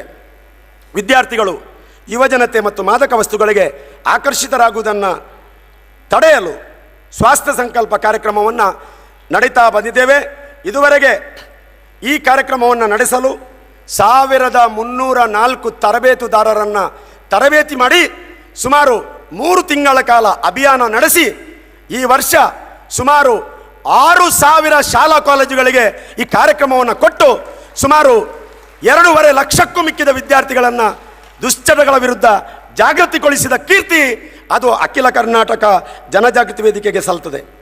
ಜನಜಾಗೃತಿ ವೇದಿಕೆ ಕಾರ್ಯಕ್ರಮದ ಯಶಸ್ವಿಗೆ ಮೂಲ ಕಾರಣವೇ ಶ್ರೀ ಕ್ಷೇತ್ರ ಧರ್ಮಸ್ಥಳ ಗ್ರಾಮಾಭಿವೃದ್ಧಿ ಯೋಜನೆ. ರಾಜ್ಯಾದ್ಯಂತ ಈ ಕಾರ್ಯಕ್ರಮ ಇರುವುದರಿಂದ ಇದರ ಸಮರ್ಪಕ ಅನುಷ್ಠಾನದಲ್ಲಿ ಯೋಜನೆಯ ಕಾರ್ಯಕರ್ತರ ಬಳಗ, ಒಕ್ಕೂಟದವರು, ಫಲಾನುಭವಿಗಳು ಕೈಗೆ ಕೈ ಕೊಟ್ಟು ಹೆಗಲಿಗೆ ಹೆಗಲು ಕೊಟ್ಟು ಕೆಲಸ ಮಾಡುತ್ತಿರುವುದು ವಿಶೇಷವಾಗಿದೆ. ಅವರ ಪಾತ್ರ ಹಿರಿದಾಗಿದೆ. ಮಾನ್ಯ ಕಾರ್ಯನಿರ್ವಾಹಕ ನಿರ್ದೇಶಕರು, ಮುಖ್ಯ ನಿರ್ವಹಣಾಧಿಕಾರಿಗಳು ನಮ್ಮೆಲ್ಲ ಕಾರ್ಯಕ್ರಮಕ್ಕೆ ಸೂಕ್ತ ಮಾರ್ಗದರ್ಶನ ನೀಡುತ್ತಿದ್ದಾರೆ. ಅಲ್ಲದೆ ಮಾನ್ಯ ಕಾರ್ಯನಿರ್ವಾಹಕ ನಿರ್ದೇಶಕರು ಯೋಜನೆಯ ಮೂಲಕ ಎಲ್ಲ ತಾಲೂಕು ಯೋಜನಾ ಕಚೇರಿಗಳಿಗೆ ವೇದಿಕೆಯ ಕಾರ್ಯಚಟುವಟಿಕೆಗಳನ್ನು ನಡೆಸಲಿಕ್ಕೆ ಪೂಜ್ಯರ ಅನುಮತಿಯಂತೆ ತಲಾ 75,000 ಅಂದರೆ ವರ್ಷಕ್ಕೆ 2 ಕೋಟಿ ಅನುದಾನವನ್ನು ಪೂಜ್ಯರು ನೀಡುತ್ತಾ ಬಂದಿದ್ದಾರೆ. ಪ್ರತಿ ವರ್ಷ ಈ ಅನುದಾನದಿಂದ ವಿವಿಧ ಕಾರ್ಯಕ್ರಮಗಳು ನಡೆಸುತ್ತಾ ಬಂದಿದ್ದೇವೆ. ಇದರಲ್ಲಿ ತಿಳಿಯುತ್ತದೆ ನಮ್ಮ ಪೂಜ್ಯರಿಗೆ ವ್ಯಸನ ಬಾಧಿತರ ಕುಟುಂಬದ ಮೇಲೆ ಎಷ್ಟು ಕಾಳಜಿ ಇದೆ ಎಂಬುದನ್ನು ಎತ್ತಿ ತೋರಿಸಿದಂತಾಗಿದೆ. ಇಂದು ನಡೆಯುವ ವ್ಯಸನ ಮುಕ್ತರ ಕುಟುಂಬೋತ್ಸವ ಅಂದರೆ ಮಧ್ಯವರ್ಜನ ಶಿಬಿರಕ್ಕೆ ಭಾಗವಹಿಸಿ ಯಶಸ್ವಿ 100 ದಿನಗಳನ್ನು ದಾಟಿದವರು ಇಂದು ಕ್ಷೇತ್ರದ ಸ್ವಾಮಿಯ ದರ್ಶನವನ್ನು ಪಡೆದು ಪೂಜ್ಯರ ಸಮ್ಮುಖದಲ್ಲಿ ದೃಢವಾಗಿ ಸಂಕಲ್ಪ ಮಾಡುತ್ತೇನೆಂದು ಸಂಕಲ್ಪ ಮಾಡುವ ದಿನ. ಇದನ್ನು ಅರ್ಥಪೂರ್ಣವಾಗಿ ಮಾಡಬೇಕೆಂಬುದೇ ಪೂಜ್ಯರ ಕಾರ್ಯನಿರ್ವಾಹಕ ನಿರ್ದೇಶಕರ ಆಶಯವಾಗಿದೆ. ಅದಕ್ಕಾಗಿ ಇಂದಿನ ಕಾರ್ಯಕ್ರಮದಲ್ಲಿ ವಿಶೇಷವಾಗಿ 16 ಮಂದಿ ವ್ಯಸನ ಮುಕ್ತ ಜಾಗೃತಿ ಅಣ್ಣನವರಿಗೆ, ಜಾಗೃತಿ ಮಿತ್ರರವರಿಗೆ ಪ್ರಶಸ್ತಿ ಪ್ರದಾನ ಮಾಡಲಾಗುತ್ತಿದೆ. ಭಾಗವಹಿಸಿದ ಎಲ್ಲರಿಗೂ ನವಜೀವನ ಬ್ಯಾಜ್ ನೀಡಲಿದ್ದೇವೆ. ಈ ಬಾರಿ ಪ್ರಪ್ರಥಮ ಬಾರಿಗೆ ಇದುವರೆಗೆ ಮಾಡಲಿಲ್ಲ. ರಾಜ್ಯದ ಎಲ್ಲ ನಾಮನಿರ್ದೇಶಿತ ಸದಸ್ಯರನ್ನು ಆಮಂತ್ರಿಸಿದ್ದೇವೆ. ಎಲ್ಲರೂ ಖುಷಿಯಿಂದ ನಿನ್ನೆನೇ ಬಂದು ಭಾಗವಹಿಸಿದ್ದಾರೆ. ರಾಜ್ಯ ಮಟ್ಟದಲ್ಲಿ ವಿವಿಧ ಹಂತದಲ್ಲಿ ಸಾಧನೆಗೈದ ಜನಜಾಗೃತಿ ಸಾಧಕರಿಗೆ ಇವತ್ತು ಗೌರವವನ್ನು ಮಾಡಲಿಕ್ಕಿದ್ದೇವೆ. ಎಲ್ಲ ಕಾರ್ಯಕ್ರಮಗಳಿಗೆ ಪೂಜ್ಯರ ದೂರದೃಷ್ಟಿ, ಮಾತೃಶ್ರೀ ಅಮ್ಮನವರ ಕಾಳಜಿ, ಮಂಜುನಾಥ ಸ್ವಾಮಿಯ ಕೃಪೆ ನಮಗೆಲ್ಲರಿಗೂ ಶ್ರೀರಕ್ಷೆಯಾಗಿದೆ ಎಂದು ತಿಳಿಸಲು ಸಂತೋಷ ಪಡ್ತೇನೆ. ಇದೀಗ ಪೂಜ್ಯರ ಅಧ್ಯಕ್ಷತೆಯಲ್ಲಿ ನಡೆಯುವ ಈ ಕಾರ್ಯಕ್ರಮದಲ್ಲಿ ಪಾಲು ಪಡೆಯುವ ನಾವೆಲ್ಲರೂ ಧನ್ಯರು. ವೇದಿಕೆಯ ಗೌರವಾಧ್ಯಕ್ಷರಾಗಿರುವ, ಟ್ರಸ್ಟಿನ ಅಧ್ಯಕ್ಷರಾಗಿರುವ ನಮ್ಮೆಲ್ಲರ ಪೂಜ್ಯರು ಈ ಬೃಹತ್ ಆಂದೋಲನದ ಸಾಧನೆಯ ಮಾರ್ಗದರ್ಶಕರು. ಈ ಪುಣ್ಯದ ಕಾರ್ಯದಲ್ಲಿ ಕೈ ಜೋಡಿಸಲು ನಮಗೆಲ್ಲರಿಗೂ ಅವಕಾಶ ನೀಡಿದ, ನಮ್ಮ ಬದುಕಿನ ಪುಣ್ಯದಲ್ಲಿ ಪಾಲು ಪಡೆಯಲಿಕ್ಕೆ ಅವಕಾಶ ಕಲ್ಪಿಸಿದ, ಸಾವಿರಾರು ಮದ್ಯಮುಕ್ತ ಕುಟುಂಬಗಳಿಗೆ ನೆಮ್ಮದಿಯ ಜೀವನ ದಯಪಾಲಿಸಿದ ಪೂಜ್ಯರಿಗೆ ಸರ್ವರ ಪರವಾಗಿ, ವ್ಯಸನ ಮುಕ್ತರ ಪರವಾಗಿ ಭಕ್ತಿಯ ಪ್ರಣಾಮಗಳನ್ನು ಸಮರ್ಪಿಸಿ ನೆರೆದ ಸರ್ವರ ಪರವಾಗಿ ತುಂಬು ಹೃದಯದಿಂದ ಭಕ್ತಿಯಿಂದ ಸ್ವಾಗತಿಸುತ್ತೇವೆ. ಈ ಕಾರ್ಯಕ್ರಮದಲ್ಲಿ ಉಪಸ್ಥಿತರಿದ್ದು ಆಶೀರ್ವಚನ ನೀಡಲಿದ್ದಾರೆ ಕಲಬುರಗಿ ಜಿಲ್ಲೆಯ ಅಫಜಲ್ಪುರ ತಾಲೂಕು ಶ್ರೀ ಮಳೇಂದ್ರ ಸಂಸ್ಥಾನ ಮಠದ ಯತಿವರ್ಯರಾದ ಶ್ರೀ ಶ್ರೀ ಷಡಕ್ಷರ ಬ್ರಹ್ಮ ವಿಶ್ವಾರಾಧ್ಯ ಮಳೇಂದ್ರ ಶಿವಾಚಾರ್ಯರು. ಪೂಜ್ಯರು ನಮ್ಮೆಲ್ಲ ಕಾರ್ಯಕ್ರಮಗಳಿಗೆ ಆಶೀರ್ವಸಿ ಆಗಮಿಸಿ ಮೆಚ್ಚುಗೆ ವ್ಯಕ್ತಪಡಿಸುತ್ತಿರುವ ಯತಿಶ್ರೇಷ್ಠರು. ಮಧ್ಯವರ್ಜನ ಶಿಬಿರರು ನಡೆಸಲು, ಯೋಜನೆಯ ಕಾರ್ಯಕ್ರಮಗಳನ್ನು ನಡೆಸಲು ತಮ್ಮಲ್ಲಿರುವ ಎಲ್ಲ ಮಠದ ವ್ಯವಸ್ಥೆಯನ್ನು ಉದಾರವಾಗಿ ನೀಡಿದವರು. ಈ ಕಾರ್ಯಕ್ರಮಕ್ಕೆ ತಾವು ಚಿತ್ತೈಸಬೇಕೆಂಬ ಮಾತು ಹೇಳಿದಾಗ ಪೂಜ್ಯರ ಕುರಿತಾಗಿ ಒಂದಷ್ಟು ಸಂತೋಷದ ನುಡಿಗಳನ್ನು ಅಲ್ಲಿಯೇ ನುಡಿಯುತ್ತಾ ಈ ಕಾರ್ಯಕ್ರಮಕ್ಕೆ ನಾನು ಬರುವುದು ಮುಖ್ಯವಲ್ಲ, ಅದಕ್ಕಿಂತಲೂ ಪೂಜ್ಯರು ಆಮಂತ್ರಿಸುವುದೇ ಶ್ರೇಷ್ಠ ಅಂತೇಳಿ ತಿಳಿದು ಉದ್ಗರಿಸಿ ಸಂತೋಷದಿಂದ ಒಪ್ಪಿಕೊಂಡು ಯಾವುದೇ ಫಲಾಪೇಕ್ಷೆ ಇಲ್ಲದೆ ಇಂದಿನ ಕಾರ್ಯಕ್ರಮದಲ್ಲಿ ಭಾಗವಹಿಸುತ್ತಿದ್ದಾರೆ. ಇವರನ್ನು ಶಿರಸಾಷ್ಟಾಂಗ ನಮಿಸಿ ಭಕ್ತಿಪೂರ್ವಕವಾಗಿ ಸ್ವಾಗತಿಸುತ್ತೇನೆ. ಕ್ಷೇತ್ರಕ್ಕೆ ಆಗಮಿಸಿದ ಇನ್ನೋರ್ವ ಪರಮ ಪೂಜ್ಯರು, ನಮ್ಮ ಕಾರ್ಯಕ್ರಮದ ಸಂಘಟನೆಯಲ್ಲಿ ಸದಾ ಪ್ರೋತ್ಸಾಹ ನೀಡುತ್ತಿರುವ ಗುಳೇದಕೊಪ್ಪ ಶ್ರೀ ಶ್ರೀ ಶ್ರೀ ಒಪ್ಪತ್ತೇಶ್ವರ ಸ್ವಾಮೀಜಿಯವರನ್ನು ಗುರುತಿಸಿ ಪ್ರೀತಿಯಿಂದ ಭಕ್ತಿಯಿಂದ ಸ್ವಾಗತಿಸುತ್ತೇನೆ. ಈ ಕಾರ್ಯಕ್ರಮದ ಉದ್ಘಾಟನೆ ಮಾಡುತ್ತಿರುವವರು ನಮ್ಮೆಲ್ಲರ ಮಹಾತಾಯಿ ಮಾತೃಶ್ರೀ ಡಾಕ್ಟರ್ ಹೇಮಾವತಿ ವಿ ಹೆಗ್ಗಡೆಯವರು. ಜನರ ಕಷ್ಟ ಕಾರ್ಪಣ್ಯಗಳಲ್ಲಿ ಸದಾ ಸ್ಪಂದಿಸುವ ಮಾತೃಹೃದಯಿ, ಬಡವರ ನಿರ್ಗತಿಕರ ಊಟ ಸೂರಿನ ಬಗ್ಗೆ ಸದಾ ಚಿಂತಿಸಿ ಉಚಿತ ಮನೆ ಮಾಶಾಸನ ಅಗತ್ಯ ವಸ್ತುಗಳ ಪೂರೈಕೆ ಮಾಡುತ್ತಿರುವ ವಾತ್ಸಲ್ಯಮಯಿ ಮಹಿಳಾ ಸಬಲೀಕರಣ ಸ್ವಾವಲಂಬನೆಯ ಬಗ್ಗೆ ಜ್ಞಾನ ವಿಕಾಸ ಕಾರ್ಯಕ್ರಮ ರೂಪಿಸಿದ ನಮ್ಮೆಲ್ಲರ ಅಚ್ಚುಮೆಚ್ಚಿನ ಅಮ್ಮನವರನ್ನು ಪ್ರಣಾಮಗಳೊಂದಿಗೆ ನೆರೆದಿರುವ ಎಲ್ಲರ ಪರವಾಗಿ ಸ್ವಾಗತಿಸುತ್ತೇನೆ. ಇಂದಿನ ಕಾರ್ಯಕ್ರಮದಲ್ಲಿ ನವಜೀವನ ಸಾಧಕರಿಗೆ ಪ್ರಶಸ್ತಿ ಪ್ರದಾನ ಮಾಡಿ ಜನಜಾಗೃತಿ ವೇದಿಕೆಯ ಕಾರ್ಯಚಟುವಟಿಕೆಗಳ ಹೊಸ ದೃಷ್ಟಿಕೋನದ ಬಗ್ಗೆ ಮಾಹಿತಿ ನೀಡಲಿರುವ ಯೋಜನೆಯ ಹೆಮ್ಮೆಯ ಕಾರ್ಯನಿರ್ವಾಹಕ ನಿರ್ದೇಶಕರಾಗಿರುವ ಡಾಕ್ಟರ್ LH ಮಂಜುನಾಥ್ ಸರ್ ಅವರಿಗೆ, ಇವರು ಶ್ರೀ ಕ್ಷೇತ್ರ ಧರ್ಮಸ್ಥಳ ಗ್ರಾಮಾಭಿವೃದ್ಧಿ ಯೋಜನೆಯನ್ನು ರಾಜ್ಯ ಮಟ್ಟದಲ್ಲಿ ಅನುಷ್ಠಾನಿಸಿ ದೇಶ ವಿದೇಶದ ಜನರು ಯೋಜನೆಯ ಕಡೆಗೆ ಒಮ್ಮೆ ತಿರುಗಿ ನೋಡಲು ಕಾರಣೀಕರ್ತರಾದವರು. ಜನಜಾಗೃತಿ ವೇದಿಕೆಯ ಪ್ರತಿ ಕಾರ್ಯಕ್ರಮವನ್ನು ಅನುಷ್ಠಾನ ಮಾಡುವಲ್ಲಿ ಮಾರ್ಗದರ್ಶನ ನೀಡುತ್ತಿರುವವರು. ಜನಜಾಗೃತಿ ವೇದಿಕೆಯ ಸಂಚಾಲಕರು ಟ್ರಸ್ಟಿಗಳು ಆಗಿರುವ ತಮ್ಮನ್ನು ಗೌರವದಿಂದ ಸ್ವಾಗತಿಸುತ್ತೇನೆ. ಇಂದಿನ ಕಾರ್ಯಕ್ರಮದಲ್ಲಿ ಜನಜಾಗೃತಿ ಸಾಧಕರಿಗೆ ಗೌರವಿಸುವವರು ಶ್ರೀಮತಿ ಶ್ರದ್ಧಾ ಅಮಿತ್ರವರು. ಪೂಜ್ಯರ ಮತ್ತು ಮಾತೃಶ್ರೀ ಅಮ್ಮನವರ ಸುಪುತ್ರಿಯಾಗಿರುವ ಇವರು ಪೂಜ್ಯ ದಂಪತಿಗಳ ಪಥದಲ್ಲೇ ಸಾಗುತ್ತಾ ಜನಸೇವೆ ಮಾಡುತ್ತಿರುವ ಇವರು ಜ್ಞಾನ ವಿಕಾಸ ಯೂಟ್ಯೂಬ್ನ ಮೂಲಕ ಸಮಾಜದ ಅಗತ್ಯದ ಮತ್ತು ಜ್ವಲಂತ ವಿಷಯಗಳ ಕುರಿತಾಗಿ ಪ್ರಖರವಾದ ಮಾಹಿತಿಯನ್ನು ಜನರಿಗೆ ತಲುಪಿಸುವಲ್ಲಿ ಮುಂಚೂಣಿಯಲ್ಲಿ ಶ್ರಮಿಸುತ್ತಿದ್ದಾರೆ. ಬೆಂಗಳೂರಿನ SDM ಕ್ಷೇಮವನ ಪ್ರಕೃತಿ ಚಿಕಿತ್ಸಾ ಕೇಂದ್ರದ ಆಡಳಿತ ನಿರ್ದೇಶಕರು ಆಗಿರುವ ಇವರು ಜನಜಾಗೃತಿ ವೇದಿಕೆ ಟ್ರಸ್ಟ್ನ ಟ್ರಸ್ಟಿಗಳು ಆಗಿರುವುದು ನಮಗೆ ಸಂತೋಷ. ಅಮ್ಮರವನರನ್ನ ಭಕ್ತಿಯಿಂದ ಸ್ವಾಗತಿಸುತ್ತೇನೆ. ವೇದಿಕೆಯಲ್ಲಿ ಉಪಸ್ಥಿತರಿದ್ದು ಕಾರ್ಯಕ್ರಮದಲ್ಲಿ ನವಜೀವನ ಸದಸ್ಯರಿಗೆ ಗುರುತಿನ ಚೀಟಿ ವಿತರಿಸಲಿರುವ ವೇದಿಕೆಯ ಟ್ರಸ್ಟಿಗಳಾದ ಪ್ರಸಿದ್ಧ ಉದ್ಯಮಿಗಳಾದ ನೆಲಮಂಗಲದ ಶ್ರೀ ವಿ ರಾಮಸ್ವಾಮಿ ಅವರಿಗೆ, ನವಜೀವನ ಸದಸ್ಯರಿಗೆ ಪ್ರಮಾಣ ಪತ್ರ ವಿತರಣೆ ಮಾಡಲಿರುವ ವೇದಿಕೆಯ ನಿಕಟಪೂರ್ವ ಅಧ್ಯಕ್ಷರಾಗಿರುವ ಖ್ಯಾತಿಯ ಸಹಕಾರಿ ಹಾಸನದ ಶ್ರೀ ಸತೀಶ್ ಹೊನ್ನವಳ್ಳಿ ಅವರಿಗೆ, ಕರ್ನಾಟಕ ಸರ್ಕಾರದ ಸಂಯಮ ಪ್ರಶಸ್ತಿ ವಿಜೇತ ಉಡುಪಿಯ ಮತ್ತು ರಾಜ್ಯದ ಪ್ರಸಿದ್ಧ ಮನೋವೈದ್ಯರಾಗಿರುವ ಟ್ರಸ್ಟಿಗಳಾದ ಡಾಕ್ಟರ್ PV ಭಂಡಾರಿ ಅವರಿಗೆ, ಮಂಗಳೂರಿನ KS ಹೆಗಡೆ ಆಸ್ಪತ್ರೆಯ ಮನೋರೋಗ ವಿಭಾಗದ ಉಜಿರೆಯ ಶ್ರೀ ಧರ್ಮಸ್ಥಳ ಮಂಜುನಾಥೇಶ್ವರ ವ್ಯಸನಮುಕ್ತಿ ಸಂಶೋಧನಾ ಕೇಂದ್ರದ ಮನೋವೈದ್ಯರಾಗಿರುವ ಟ್ರಸ್ಟಿಗಳು ಆಗಿರುವ ಡಾಕ್ಟರ್ ಶ್ರೀನಿವಾಸ್ ಭಟ್ರವರಿಗೆ, ಶ್ರೀ ಕ್ಷೇತ್ರ ಧರ್ಮಸ್ಥಳದ ಗ್ರಾಮಾಭಿವೃದ್ಧಿ ಯೋಜನೆ BC ಟ್ರಸ್ಟ್ ಇದರ ಮುಖ್ಯ ನಿರ್ವಹಣಾಧಿಕಾರಿಗಳಾದ ಹಿರಿಯ ಅಧಿಕಾರಿಗಳಾದ ಶ್ರೀ ಅನಿಲ್ ಕುಮಾರ್ SS ರವರಿಗೆ, ಜನಜಾಗೃತಿ ವೇದಿಕೆಯ ಸ್ಥಾಪಕ ಅಧ್ಯಕ್ಷರಾದ K ವಸಂತ ಸಾಲ್ಯಾನ್, ನಿಕಟಪೂರ್ವ ಅಧ್ಯಕ್ಷರಾದಂಥ ದೇವದಾಸ್ ಹೆಬ್ಬಾರ್ರವರ ಅನುಪಸ್ಥಿತಿಯಲ್ಲಿ ಅವರಿಗೆ ಪ್ರೀತಿಯ ಸ್ವಾಗತವನ್ನು ಬಯಸುತ್ತೇನೆ. ಇಂದಿನ ಕಾರ್ಯಕ್ರಮದ ಸಂಘಟಕರಾದ ರಾಜ್ಯಾಧ್ಯಕ್ಷರು ಶ್ರೀ ರಾಜಣ್ಣ ಕೊರವಿಯವರು ವೇದಿಕೆಯ ಚಟುವಟಿಕೆಗಳನ್ನು ಮುನ್ನಡೆಸುವಲ್ಲಿ ನನ್ನ ಜೊತೆ ಮತ್ತು ಎಲ್ಲರ ಜೊತೆ ಕಾರ್ಯಕ್ರಮದಲ್ಲಿ ತನ್ನನ್ನು ತಾನು ತೊಡಗಿಸಿಕೊಂಡು ಭಾಗವಹಿಸುತ್ತಿದ್ದಾರೆ. ತಮಗೂ ಪ್ರೀತಿಯ ಸ್ವಾಗತ. ಈ ಸಂದರ್ಭದಲ್ಲಿ ವಿಶೇಷವಾಗಿ ಈ ದೊಡ್ಡ ವ್ಯವಸ್ಥೆಗೆ ಮಾರ್ಗದರ್ಶನ ನೀಡಿದ ಗೌರವಾನ್ವಿತ ಶ್ರೀ ಹರ್ಷೇಂದ್ರ ಕುಮಾರ್ ಸರ್ ಅವರನ್ನು ಅವರ ಅನುಪಸ್ಥಿತಿಯಲ್ಲಿ ಗುರುತಿಸಿ ಸ್ವಾಗತಿಸುತ್ತೇನೆ. ಅದೇ ರೀತಿ ನಮ್ಮೊಂದಿಗೆ ಸದಾ ಇದ್ದು ನಮ್ಮೆಲ್ಲ ವಿಚಾರಗಳಿಗೆ ಸ್ಥಳದಲ್ಲೇ ಇದ್ದು ಸಹಕರಿಸುತ್ತಿರುವ ಪೂಜ್ಯರ ಆಪ್ತ ಕಾರ್ಯದರ್ಶಿಗಳಾದ ಶ್ರೀ ವೀರು ಶೆಟ್ಟಿ, ಉಪಹಾರ ವ್ಯವಸ್ಥೆಯಲ್ಲಿ ಸಹಕರಿಸಿದ 5,000 ಜನರಿಗೆ ಉಪಹಾರ ವ್ಯವಸ್ಥೆಯನ್ನು ಮಾಡಲಿಕ್ಕೆ ಸಹಕರಿಸಿದ ಶ್ರೀ ಸುಬ್ರಹ್ಮಣ್ಯ ಪ್ರಸಾದ್, ವಸತಿ ವ್ಯವಸ್ಥೆಯಲ್ಲಿ ಸಹಕರಿಸುತ್ತಿರುವ ಪಾರ್ಶ್ವನಾಥ್, ನಮಗೆ ಸದಾ ಮಾರ್ಗದರ್ಶನ ನೀಡುತ್ತಿರುವ ಪೂಜ್ಯರ ಎಲ್ಲ ಕುಟುಂಬ ವರ್ಗದ ಸದಸ್ಯರಿಗೆ, ಪತ್ರಕರ್ತರಿಗೆ, ದೃಶ್ಯ ಮಾಧ್ಯಮದವರಿಗೆ, ನೆರೆದ ಸರ್ವರಿಗೆ ಗೌರವಪೂರ್ವಕವಾಗಿ ಗುರುತಿಸಿ ಸ್ವಾಗತಿಸುತ್ತಾ ನನ್ನ ಸ್ವಾಗತ ಭಾಷಣವನ್ನು ಕೊನೆಗೊಳಿಸುತ್ತೇನೆ. ಜೈ ಜನಜಾಗೃತಿ, ಜೈ ಧರ್ಮಸ್ಥಳ, ಜೈ ಗ್ರಾಮಾಭಿವೃದ್ಧಿ ಯೋಜನೆ. ಇಂದಿನ ಕಾರ್ಯಕ್ರಮದ ಅಧ್ಯಕ್ಷತೆಯನ್ನು ವಹಿಸಿರ್ತಕ್ಕಂಥ ಪರಮ ಪೂಜ್ಯ ಕಾವಂದರಿಗೆ ರಾಜ್ಯ ಅಧ್ಯಕ್ಷರಾದಂಥ ರಾಜನಮು ಕೊರವಿ ಹಾಗೂ ಮಾಜಿ ಅಧ್ಯಕ್ಷರು ರಾಜ್ಯಾಧ್ಯಕ್ಷರಾದಂಥ ರಾಮಸ್ವಾಮಿ ಅವರು ಹಾರ ಹಾಗೂ ಫಲಪುಷ್ಪವನ್ನು ಕೊಟ್ಟು ಗೌರವಿಸಬೇಕಾಗಿ ಈ ಸಂದರ್ಭದಲ್ಲಿ ವಿನಂತಿಯನ್ನು ಮಾಡ್ತಾ ಇದ್ದೇವೆ.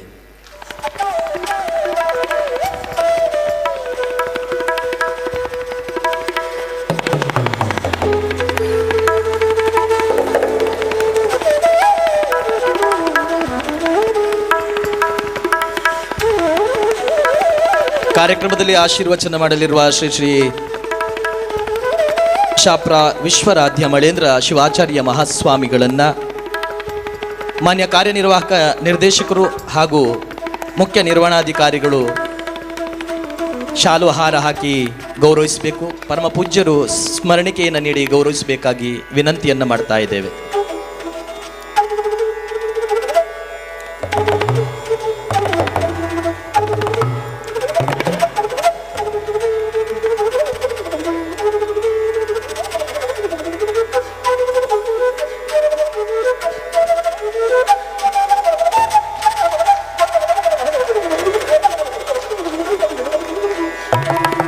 ಗೌರವ ಉಪಸ್ಥಿತಿಯಲ್ಲಿರುವ ಶ್ರೀ ಶ್ರೀ ಶ್ರೀ ಒಪ್ಪತ್ತೇಶ್ವರ ಸ್ವಾಮೀಜಿಗಳಿಗೆ ಉಡುಪಿ ಪ್ರಾದೇಶಿಕ ವಿಭಾಗದ ಪ್ರಾದೇಶಿಕ ನಿರ್ದೇಶಕರು ದುಗ್ಗೇಗೌಡ ಸರ್ ಹಾಗೂ ಮೈಸೂರು ಪ್ರಾದೇಶಿಕ ವಿಭಾಗದ ಪ್ರಾದೇಶಿಕ ನಿರ್ದೇಶಕರು ಜಯರಾಮ್ ನೆಲಿತಾಯಿ ಸರ್ ಅವರು ಗೌರವಿಸಬೇಕಾಗಿ ವಿನಂತಿ.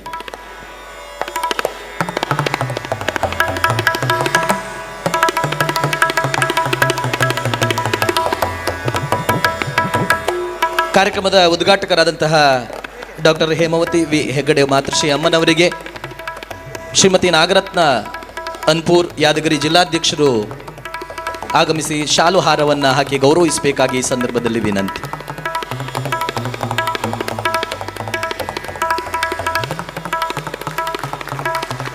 ಮಳೇಂದ್ರ ಶಿವಾಚಾರ್ಯ ಮಹಾಸ್ವಾಮೀಜಿಗಳಿಗೆ ಪೂಜ್ಯರಿಂದ ಸ್ಮರಣಿಕೆ ಗೌರವಾರ್ಪಣೆ. ಮಾತೃಶ್ರೀ ಅಮ್ಮನವರಿಗೆ ಶ್ರೀಮತಿ ನಾಗರತ್ನ ಅನ್ಪೂರ್ ಯಾದಗಿರಿ ಜಿಲ್ಲಾಧ್ಯಕ್ಷರು ಗೌರವಿಸಬೇಕಾಗಿ ವಿನಂತಿ. ನಮ್ಮ ನಿರ್ದೇಶಕರು ಲೀಲಾವತಿ ಅವರು ಗೌರವಿಸಬೇಕಾಗಿ ಈ ಸಂದರ್ಭದಲ್ಲಿ ವಿನಂತಿ.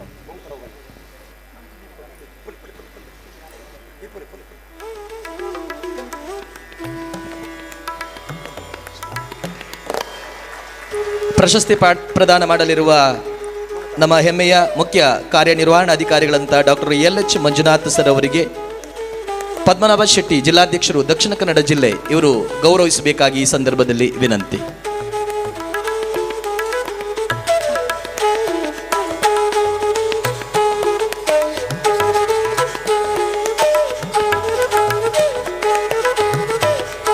ಶ್ರೀಮತಿ ಶ್ರದ್ಧಾ ಅಮಿತ್ ಅವರಿಗೆ ಶ್ರೀಮತಿ ವೀಣಾ ರಮೇಶ್ ಜಿಲ್ಲಾಧ್ಯಕ್ಷರು ಬೆಂಗಳೂರು ಇವರು ಗೌರವಿಸಬೇಕಾಗಿ ಈ ಸಂದರ್ಭದಲ್ಲಿ ವಿನಂತಿಯನ್ನು ಮಾಡ್ತಾ ಇದ್ದೇವೆ.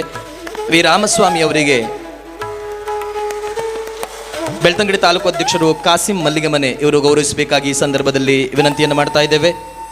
ಸತೀಶ್ ಹೊನ್ನವಳ್ಳಿ ಇವರಿಗೆ ಉಡುಪಿ ಜಿಲ್ಲಾಧ್ಯಕ್ಷರು ನವೀನ್ ಚಂದ್ರ ಶೆಟ್ಟಿ ಇವರು ಗೌರವಿಸಬೇಕಾಗಿ ಈ ಸಂದರ್ಭದಲ್ಲಿ ವಿನಂತಿಯನ್ನು ಮಾಡ್ತಾ ಇದ್ದೇವೆ.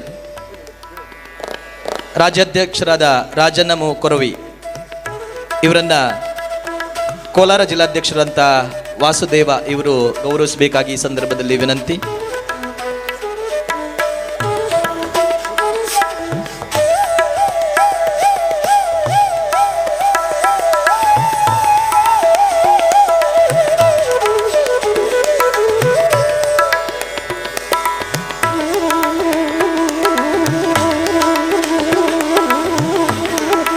ಮುಖ್ಯ ನಿರ್ವಹಣಾಧಿಕಾರಿಗಳಿಗೆ ಸಿರ್ಸಿಯ ವಿವೇಕ್ ರಾಯ್ಕರ್ ಅವರು ಮಾಜಿ ಜಿಲ್ಲಾಧ್ಯಕ್ಷರು ಗೌರವಿಸಬೇಕಾಗಿ ವಿನಂತಿ.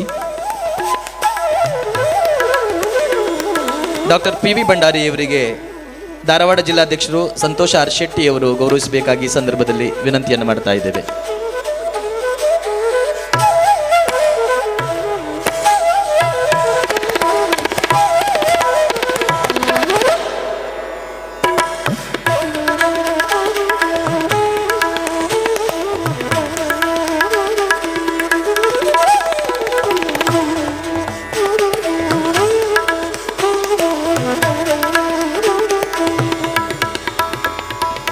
ಮುಖ್ಯ ನಿರ್ವಹಣಾಧಿಕಾರಿಗಳಾದಂತಹ ಅನಿಲ್ ಕುಮಾರ್ SS ಅವರಿಗೆ ವಿವೇಕ್ ರಾಯ್ಕರ್ ಅವರು, ಡಾಕ್ಟರ್ PV ಭಂಡಾರಿ ಅವರಿಗೆ ಸಂತೋಷ ಆರ್ ಶೆಟ್ಟಿ ಧಾರವಾಡ ಅಭಿನಂದನೆಗಳು.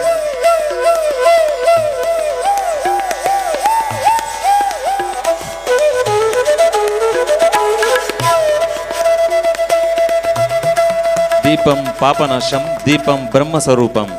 ಮದ್ಯಪಾನವೆಂಬ ಪಾಪಕ್ಕೆ ಧರ್ಮಸ್ಥಳದ ಮಧ್ಯವರ್ಜನ ಶಿಬಿರವೆಂಬ ಪುಣ್ಯದ ಮದ್ದು. ನಮ್ಮೆಲ್ಲರ ಪಾಪ ಪುಣ್ಯವನ್ನು ಹೋಗಲಾಡಿಸುವ ದೀಪವನ್ನು ಉದ್ದೀಪನ ಮಾಡಲಿದ್ದಾರೆ. ಈ ಕಾರ್ಯಕ್ರಮದ ಉದ್ಘಾಟಕರಾದ ಜ್ಞಾನ ವಿಕಾಸ ಕಾರ್ಯಕ್ರಮದ ಅಧ್ಯಕ್ಷರಾದ ಮಾತೃಶ್ರೀ ಡಾಕ್ಟರ್ ಹೇಮಾವತಿ ವಿ ಹೆಗಡೆ ಅವರು ತಮ್ಮ ದಿವ್ಯ ಹಸ್ತದಿಂದ ಉದ್ಘಾಟಿಸಬೇಕಾಗಿ ವಿನಂತಿಸಿಕೊಳ್ತಾ ಇದ್ದೀವಿ.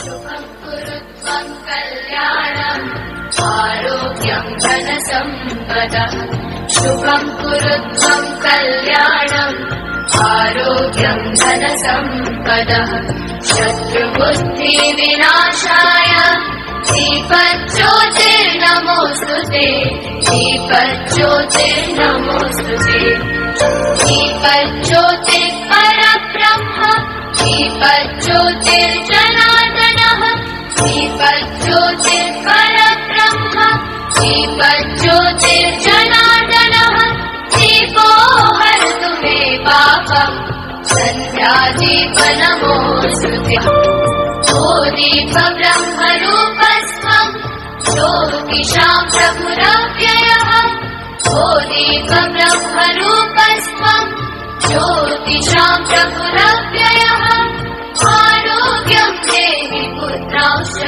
मतिं स्वच्छामि मे सदा रवेरस्तं समारभ्य यावत् सूर्योदयो भवेत् रवेरस्तं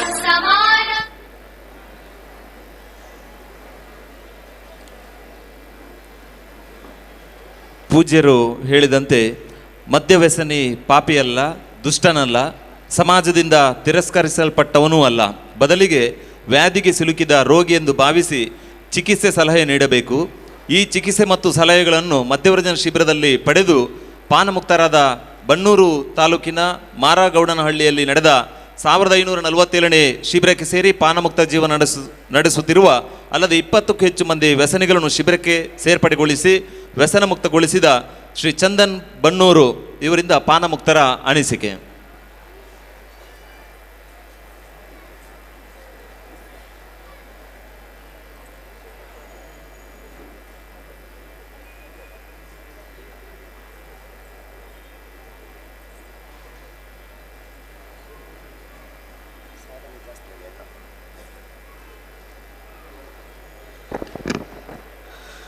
ಓಂ ಶ್ರೀ ಮಂಜುನಾಥಾಯ ನಮಃ.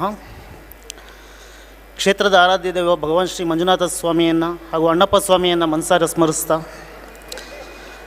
ಈ ಸಮಾರಂಭದ ಅಧ್ಯಕ್ಷತೆಯನ್ನು ವಹಿಸಿರುವಂತಹ ನನ್ನ ಒಡೆಯ ಒಂದರ್ಥದಲ್ಲಿ ನನ್ನ ಪುನರ್ಜನ್ಮದಾತರು ಅಂತ ಹೇಳ್ಬೋದು. ಪರಮಪೂಜ್ಯ ಖಾವಂದರು ಹಾಗೂ ಮಾತೃಶ್ರೀ ಹೇಮಾವತಿ ಅಮ್ಮನವರ ಕೃಪಾಶೀರ್ವಾದಗಳನ್ನು ಬೇಡಿಕೊಳ್ತಾ ವೇದಿಕೆ ಮೇಲಿರ್ತಕ್ಕಂಥ ಎಲ್ಲ ಗುರು ಹಿರಿಯರಿಗೂ ಅವರ ಪಾದಚರಣ ಕಮಲಗಳಿಗೆ ನಮಸ್ಕರಿಸ್ತಾ ವೇದಿಕೆ ಮುಂಭಾಗದಲ್ಲಿರ್ತಕ್ಕಂಥ ನನ್ನೆಲ್ಲ ನವಜೀವನ ಸಮಿತಿ ಸದಸ್ಯರಿಗೂ ಅವರ ಕುಟುಂಬದವರಿಗೂ ಯೋಜನೆಯ ಎಲ್ಲ ಕಾರ್ಯಕರ್ತರಿಗೂ ಒಂದೇ ಮಾತಿನಲ್ಲಿ ನಮಸ್ಕರಿಸ್ತಾ, ಸ್ನೇಹಿತರೆ, ನನ್ನ ಹೆಸರು ಚಂದನ್ ಅಂತ. ಮೈಸೂರು ಜಿಲ್ಲೆ ಟಿ ನರಸೀಪುರ ತಾಲೂಕು ಬನ್ನೂರು ಹೋಬಳಿ ಬಸವನಹಳ್ಳಿ ಗ್ರಾಮದವನು. ಒಂದು ಕುಟುಂಬದಲ್ಲಿ ಒಬ್ಬ ಸದಸ್ಯ, ಒಬ್ಬ ವ್ಯಸನಿ ಕುಟುಂಬದ ಸದಸ್ಯರೆಲ್ಲ ಸೇರಿ ಆ ವ್ಯಕ್ತಿಯನ್ನು ಒಂದು ಮಧ್ಯವರ್ಜನ ಶಿಬಿರಕ್ಕೋ ಪುನಶ್ಚೇತನ ಕೇಂದ್ರಕ್ಕೋ ಸೇರಿಸಬೇಕು ಅನ್ನುವಂಥ ಮಟ್ಟಕ್ಕಿರ್ತಾರೆ ಅಂತಂದರೆ ಆ ವ್ಯಕ್ತಿಯ ಕುಡಿತದ ಜೀವನ ಎಷ್ಟು ಮಟ್ಟಿಗಿರುತ್ತೆ, ಎಷ್ಟು ಹೀನಾಯವಾಗಿರುತ್ತೆ ಅನ್ನುವಂಥದ್ದು ನಮ್ಮೆಲ್ಲರಿಗೂ ಗೊತ್ತಿರುವಂಥ ವಿಚಾರ, ನಿಮಗೂ ಗೊತ್ತಿರುವಂಥ ವಿಚಾರ. ನನ್ನ ಬದುಕು, ನನ್ನ ಕುಡಿತದ ಜೀವನ ಅದಕ್ಕೆ ಹೊರತಾಗೇನಿರಲಿಲ್ಲ. ಬಹುಶಃ ಸುಮಾರು 4-5 ವರ್ಷಗಳ ಕುಡಿತದ ಜೀವನ. ಸೂಕ್ಷ್ಮವಾಗಿ ಹೇಳಬೇಕು ಅಂದರೆ ನನ್ನ ಅಂತಿಮ ಅಂದರೆ ಕೊನೆಯ ಕುಡಿತದ ಬದುಕು ಹೇಗಿತ್ತು ಅಂದರೆ, ಪ್ರಾರಂಭದಲ್ಲಿ ಒಂದು ಶೋಕಿಗೆ ಅಂತ ಸ್ನೇಹಿತರ ಜೊತೆ ಕಲಿತಂಥ ಕುಡಿತ ಕ್ರಮೇಣವಾಗಿ ಪ್ರಾರಂಭದಲ್ಲಿ ನಾನು ಅದನ್ನು ಕುಡಿಯುತ್ತಾ ಇದ್ದೆ. ಕ್ರಮೇಣವಾಗಿ ಹಂತ ಹಂತವಾಗಿ ಅದೇ ನನ್ನನ್ನು ಕುಡಿತು ನನ್ನ ಬದುಕನ್ನೇ ನುಂಗಿ ನೀರು ಕುಡಿಯುವಂಥ ಮಟ್ಟಕ್ಕೆ ತಂದುಬಿಡ್ತು. ತಿಂಗಳಿಗೆ 6 ತಿಂಗಳಿಗೋ, ವರ್ಷಕ್ಕೊಮ್ಮೆ, 6 ತಿಂಗಳಿಗೊಮ್ಮೆ, 3 ತಿಂಗಳಿಗೊಮ್ಮೆ ಕುಡಿತಾ ಇದ್ದಂಥವನು ವಾರಕ್ಕೊಂದು ಸಲ, ಪ್ರತಿದಿನ ಆದಮೇಲೆ ಪ್ರತಿದಿನ ಬೆಳಿಗ್ಗೆನೇ ಬೇಕು ಅನ್ನುವಂಥ ಮಟ್ಟಕ್ಕೆ ಬಂತು. ಅಮಲ ರೋಗ ಅಷ್ಟು ಅತಿರೇಕಕ್ಕೂ ಕರ್ಕೊಂಡೋಯ್ತು. ಊರಲ್ಲೆಲ್ಲೂ ಬೆಲೆ ಸಿಗ್ತಿರಲಿಲ್ಲ, ಯಾರೂ ಬೆಲೆ ಕೊಟ್ಟು ಮಾತಾಡ್ತಿರಲಿಲ್ಲ. ಖುದ್ದು ನನ್ನ ಮನೆಯಲ್ಲೂ ಕೂಡ ಯಾರೂ ಗೌರವ ಕೊಡ್ತಿರಲಿಲ್ಲ, ಮಾತಾಡಿಸ್ತಿರ್ಲಿಲ್ಲ, ಬಿಟ್ಬಿಟ್ಟಿದ್ರು. ಕುಡಿತಿದ್ದು ಕೊನೆ ಜೀವನದಲ್ಲಿ ನನ್ನನ್ನು ಬಿಟ್ಟೇ ಬಿಟ್ಟಿದ್ರು. ಇದ್ದರೆ ಅನ್ನ ಹಾಕುವ, ಇಲ್ಲಾಂದ್ರೆ ಮಣ್ಣಿಗೆ ಹಾಕುವ ಅಂಥೇಳಿ. ಹೀಗಿದ್ದಂಥ ಪರಿಸ್ಥಿತಿನಲ್ಲಿ ಒಮ್ಮೆ ಇಲ್ಲ, ನನಗೆ ಬೇಜಾರಾಯಿತು. ಮನೇಲಿ ಯಾರು ಚಿಕ್ಕ ಮಕ್ಕಳು, ನನ್ನ ತಂಗಿ ಮಕ್ಕಳು ಸಹಿತ ಕೂಡ ನನ್ನ ಹತ್ರ ಬರ್ತಿರಲಿಲ್ಲ, ಭಯ ಪಡ್ತಿದ್ರು. ಅಂಥ ಪರಿಸ್ಥಿತಿ ಮನೆಯಲ್ಲಿ, ವಾತಾವರಣ ಕೆಟ್ಟ ವಾತಾವರಣ. ನನಗೆ ಬೇಜಾರಾಗಿ ಇದನ್ನು ಬಿಡಬೇಕು ಅಂತ ಮನಸ್ಸು ಮಾಡಿ ಬಿಟ್ಬಿಡ್ತೀನಿ ಅಂತೇಳಿ ಆಲ್ಕೋಬ್ಯಾನ್ ಅನ್ನುವಂಥ ಒಂದು ಔಷಧ ತರಿಸ್ಕೊಂಡೆ. ಆದರೆ ಬಿಡೋಕ್ಕಾಗಲಿಲ್ಲ. ಅದನ್ನು ಕುಡಿತಾ ಇದ್ದೀನಿ ಅನ್ನುವಂಥ ಭ್ರಮೆಯಲ್ಲಿ ಒಂದು 2 ತಿಂಗಳು ಚೆನ್ನಾಗಿದ್ದೆ, ಬಿಡೋಕ್ಕಾಗಿರಲಿಲ್ಲ. ಮತ್ತೆ ಮನೇಲಿ ಸಮಸ್ಯೆ ಸ್ಟಾರ್ಟ್ ಆಯಿತು, ಮತ್ತೆ ಅದೇ ಪರಿಸ್ಥಿತಿ, ಮತ್ತೆ ಕುಡ್ತ ಸ್ಟಾರ್ಟ್ ಆಯಿತು. ಎರಡನೇ ಬಾರಿ ಮತ್ತೆ ಸ್ಲಿಪ್ ಆದಾಗ ತುಂಬ ಇನ್ನೂ ಜಾಸ್ತಿ ಹೆಚ್ಚಿನ ಮಟ್ಟಕ್ಕೆ ಹೋಯ್ತು, ಕುಡ್ತ ಅತಿರೇಕಕ್ಕೆ ಹೋಯ್ತು.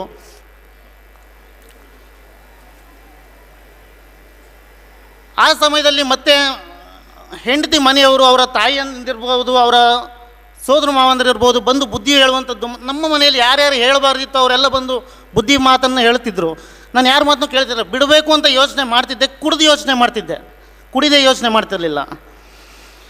ಈಗಿದಂಥ ಪರಿಸ್ಥಿತಿಯಲ್ಲಿ ಮೈಸೂರಿನಲ್ಲೇ ಒಂದು ರಿಹ್ಯಾಬಿಲಿಟೇಷನ್ ಸೆಂಟರ್ ಇತ್ತು, ಅಲ್ಲಿಗೆ ಸೇರಿಸಿದ್ರು ಪುನಶ್ಚೇತನ ಕೇಂದ್ರಕ್ಕೆ.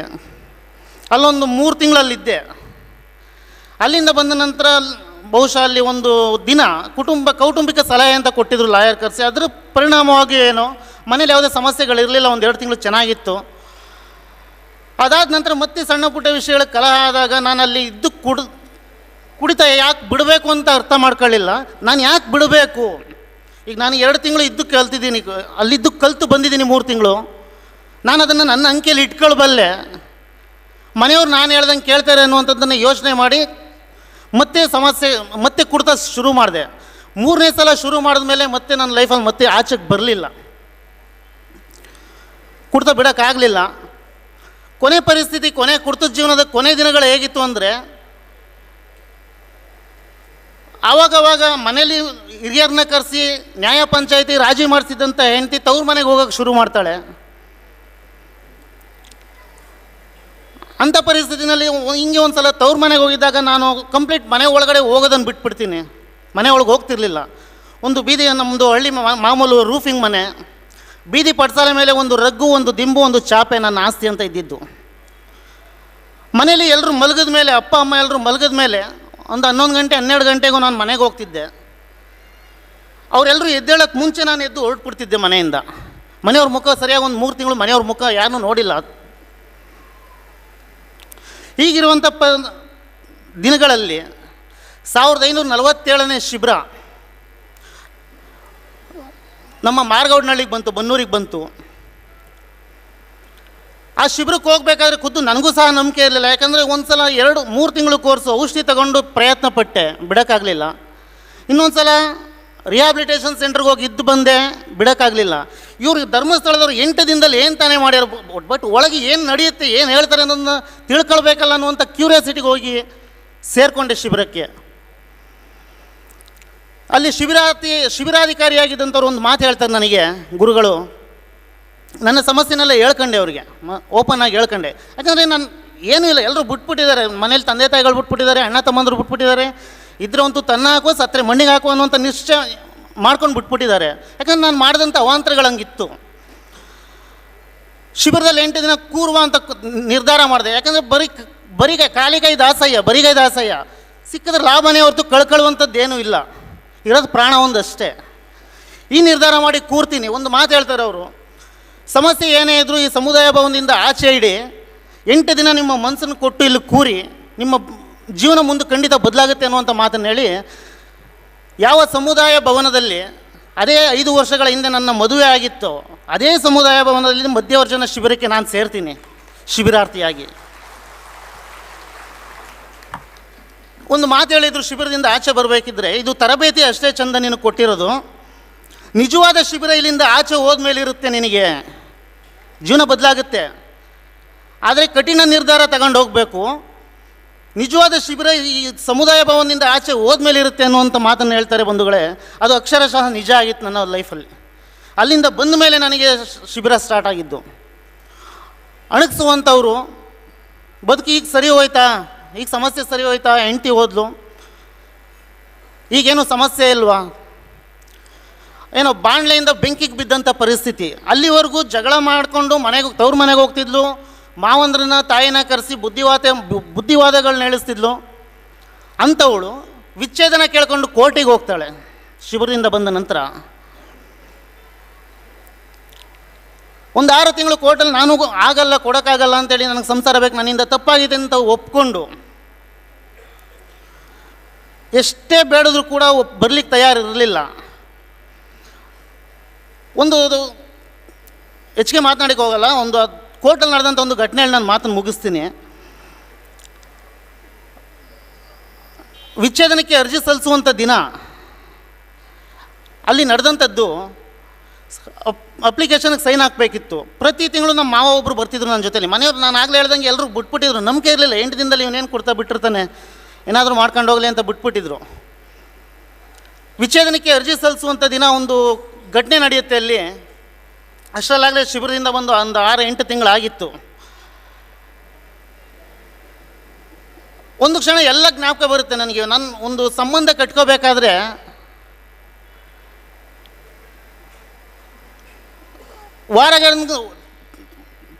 ತಿಂಗಳುಗಳಗಟ್ಟಲೆ ಹಬ್ಬದ ರೀತಿ ಮನೆಯಲ್ಲಿ ಒಂದು ಹುಡುಗಿ ನೋಡಿ ಚಪ್ರ ಹಾಕಿ ಶಾಸ್ತ್ರ ಸಂಪ್ರದಾಯಗಳನ್ನು ಅನುಸರಿಸಿ 100 ಜನ ಸಂಬಂಧಿಕರು, 10 ಜನ ಸ್ನೇಹಿತರು, ಗಟ್ಟಿ ಮೇಳ, ಅಗ್ನಿ ಸಾಕ್ಷಿ, ಈ ರೀತಿಯಾಗಿ ಕಟ್ಕೊಂಡಂಥ ಸಂಬಂಧ ಅವತ್ತು ಕೇವಲ ಒಂದು 10 ರೂಪಾಯಿ ಪೆನ್ನು, 30 ರೂಪಾಯಿ ಎಣ್ಣೆ ನನ್ನ ಬದುಕನ್ನೇ ತೀರಿಸ್ತಿದೆಯಲ್ಲ ಇದು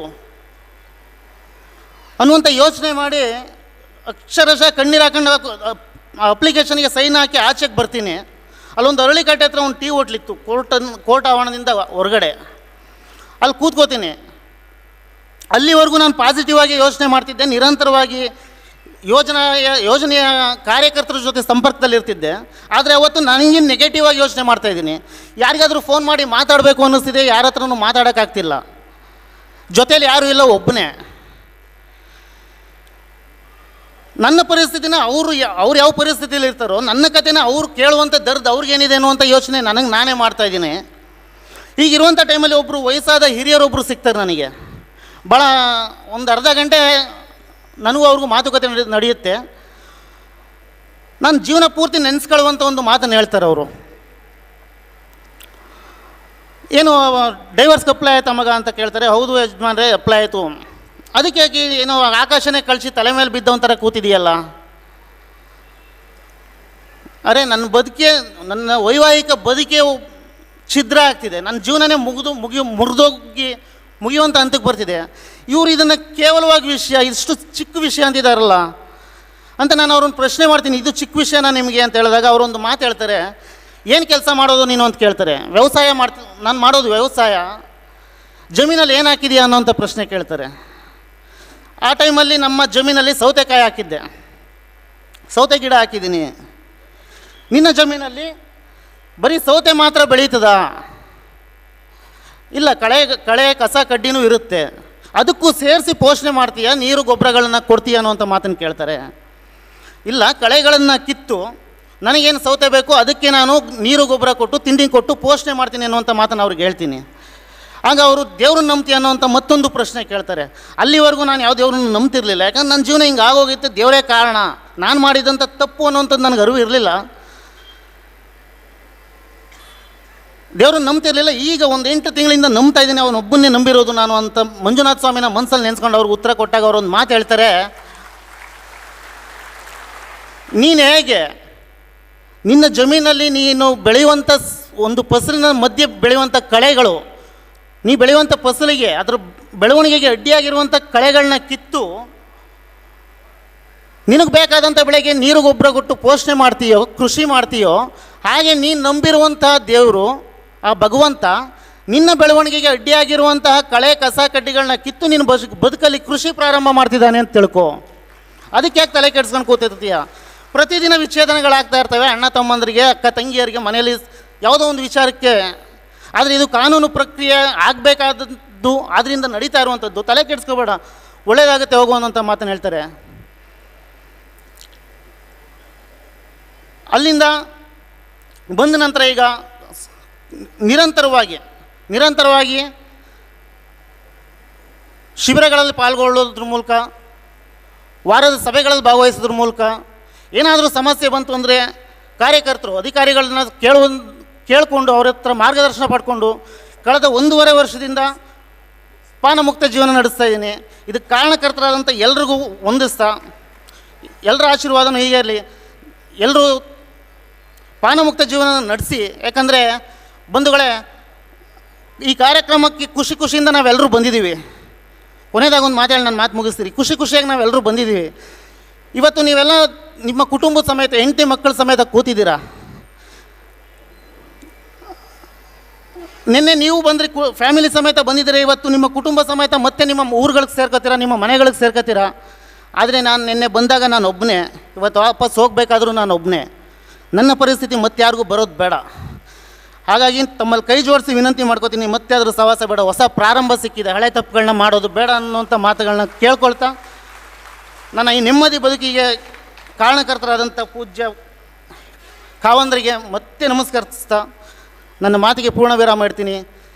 ಜೈ ಗ್ರಾಮಾಭಿವೃದ್ಧಿ ಯೋಜನೆ, ಜೈ ಜನಜಾಗೃತಿ ವೇದಿಕೆ, ಜೈ ಧರ್ಮಸ್ಥಳ.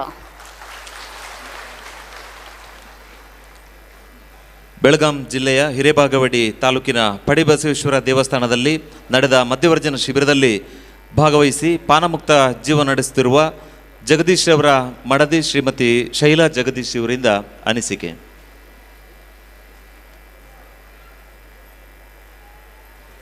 ಓಂ ಶ್ರೀ ಮಂಜುನಾಥಾಯ ನಮಃ.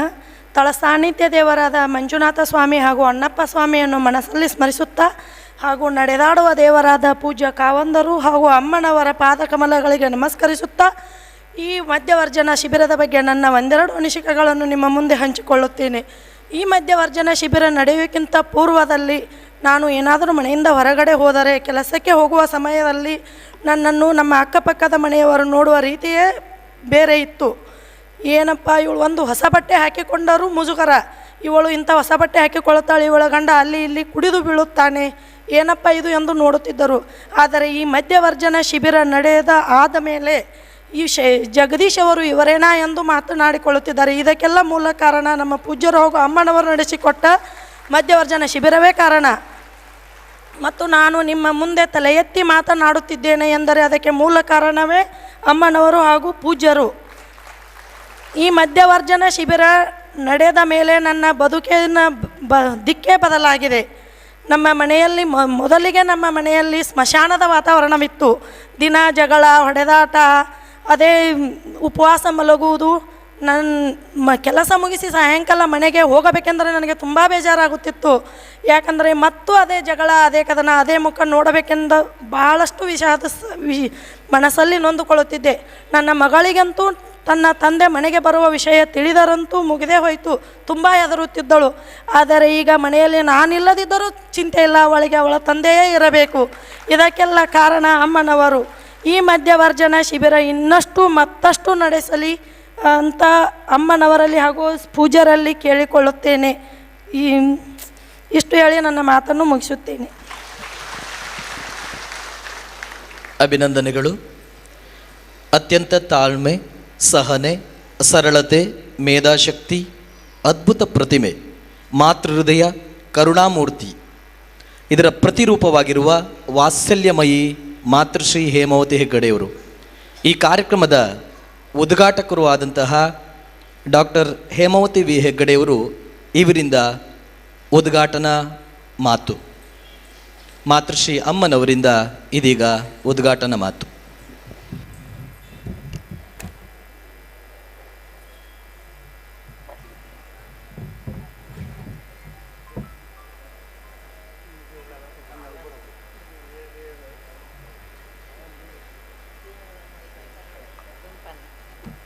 ಜನ ಮಾತ್ರ ಬೇತು.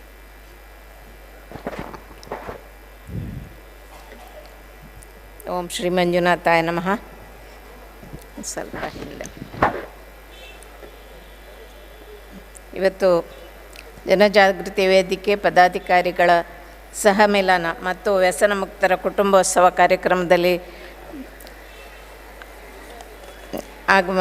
ಆಗಮಿಸಿದಂಥ ಸ್ವಾಮೀಜಿಗಳಿಗೆ ವಂದಿಸ್ತಾ, ವೇದಿಕೆಯಲ್ಲಿರುವ ಎಲ್ಲ ಗಣ್ಯರೇ, ಮುಖ್ಯವಾಗಿ ಬೆಳಿಗ್ಗೆ ವಿವೇಕ್ ಪಾಯ್ಸ್ ಮಾತಾಡುವಾಗ ಒಂದು ಹೇಳ್ತಾ ಇದ್ದ, ಅಂದು ಕುಟುಂಬ ದಿನ, ಇಂದು ಕುಟುಂಬ ಉತ್ಸವ ಅಂತ. ಸ್ವಾಮಿಗೆ ಸಲ್ಲುವಂಥ ಎಲ್ಲ ಉತ್ಸವಗಳ ಹಾಗೆ ಇದು ಒಂದು ದೊಡ್ಡ ಉತ್ಸವ. ಬಹುಶಃ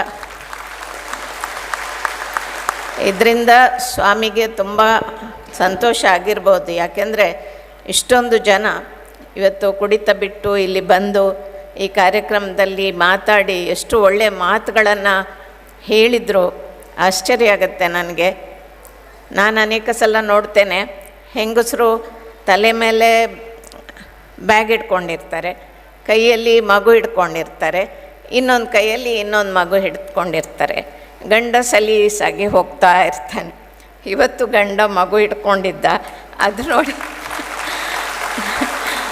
ಅದು ನೋಡಿನೇ ನನಗೆ ಖುಷಿ ಆಯಿತು. ನಾನು ಪರ್ಶಿಯವರನ್ನು ನೋಡ್ತೇನೆ, ಯಾರು ಮಗು ಹಿಡ್ಕೊಂಡಿರ್ತಾರೆ ಗಂಡಸರು ಅವರು ಒಳ್ಳೆಯವರು ಅಂತ ನನಗೆ ಭಾವನೆ.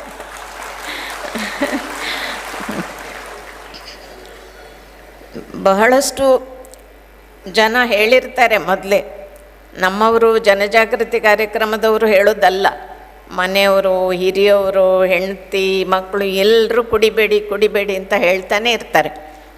ಆದರೆ ಯಾವುದಕ್ಕೂ ಇವರು ಕೇಳಿಸ್ಕೊಳ್ಳೋದಿಲ್ಲ. ಅದೇನೋ ವಿವೇಕ್ ಪಾಯ್ಸ್ ಮತ್ತು ಅವರ ತಂಡದವರು ಮೋಡಿ ಮಾಡ್ತಾರೆ ಗೊತ್ತಿಲ್ಲ, ಅವ್ರು ಹೇಳಿದರೆ ಮಾತ್ರ ಇವರು ಬಿಡ್ತಾರೆ. ಹಾಗಾಗಿ ಆದರೂ ನನ್ನ ಲೆಕ್ಕದಲ್ಲಿ ಇವತ್ತು ಎಷ್ಟು 7,000 ಕಾರ್ಯಕರ್ತರು ದುಡಿತಾ ಇದ್ದಾರೆ ಈ ಕಾರ್ಯಕ್ರಮಕ್ಕಾಗಿ. ಪ್ರತಿ ತಾಲೂಕು ಜಿಲ್ಲೆಗಳಲ್ಲಿ ಅದಕ್ಕೆ ಸಂಬಂಧಪಟ್ಟ ಏನು ಪದಾಧಿಕಾರಿಗಳನ್ನು ಸಹ ನೇಮಿಸಿದ್ದಾರೆ. ಆದರೂ 1,20,000 ಅಷ್ಟೇ ಜನ ಕುಡಿತ ಬಿಟ್ಟಿದ್ದಾರೆ. ಈ ಸಂಖ್ಯೆ 2 ಪಟ್ಟು ಆಗಬೇಕು. ನಮ್ಮ ಜಾಗೃತಿ ಅಣ್ಣ ಮತ್ತು ಜಾಗೃತಿ ಮಿತ್ರರು ಈ ಬಗ್ಗೆ ಹೆಚ್ಚು, ನಾವೇನು ಬಿಸಿಲಲ್ಲಿದ್ದವರು ತಂಪಿಗೆ ಬಂದಿದ್ದೇವೆ, ನಮ್ಮ ಸ್ನೇಹಿತರು, ನಮ್ಮ ಬಳಗದವರು ಸಹ ತಂಪಿಗೆ ಬರಬೇಕು, ಮರದ ನೆರಳಿಗೆ ಬರಬೇಕು ಅಂತ ಆಶಿಸಿ ನಾವೆಲ್ಲ ಆ ಬಗ್ಗೆ ಪ್ರಯತ್ನ ಮಾಡಿದರೆ ಇನ್ನು ಇದರ 2 ಪಟ್ಟು ಜನ ಈ ಬಿಡಲಿಕ್ಕೆ ಸಾಧ್ಯ ಇದೆ ಅಂತ ನಾನು ಭಾವಿಸ್ತೇನೆ. ಕ್ಷೇತ್ರದಲ್ಲಿ ಒಳ್ಳೆಯ ಕಾರ್ಯಕ್ರಮ ನಡೀತಾ ಇದೆ. ಇವತ್ತು ಸಾವಿರಾರು ಜನ ಸಂಕಲ್ಪದೊಂದಿಗೆ ಹೊಸ ಜೀವನಕ್ಕೆ ಕಾಲಿಟ್ಟ ದಿನ ಇದು. ನಿಜವಾಗಿ ಅವರ ಹುಟ್ಟುಹಬ್ಬ. ನಾನು ಅವ್ರದ್ದು ಮಾತ್ರ ಅಲ್ಲ, ಅವ್ರ ಮನೆಯವರೆಲ್ಲರದ್ದು ಒಂದು ಹೊಸ ಹುಟ್ಟು ಅವರಿಗೆ ಸಿಕ್ಕಿದ ಹಾಗೆ ಆಗಿದೆ. ನಾನು ಹಳ್ಳಿ ಪ್ರದೇಶದಿಂದ ಬಂದವಳು. ನಮ್ಮನೆಗೆ ಒಂದು 10 ಜನ ಹೆಣ್ಮಕ್ಳು ಕೆಲಸಕ್ಕೆ ಬರ್ತಾಯಿದ್ರು. ಗಂಡಸರು ಬಂದರು ಬಿಟ್ಟರು, ಇಲ್ಲ 1-2 ದಿವಸ ಬಂದರೆ 4 ದಿವಸ ರಜೆ. ಆದರೆ ಈ ಹೆಣ್ಮಕ್ಳು ಬಂದು ಸಾಯಂಕಾಲದ ಹೊತ್ತಿಗೆ 1-2-3 ಸೇರು ಅಕ್ಕಿ ಸೆರಗಲ್ಲಿ ಕಟ್ಕೊಂಡು ಹೋಗಿ ಮನೆಯಲ್ಲಿ ಮಕ್ಕಳಿಗೆ ಊಟ ಎಲ್ಲ ಬಡಿಸ್ತಾಯಿದ್ರು. ಕೆಲವೊಮ್ಮೆ ಬರಬೇಕಾದ್ರೆ ತಲೆ ಮೇಲೆ ಬಾಸುಂಡೆ, ಕೈಯಲ್ಲಿ ಬರೆಗಳು, ಬೆನ್ನ ಮೇಲೆ ಬರೆ.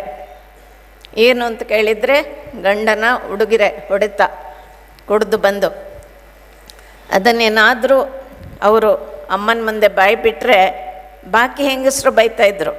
ಇದೇನು ಅಂತದ ದೂರ ಹೇಳ್ತಿ ಅಮ್ಮನ ಹತ್ರ, ಇದೆಲ್ಲ ಮಾಮೂಲಲ್ವ, ಎಲ್ಲರೂ ಹೊಡಿತಾರಲ್ವ, ನಿಂದೇನು ವಿಶೇಷ ಅಂತ ಹೇಳ್ತಾಯಿದ್ರು.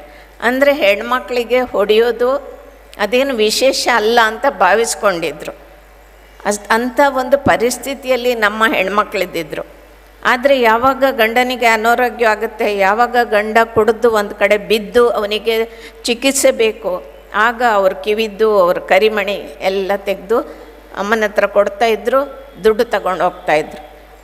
ಅವರು 1 ವಾರ ತಿಂಗಳುಗಟ್ಟಲೆ ಬೋಳು ಕಿವಿಯಲ್ಲಿ ಇರ್ತಾಯಿದ್ರು.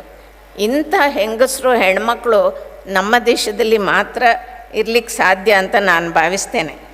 ಇಂಥ ಪರಿಸ್ಥಿತಿಯಲ್ಲಿ ನಮ್ಮ ಜನಜಾಗೃತಿ ಯೋಜನೆ, ಇನ್ನೊಂದು ಗ್ರಾಮಾಭಿವೃದ್ಧಿ, ಇದು 2 ಕಣ್ಣುಗಳ ಹಾಗೆ ನಮ್ಮ ಹೆಣ್ಮಕ್ಳ ಪಾಲಿಗೆ ವರವಾಗಿ ಬಂತು ಅಂತ ನಾನು ಭಾವಿಸ್ತೇನೆ. ದಿನ 100 ಮಹಿಳೆಯರ ಜೊತೆ ನಾನು ಮಾತಾಡುವಾಗ ಅವ್ರ ಮನಸ್ಸಲ್ಲಿರುವ ಒಂದು ಉತ್ಸಾಹ, ಅವ್ರ ಮುಖದಲ್ಲಿರುವ ತೇಜಸ್ಸು, ನಗು ನೋಡುವಾಗ ನನಗೆ ಸಂತೋಷ ಆಗುತ್ತೆ. ಅವರು ಜನಜಾಗೃತಿ ಬಗ್ಗೆನೂ ಹೇಳ್ತಾರೆ, ನಮ್ಮ ಗಂಡ ಕುಡಿತಾ ಇದ್ರು, ಈಗ ಬಿಟ್ಟಿದ್ದಾರೆ ಅಂತ. ಇದು ಒಂದು ವರವಾಗಿ ಬಂದಿದೆ ಅಂತ ನಾನು ಭಾವಿಸ್ತೇನೆ. ನಾವು ಕಾರ್ನಲ್ಲಿ ನೋಡ್ತೇವೆ, ಪೆಟ್ರೋಲ್ ಕಮ್ಮಿ ಆದ ಕೂಡಲೇ ಒಂದು ಕೆಂಪು ಬಟನ್ ಬರ್ತದೆ. ಆ ಕೆಂಪು ಬಟನ್ ಸೂಚನೆ ಅಂದರೆ ಇನ್ನೇನು ಕಾರು ನಿಲ್ತದೆ ಅಂತ, ಪೆಟ್ರೋಲ್ ಖಾಲಿಯಾಗಿದೆ ಅಂತ. ಆದರೆ ಅದಕ್ಕೊಂದು ಏನೋ ಪ್ಲಾಸ್ಟರ್ ಹಾಕಿ ಮತ್ತು ಕಾರು ಓಡಿಸಿದ್ರೆ ಏನಾಗುತ್ತೆ, ಎಲ್ಲ ಹೋದ್ರೆ ಮಾರ್ಗದ ಮಧ್ಯದಲ್ಲಿ ಅದು ನಿಂತು ಹೋಗುತ್ತೆ. ಹಾಗೆ ನಮಗೆ ಕುಡಿತ ಮಾಡೋರಿಗೆ ಅನೇಕ ರೀತಿಯಲ್ಲಿ ಶರೀರದಲ್ಲಿ ನಾನಾ ರೀತಿಯಲ್ಲಿ ಅವರಿಗೆ ಸೂಚನೆಗಳು ಕಂಡು ಬರ್ತದೆ. ಕೈಕಾಲು ನಡುಗೋದು, ವಾಂತಿ ಆಗೋದು, ಎಲ್ಲ ಸೂಚನೆಗಳು ಬರ್ತದೆ. ಆದರೆ ಅದನ್ನೆಲ್ಲ ಗಮನಿಸುವುದೇ ಇಲ್ಲ. ಇದೆಲ್ಲ ಕಾಯಿಲೆಗೆ ಕುಡಿತವೇ ರಾಮಬಾಣ ಅಂತ ತಿಳ್ಕೊಂಡಿರ್ತಾರೆ, ಮತ್ತಷ್ಟು ಕುಡಿತಾರೆ. ಶರಾಬು ಅಂಗಡಿ ಬೋರ್ಡ್ ನೋಡಿದ್ರು ಅದು ಕೆಂಪು ಲೈಟೇ ಇರುತ್ತೆ, ಹತ್ತಿರ ಬರಬೇಡಿ ಅಂತ ಸೂಚನೆ. ಆದರೆ ನಾವದನ್ನು ನಮಗೆ ಆ ಕೆಂಪು ಲೈಟೇ ಅಟ್ರಾಕ್ಷನ್ ಆದರೆ ಏನು ಮಾಡೋದು? ಮತ್ತು ನಾವು ಪತಂಗದ ಹುಳುಗಳ ಹಾಗೆ ಅಲ್ಲೇ ಹೋಗಿ ಹೋಗಿ ಬಿದ್ದು ನಮ್ಮ ಆರೋಗ್ಯವನ್ನು ಹಾಳು ಮಾಡ್ಕೊಳ್ತೇವೆ. ಮನುಷ್ಯ ಬಾಲ್ಯದಲ್ಲಿ ನೋಡಿದರೆ ಯಾವಾಗಲೂ ಪರಾವಲಂಬಿ, ಯಾರಾದರೂ ಸಾಕಬೇಕು. ವೃದ್ಧಾಪ್ಯ ಬಂದರೆ ಆಗಲೂ ಪರಾವಲಂಬಿ, ಯಾರಾದರೂ ಸಾಕಬೇಕು. ನಮಗೆ ಮಧ್ಯದ ವಯಸ್ಸಿನಲ್ಲಿ ಯೌವನದಲ್ಲಿ ಮಾತ್ರ 4 ಕಾಸು ಸಂಪಾದನೆ ಮಾಡೋದು, ಒಳ್ಳೆ ಬದುಕು ಮಾಡೋದು, ಹೆಂಡತಿ ಮಕ್ಕಳಿಗೆ ಏನಾದರೂ ಮಾಡಿಡೋದು, ಮಕ್ಕಳ ಭವಿಷ್ಯದ ಬಗ್ಗೆ ಯೋಚನೆ ಮಾಡೋದು, ತಮ್ಮದೇ ಭವಿಷ್ಯದ ಬಗ್ಗೆ ಯೋಚನೆ ಮಾಡಲಿಕ್ಕೆ ಸಾಧ್ಯ ಇದೆ. ಆದರೆ ಆ ಸಮಯದಲ್ಲಿ ನಾವು ಈ ಕುಡಿತಕ್ಕೆ ಬಿದ್ದರೆ ಇದರಿಂದಾಗಿ ನಮಗೆ ಬಹಳಷ್ಟು ಹಾನಿ ಆಗ್ತದೆ. ನಮಗೆ ದೇವರು ಶರೀರ, ಬುದ್ಧಿ, ಮನಸ್ಸು ಇರುವಂಥ ಒಂದು ಅದ್ಭುತವಾದ ಯಂತ್ರವನ್ನು ಕೊಟ್ಟಿದ್ದಾರೆ. ಅಲ್ಲಿ ರಕ್ತ ಪರಿಚಲನೆ ಆಗ್ತದೆ, ಉಸಿರಾಟ ನಡೀತಾ ಇರ್ತದೆ, ಜೀರ್ಣಕ್ರಿಯೆ, ಹೃದಯದ ಬಡಿತ ತನ್ನಷ್ಟಕ್ಕೆ ಆಗುತ್ತೆ, ನಾವೇನು ಕಷ್ಟಪಡಬೇಕಾಗಿಲ್ಲ. ಆ ಎಲ್ಲ ಕ್ರಿಯೆಗಳನ್ನು ದೇವರು ನಡೆಸ್ತಾ ಇರ್ತಾರೆ. ಆದರೆ ಅದಕ್ಕೆ ವಿಘ್ನ ಮಾಡಲಿಕ್ಕೆ ಏನಾದರೂ ಸಾಮರ್ಥ್ಯ ಇದ್ದರೆ ಈ ಶರಾಬಿಗೆ ಮಾತ್ರ. ಇದರಿಂದಾಗಿ ಒಂದೊಂದೇ ಅಂಗಗಳು ನಾಶ ಆಗ್ತಾ ಬರ್ತದೆ. ನಾವು ಕಪ್ಪೆಯನ್ನು ಕುದಿಯುವ ನೀರಿಗೆ ಹಾಕಿದರೆ, ಕಪ್ಪೆಯನ್ನು ತಣ್ಣೀರಿಗೆ ಹಾಕಿದರೆ ಅದು ಅದರಿಂದ ಒಮ್ಮೆಲೆ ಕುದಿಯುವ ನೀರಿಗೆ ಹಾಕಿದರೆ ಅದರಿಂದ ಹೊರಗೆ ಹಾರಿ ಬರುತ್ತೆ. ಆದರೆ ತಣ್ಣೀರಿಗೆ ಹಾಕಿ ಮೆಲ್ಲನೆ ನಾವು ನೀರನ್ನು ಕುದಿಸ್ತಾ ಇದ್ದರೆ ಅದು ಬೆಂದು ಹೋಗುವವರೆಗೆ ಅದಕ್ಕೆ ಗೊತ್ತಾಗಲ್ಲಂತೆ. ಹಾಗೆ ನಮ್ಮ ಕುಡಿತದ ಒಂದು ಏನು ಅಭ್ಯಾಸದಿಂದಾಗಿ ನಿಧಾನಕ್ಕೆ ನಾವು ಬೆಂದು ಹೋಗ್ತಾ ಇದ್ದೇವೆ, ನಮ್ಮ ಶರೀರ ಬೆಂದು ಹೋಗ್ತಾ ಇದೆ, ನಮ್ಗೆ ಗೊತ್ತಾಗಲ್ಲ. ಕಪ್ಪೆ ಹಾಗೆ ಸಾವು ಬರೋವರೆಗೆ ನಮಗೆ ಅದು ಗೊತ್ತಾಗಲ್ಲ. ಅಡಿಗೆ ಮನೆಯಲ್ಲಿ ನಮಗೊಂದು ಅಡಿಗೆ ಮಾಡಬೇಕಾದ್ರೆ ಅದಕ್ಕೆಲ್ಲ ಎಷ್ಟೆಲ್ಲ ಸಾಮಗ್ರಿಗಳು, ಎಷ್ಟು ರಸ ಬೇಕು, ಇದಿದ್ದರೆ ಮಾತ್ರ ಅಡಿಗೆ ರುಚಿ ಆಗುತ್ತೆ. ಆದರೆ ಎಲ್ಲ ಸಾಮಗ್ರಿಗಳನ್ನು ಹಾಕಿ ಮುಷ್ಟಾನ್ನ ಮಾಡಿದರೂ ಉಪ್ಪು ಹಾಕದಿದ್ದರೆ ಏನು ತಿನ್ನಲಿಕ್ಕಾಗಲ್ಲ.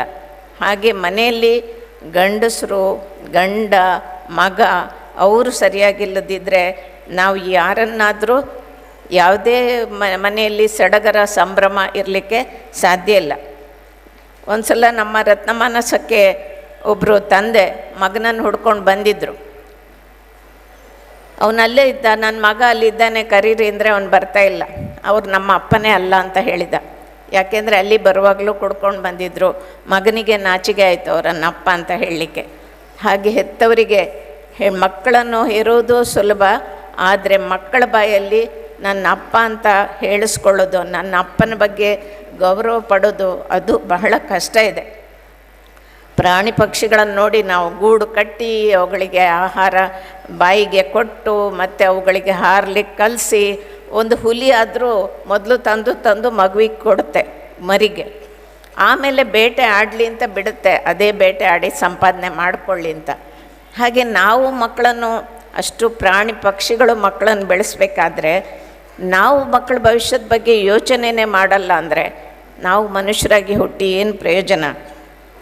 ನಮಗೆ ಅನೇಕ ಸಣ್ಣ ದೌರ್ಬಲ್ಯಗಳು, ಹೊಗೆ ಸೊಪ್ಪು ಇರ್ಬೋದು, ಏನು ಮದ್ಯಪಾನ ಇರ್ಬೋದು, ಅಥವಾ ಬೀಡಿ ಸಿಗರೇಟ್ ಇರ್ಬೋದು, ಈ ಸಣ್ಣ ದೌರ್ಬಲ್ಯಗಳಿಂದಲೇ ನಮ್ಮ ಜೀವನವನ್ನು ನಾವು ಹಾಳು ಮಾಡ್ಕೊಳ್ತೇವೆ.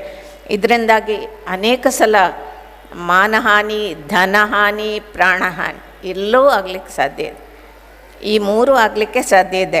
ಆದ್ದರಿಂದ ನಾವು ಅಭ್ಯಾಸಗಳನ್ನು ಒಂದು ವೈರಿ ಹಾಗೆ ನೋಡಬೇಕು, ಇದು ಯಾವತ್ತೂ ಹಿತೈಷಿ ಅಲ್ಲ ಅಂತ ಭಾವಿಸಬೇಕು. ಹಾಗೆ ಯಾರು ನಮಗೆ ಕುಡಿತಕ್ಕೆ ಪ್ರೋತ್ಸಾಹಿಸ್ತಾರೆ ಅವರು ನಮಗೆ ಖಂಡಿತ ಸ್ನೇಹಿತರಾಗಲಿಕ್ಕೆ ಸಾಧ್ಯ ಇಲ್ಲ. ಅವರನ್ನೇ ದೂರ ಬಿಡೋದು ಒಳ್ಳೆಯದು ಅಂತ ನಾನು ಭಾವಿಸ್ತೇನೆ. ಎಂತೆಂಥ ವರಗಳನ್ನು ದೇವರು ನಮಗೆ ಕೊಟ್ಟಿದ್ದಾರೆ, ಅದನ್ನು ಬಿಟ್ಟು ನಾವು ದ್ರಾಕ್ಷಿ ಕೊಟ್ಟರೆ ಅದನ್ನು ಹಾಗೆ ತಿನ್ನಲ್ಲ, ಅದನ್ನು ಹುಳಿ ಮಾಡಿ ಕೊಳಸಿ ಆಮೇಲೆ ತಿಂತೇವೆ. ಹಾಗಾಗಿ ಇಂಥ ನಮ್ಮ ಏನೋ ತಪ್ಪು ಮಾಡದ ಮಹಿಳೆಯರು ಇದರಿಂದಾಗಿ ಕಷ್ಟಪಡ್ತಾರೆ. ಹೊಡೆತ, ಬಡಿತ, ನೋವು, ಅವಮಾನ ಇದನ್ನೆಲ್ಲ ನಮ್ಮ ಮಹಿಳೆಯರು ಸಹಿಸ್ಕೊಂಡು ಬಂದಿದ್ದಾರೆ. ಕುಡಿತ ಅನ್ನೋದು ಆರಂಭದಲ್ಲಿ ಬಹಳ ಸಣ್ಣ ವಿಷಯ, ಸುಲಭದಲ್ಲಿ ಬಿಡ್ಬೋದು ಅಂತ ನಾವು ಭಾವಿಸ್ತೇವೆ. ಆದರೆ ಮತ್ತೆ ಮುಂದೆ ಅದನ್ನು ಬಿಡೋದು ಬಹಳ ಕಷ್ಟ ಆಗುತ್ತೆ. ಒಂದು ಸಣ್ಣ ಗೆದ್ದಲು ಹುಳ ಹೆಂಡತಿ ಮಕ್ಕಳೊಂದಿಗೆ ಒಂದು ದೊಡ್ಡ ಅರಮನೆಗೆ ಬಂತಂತೆ. ರಾಜನ ಹತ್ರ ಕೇಳಿತಂತೆ, ನನಗೆ ಸ್ವಲ್ಪ ಜಾಗ ಕೊಡು ಇರಲಿಕ್ಕೆ ಅಂತ. ರಾಜ ಹೇಳ್ತಾನೆ, ಜಾಗ ಇಲ್ಲ ನನ್ನ ಮನೆಯಲ್ಲಿ ಅಂತ.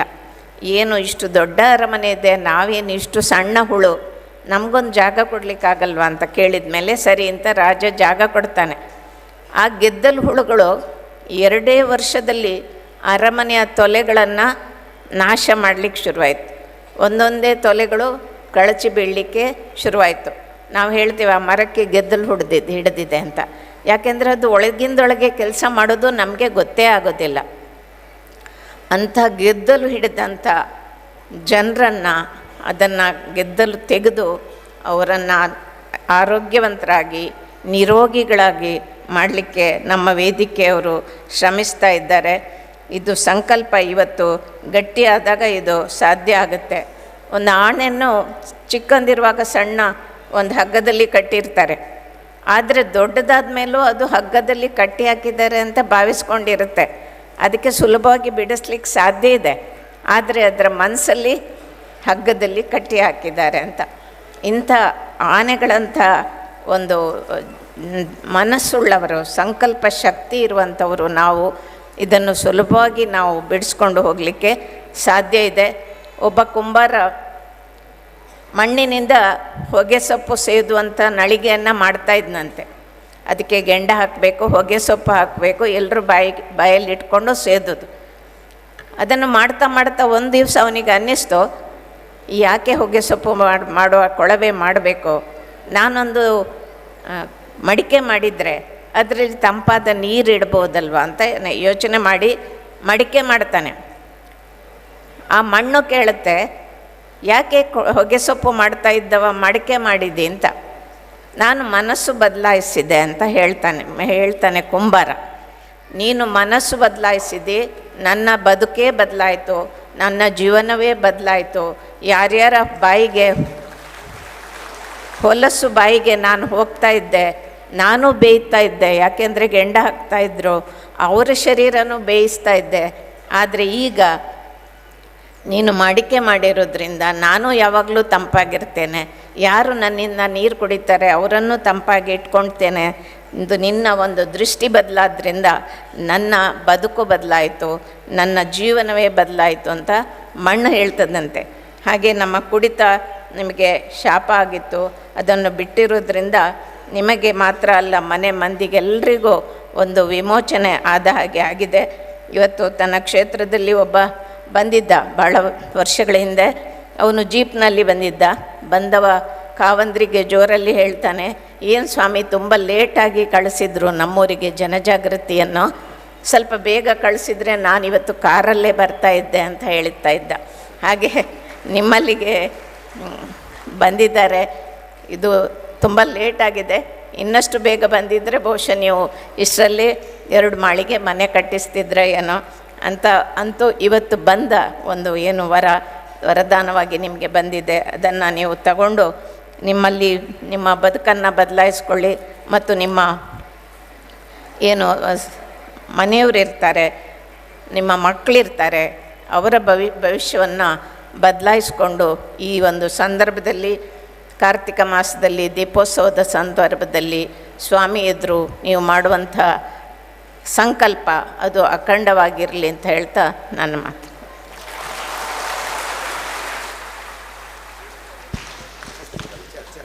ಮನಸ್ಸು ಬದಲಾದರೆ ಜೀವನವೇ ಬದಲಾಗುತ್ತದೆ.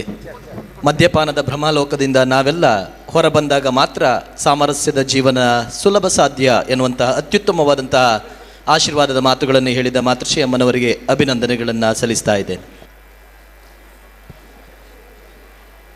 ವೇದಿಕೆಯ ಮೂಲಕ ನಡೆಸಲ್ಪಡುವ ಮಧ್ಯವರ್ಜನ ಶಿಬಿರಗಳಲ್ಲಿ ಭಾಗವಹಿಸಿ ವ್ಯಸನ ಮುಕ್ತರಾದ ನವಜೀವನ ಸದಸ್ಯರು ತಾನು ಮಾತ್ರ ವ್ಯಸನ ಮುಕ್ತರಾಗುವುದಲ್ಲದೆ ನನ್ನ ಹಾಗೆ ಸಮಾಜದಲ್ಲಿರುವ ಇತರ ವ್ಯಸನಿಗಳನ್ನು ಕೂಡ ಶಿಬಿರಕ್ಕೆ ಸೇರಿಸಿ ಕುಡಿತ ಬಿಡಿಸಬೇಕೆನ್ನುವ ಉದ್ದೇಶದಿಂದ 50 ಮಂದಿ ಮತ್ತು ಅದಕ್ಕಿಂತ ಮೇಲ್ಪಟ್ಟು ವ್ಯಸನಗಳನ್ನು ಶಿಬಿರಕ್ಕೆ ಸೇರಿಸಿದಲ್ಲಿ ಜಾಗೃತಿಯನ್ನು, 25 ಮತ್ತು ಅದಕ್ಕಿಂತ ಮೇಲ್ಪಟ್ಟು ಶಿಬಿರಕ್ಕೆ ಸೇರಿಸಿದಲ್ಲಿ ಜಾಗೃತಿ ಮಿತ್ರ ಪ್ರಶಸ್ತಿಯನ್ನು ನೀಡುವುದೆಂದು ಪೂಜ್ಯ ಕಾವಂದರು ಘೋಷಿಸಿದ ಪ್ರಕಾರ ಇಂದಿನ ಕಾರ್ಯಕ್ರಮದಲ್ಲಿ 4 ಮಂದಿಗೆ ಜಾಗೃತಿಯನ್ನು ಮತ್ತು 12 ಮಂದಿಗೆ ಜಾಗೃತಿ ಮಿತ್ರ ಪ್ರಶಸ್ತಿ ಪ್ರದಾನ ಮಾಡಲಾಗುತ್ತಿದೆ.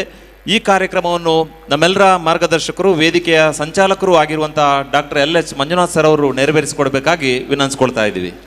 ಶಿವಮೊಗ್ಗ ಜಾಗೃತಿ ಅಣ್ಣ ಕೃಷ್ಣಮೂರ್ತಿ, ಶಿವಮೊಗ್ಗದಿಂದ ಕೃಷ್ಣಮೂರ್ತಿ ಜಾಗೃತಿ ಅಣ್ಣ ಪ್ರಶಸ್ತಿ ವಿಜೇತರು. ಒಟ್ಟು 54 ವ್ಯವಸ್ಥೆಗಳನ್ನು ಮಾಡಿದ್ದಾರೆ.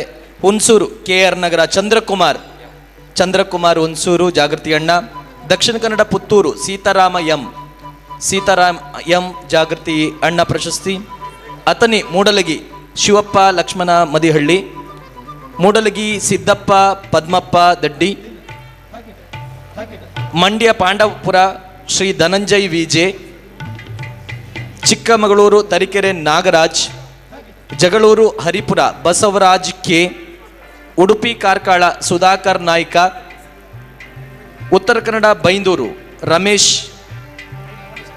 ತುಮಕೂರು ಶಿರಾ ಪ್ರದೀಪ್ ಕುಮಾರ್ ಯು, ತುಮಕೂರು ತಿಪ್ಟೂರು ಲಿಂಗರಾಜ್ ಜಿ, ಗದಗ ರೋಣ ಶರಣಪ್ಪ ಹನುಮಪ್ಪ ಗಡದ, ಬಾಗಲಕೋಟೆ ಬಾದಾಮಿ ಪುಂಡಲಿಕ ಚಿಲ್ಲಾರಿ, ಕಲಬುರಗಿ ಕಮಲಾಪುರ ಮಲ್ಲಿಕಾರ್ಜುನ, ಚಿಕ್ಕೋಡಿ ರಾಯಬಾಗ ಶಿವಾನಂದ ಶಿವಬಾಳು ಚಿಂಚಲಿ.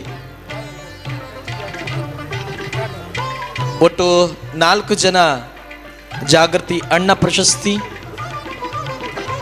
ಶಿವಮೊಗ್ಗದ ಕೃಷ್ಣಮೂರ್ತಿಯವರಿಗೆ ಅಭಿನಂದನೆ. 54 ಜನರನ್ನ ಕುಡಿತ ಬಿಡಿಸಿದ್ದಾರೆ. ಶಿವಮೊಗ್ಗದ ಕೃಷ್ಣಮೂರ್ತಿ. ಹುಣಸೂರಿನ ಚಂದ್ರಕುಮಾರ್ 53 ಜನರನ್ನ ಕುಡಿತ ಬಿಡಿಸಿದ್ದಾರೆ. ಜಾಗೃತಿ ಅಣ್ಣ ಚಂದ್ರಕುಮಾರ್.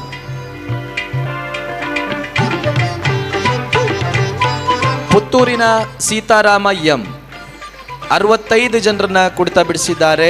ಜಾಗೃತಿ ಅಣ್ಣ ಪ್ರಶಸ್ತಿ. ಪುತ್ತೂರಿನ ಸೀತಾರಾಮ ಎಂ.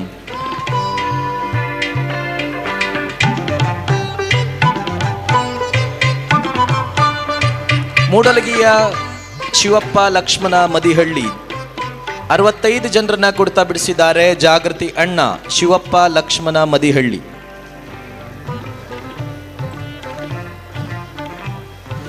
ಅತನಿಯ ಮೂಡಲಗಿ ಸಿದ್ದಪ್ಪ ಪದ್ಮಪ್ಪ ದಡ್ಡಿ 41 ಜನರನ್ನ ಕುಡಿತ ಬಿಡಿಸಿದ್ದಾರೆ. ಜಾಗೃತಿ ಮಿತ್ರ ಪ್ರಶಸ್ತಿ. ಸಿದ್ದಪ್ಪ ಪದ್ಮಪ್ಪ ದಡ್ಡಿ ಜಾಗೃತಿ ಮಿತ್ರ.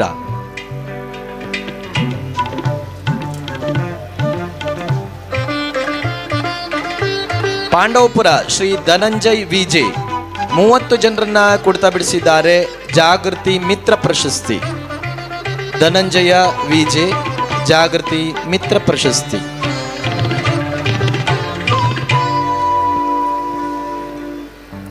ತರೀಕೆರೆಯ ನಾಗರಾಜ್ ಜಾಗೃತಿ ಮಿತ್ರ ಪ್ರಶಸ್ತಿ. 27 ಜನರನ್ನ ಕುಡಿತ ಬಿಡಿಸಿದ್ದಾರೆ. ತರೀಕೆರೆ ನಾಗರಾಜ್.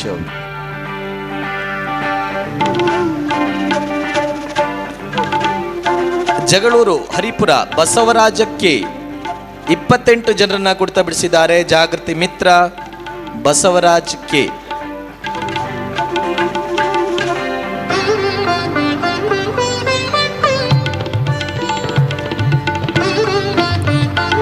ಕಾರ್ಕಳದ ಸುಧಾಕರ್ ನಾಯ್ಕ 38 ಜನರನ್ನ ಕುಡಿತ ಬಿಡಿಸಿದ್ದಾರೆ. ಸುಧಾಕರ್ ನಾಯ್ಕ ಕಾರ್ಕಳ ಜಾಗೃತಿ ಮಿತ್ರ ಪ್ರಶಸ್ತಿ.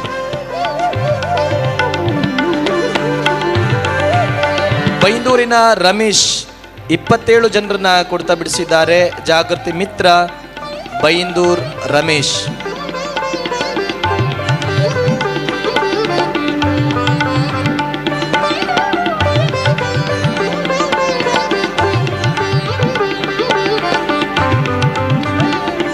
ಶಿರಾ ಪ್ರದೀಪ್ ಕುಮಾರ್ ಯು 28 ಜನರನ್ನ ಕುಡಿತ ಬಿಡಿಸಿದ್ದಾರೆ. ಜಾಗೃತಿ ಮಿತ್ರ ಪ್ರಶಸ್ತಿ.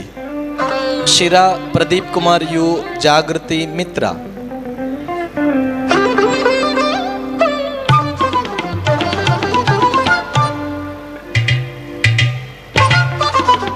ತಿಪ್ಟೂರು ಲಿಂಗರಾಜ್ ಜಿ ಜಾಗೃತಿ ಮಿತ್ರ ಪ್ರಶಸ್ತಿ. 28 ಜನರನ್ನ ಕುಡಿತ ಬಿಡಿಸಿದ್ದಾರೆ. ಲಿಂಗರಾಜು ಜಿ.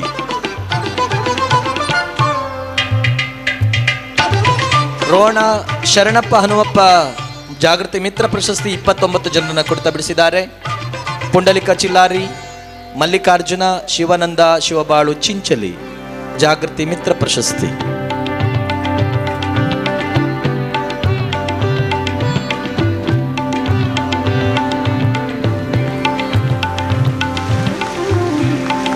ನಮ್ಮ ಗೆಲುವಿನ ಚಪ್ಪಾಳೆ ಸ್ಟಾರ್.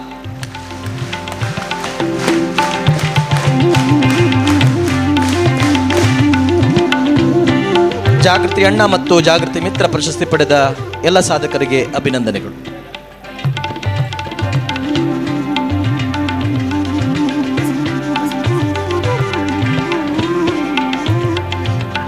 ಇದೀಗ ವ್ಯಸನ ಮುಕ್ತ ಸಮಾಜ ನಿರ್ಮಾಣದಲ್ಲಿ ಜನಜಾಗೃತಿ ವೇದಿಕೆಗಳ ದೃಷ್ಟಿಕೋನ ಎಂಬ ವಿಷಯದ ಕುರಿತು ಆಶಯ ನುಡಿಗಳನ್ನು ಆಡಲಿಕ್ಕಿದ್ದಾರೆ ನಮ್ಮ ಹೆಮ್ಮೆಯ ಕಾರ್ಯನಿರ್ವಾಹಕ ನಿರ್ದೇಶಕರು ಹಾಗೂ ವೇದಿಕೆಯ ಸಂಚಾಲಕರು ಆಗಿರುವಂತಹ ಡಾಕ್ಟರ್ LH ಮಂಜುನಾಥ್ ಸರ್ ಇವರು.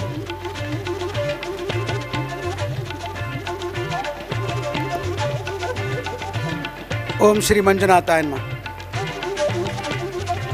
ಪರಮ ಪೂಜ್ಯರಿಗೆ ವಂದಿಸಿಕೊಳ್ಳುತ್ತಾ, ಅಮ್ಮನವರಿಗೆ ವಂದಿಸಿಕೊಳ್ಳುತ್ತಾ, ಪೂಜ್ಯ ಸ್ವಾಮೀಜಿಗಳಿಗೆ ವಂದಿಸಿಕೊಳ್ಳುತ್ತಾ, ವೇದಿಕೆ ಮೇಲಿರುವ ಎಲ್ಲ ಗಣ್ಯರಿಗೆ ನಮಸ್ಕರಿಸುತ್ತಾ, ವೇದಿಕೆ ಮುಂಭಾಗದಲ್ಲಿರ್ತಕ್ಕಂಥ ಎಲ್ಲ ಗಣ್ಯರಿಗೆ ನಮಸ್ಕರಿಸುತ್ತಾ, ನನ್ನೆಲ್ಲ ಕಾರ್ಯಕರ್ತ ಮಿತ್ರರೇ, ನವಜೀವನ ಸಹೋದರ ಸಹೋದರಿಯರೇ, ತಾವೆಲ್ಲರೂ ಪೂಜ್ಯರ ಮಾತುಗಳನ್ನು ಕೇಳೋದಕ್ಕೆ ಮತ್ತು ಪೂಜ್ಯ ಸ್ವಾಮೀಜಿಯವರ ಮಾತುಗಳನ್ನು ಕೇಳೋದಕ್ಕೆ ಉತ್ಸುಕರಾಗಿದ್ದೀರಿ.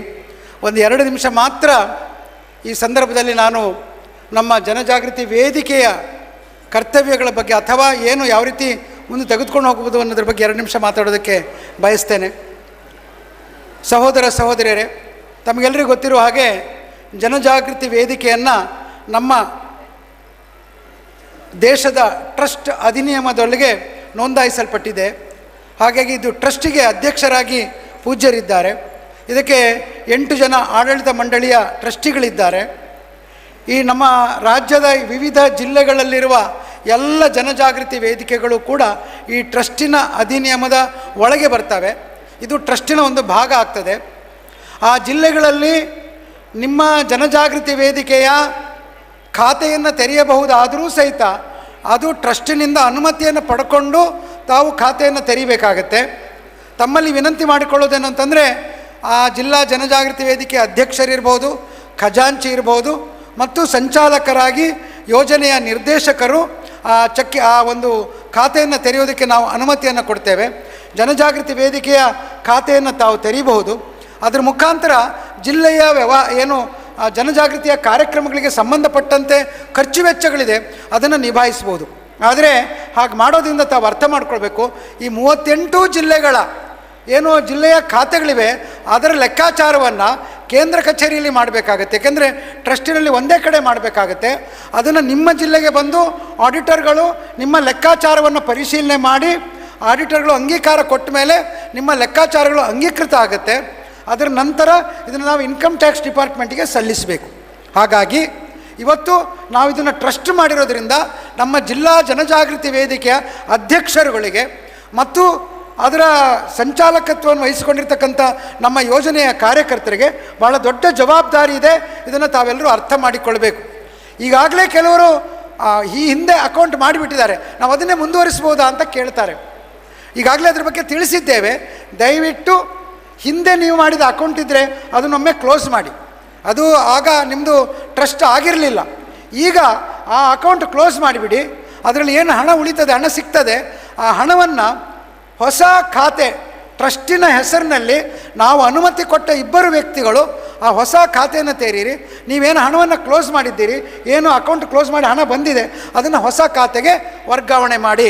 ಯಾಕೆಂದರೆ ಇವತ್ತಿನಿಂದ ನಿಮ್ಮ ದೃಷ್ಟಿ, ನಿಮ್ಮ ಮೇಲೆ ಇನ್ಕಮ್ ಟ್ಯಾಕ್ಸಿನ ದೃಷ್ಟಿ ಇದೆ.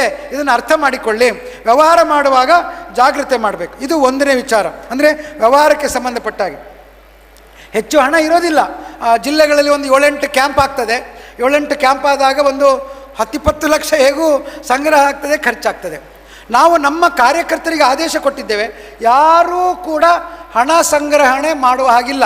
ನಮ್ಮ ಯೋಜನೆಯ ವತಿಯಿಂದ ಹಣ ಸಂಗ್ರಹಣೆ ಆಗೋದಿಲ್ಲ. ಅದಕ್ಕಾಗಿ ನಾನು ಪ್ರತಿಯೊಂದು ಜಿಲ್ಲೆಯ ಎಲ್ಲ ನನ್ನ ಸಹೃದಯಿ ವೇದಿಕೆಯ ಪದಾಧಿಕಾರಿಗಳಲ್ಲಿ ವಿನಂತಿ ಮಾಡಿಕೊಳ್ಳುತ್ತೇನೆ, ತಾವು ಹಣವನ್ನು ಕೊಡೋದ್ರ ಬದಲಿಗೆ ನೀವೇ ಸ್ಪಾನ್ಸರ್ ಮಾಡ್ಬೋದು.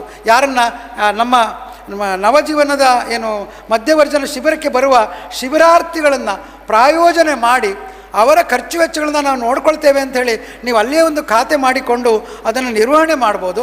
ಮತ್ತು ಕೊಡೆಗೆ ಏನು ಉಳಿತಾಯ ಆಗ್ತದೋ ಆ ಉಳಿತಾಯದ ಹಣವನ್ನು ನೀವು ಅಕೌಂಟಿಗೆ ಹಾಕ್ಬೋದು. ಹೀಗೆ ಮಾಡೋದ್ರಿಂದ ನಿಮ್ಮ ಕಾರ್ಯಕ್ರಮವೂ ಚೆನ್ನಾಗಿ ಆಗುತ್ತೆ ಮತ್ತು ಖಾತೆಯೂ ಚೆನ್ನಾಗಿರುತ್ತೆ, ಅದು ಯಶಸ್ಸು ಕೂಡ ಆಗ್ತದೆ ಮತ್ತು ಎಲ್ಲರಿಗೂ ತೃಪ್ತಿ ಆಗುವಂತೆ ಆಗ್ತದೆ. ನಮ್ಮ ಯೋಜನೆಯ ನಿಯಮದಂತೆ ನಮ್ಮ ಕಾರ್ಯಕರ್ತರು ಯಾರೂ ಕೂಡ ಹಣ ಸಂಗ್ರಹಣೆ ಮಾಡೋದಕ್ಕೆ ಅವರಿಗೆ ಅನುಮತಿ ಇಲ್ಲ. ಆದ್ದರಿಂದ ದಯವಿಟ್ಟು ಜಿಲ್ಲಾ ಜನಜಾಗೃತಿ ವೇದಿಕೆ ಅಧ್ಯಕ್ಷರಲ್ಲಿ ನಾನು ನಮ್ರ ವಿನಂತಿ ಮಾಡಿಕೊಳ್ತೇನೆ, ನಮ್ಮ ಕಾರ್ಯಕರ್ತರನ್ನ ನಿಮ್ಮ ಸಂಘಕ್ಕೆ ಹೋಗಿ ಹಣ ಸಂಗ್ರಹಣೆ ಮಾಡಿ ಅಂತ ಹೇಳುವ ಹಾಗೆ ಇಲ್ಲ. ಆದರೆ ನೀವು ಒಂದು ಒಳ್ಳೆಯ ದೃಷ್ಟಿಯಿಂದ ನೀವು ಕೇಳ್ಬೋದು, ಅವ್ರು ಕೊಡ್ಬೋದು, ಆ ವಿಷಯ ಬೇರೆ. ಆದರೆ ಯೋಜನೆಯ ಕಾರ್ಯಕರ್ತರು ಹೇಳುವಾಗಿಲ್ಲ. ಅದರ ಬದಲಿಗೆ ಯೋಜನೆಯಿಂದಲೇ ಪ್ರತಿಯೊಂದು ಶಿಬಿರಕ್ಕೂ ಕೂಡ ಒಂದಿಷ್ಟು ನಿಗದಿತ ಹಣವನ್ನು ಇಟ್ಟಿರ್ತದೆ, ಅದನ್ನು ಕೊಡ್ತೇವೆ. ಅದು ಯೋಜನೆಯ ಕಾಂಟ್ರಿಬ್ಯೂಷನ್ ಅಂತ ತಿಳ್ಕೊಳ್ಬೋದು. ಉಳಿದದ್ದು ಸಮಾಜದ ಗಣ್ಯರಿಂದ ಸಂಗ್ರಹಿಸಲ್ಪಟ್ಟಂಥ ಅದು ವಸ್ತು ರೂಪದಲ್ಲಿರ್ಬೋದು, ಅದನ್ನು ನೀವು ಮಾಡಿಕೊಳ್ಳುವಂಥ ಜವಾಬ್ದಾರಿ ನಿಮ್ಮದಾಗಿದೆ ಅಂಥೇಳಿ ಈ ಸಂದರ್ಭದಲ್ಲಿ ತಮಗೆ ನಾನು ತಿಳಿಸೋದಕ್ಕೆ ಬಯಸ್ತೇನೆ. ಮೂರನೇದಾಗಿ ಮಿತ್ರರೇ, ನೀವೊಂದು ಕ್ಯಾಂಪ್ ಮಾಡಿದಾಗ ಆಡಂಬರದ ವೆಚ್ಚಗಳಿಗೆ ದಯವಿಟ್ಟು ಅನುವು ಮಾಡಿಕೊಡಬೇಡಿ. ದಯವಿಟ್ಟು ಎಲ್ಲರಿಗೂ ಮಾಲೆ ಹಾಕೋದು, ಎಲ್ಲರಿಗೂ ಗಿಫ್ಟ್ ಕೊಡೋದು, ಈಗ ತಾವು ತಪ್ಪು ತಿಳ್ಕೊಳ್ಬಾರ್ದು. ಈಗ ಎಲ್ಲ ಮೆಮೆಂಟೋಗಳು ಅಂಗಡಿಯಲ್ಲಿ ಸಿಗ್ತದೆ, ಅದಕ್ಕೆ ನಮ್ಮ ಸ್ಟಿಕ್ಕರ್ ಹಾಕಿದರೆ ಆಯಿತು. ಎಷ್ಟೋ ಜನರ ಮನೇಲಿ ಇಂಥದ್ದು ಎಷ್ಟೋ ಮೆಮೆಂಟೋಗಳು ಇರಬಹುದು. ಆ ಮೆಮೆಂಟೋಗಳ ಬದಲಿಗೆ ಹೃದಯದ ನಮ್ಮ ಇದನ್ನು ಕೊಟ್ಟರೆ ಒಳ್ಳೆಯದು ಅಂತ ನಾನು ಭಾವಿಸ್ತೇನೆ. ತಾವು ಯಾವ್ಯಾವುದೋ ಗಿಫ್ಟ್ಗಳನ್ನು ಕೊಡೋದೇ ಆಗಲಿ, ಮಾಲೆಗಳನ್ನು ಹಾಕೋದೇ ಆಗಲಿ, ಶಾಲೆಗಳನ್ನು ಹಾಕೋದೇ ಆಗಲಿ, ಆಡಂಬರದ ವೆಚ್ಚ ಬೇಡ ಸಾಧ್ಯ. ಯಾಕೆಂದರೆ ಇದೊಂದು ದೊಡ್ಡ ಒಂದು ಸಂಚಲನ ಮೂಡ್ತಕ್ಕಂಥ ಒಂದು ಕಾರ್ಯಕ್ರಮ, ಒಂದು ಚಳುವಳಿ. ಈ ಚಳುವಳಿಯ ವಿರುದ್ಧ ಇರುವವರು ಯಾರು?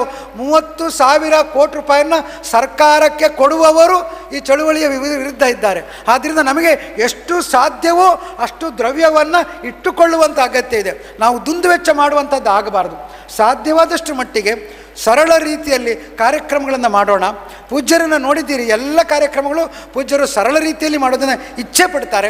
ಹಾಗಾಗಿ ಎಲ್ಲ ಕಾರ್ಯಕ್ರಮಗಳು, ಶಿಬಿರಗಳು ಅಥವಾ ಕಾರ್ಯಕ್ರಮಗಳು ಸರಳ ರೀತಿಯಲ್ಲಿ ಆಗಲಿ ಅನ್ನುವಂಥ ಒಂದು ವಿನಂತಿಯನ್ನು ನಾನು ತಮ್ಮಲ್ಲಿ ಮಾಡಿಕೊಳ್ತೇನೆ. ಊಟ ತಿಂಡಿಗೂ ಅಷ್ಟೇ, ಕೆಲವು ಕ್ಯಾಂಪಿನಲ್ಲಿ ಅವರಿಗೆ ಮತ್ತೆ ಭೇದಿ ಆಗಬೇಕು, ಅಷ್ಟರ ಮಟ್ಟಿಗೆ ನೀವು ಊಟ ಹಾಕ್ತೀರಿ. ಅದರ ಅಗತ್ಯ ಇಲ್ಲ, ಎಷ್ಟು ಬೇಕೋ ಅಷ್ಟು ಮಾಡೋಣ.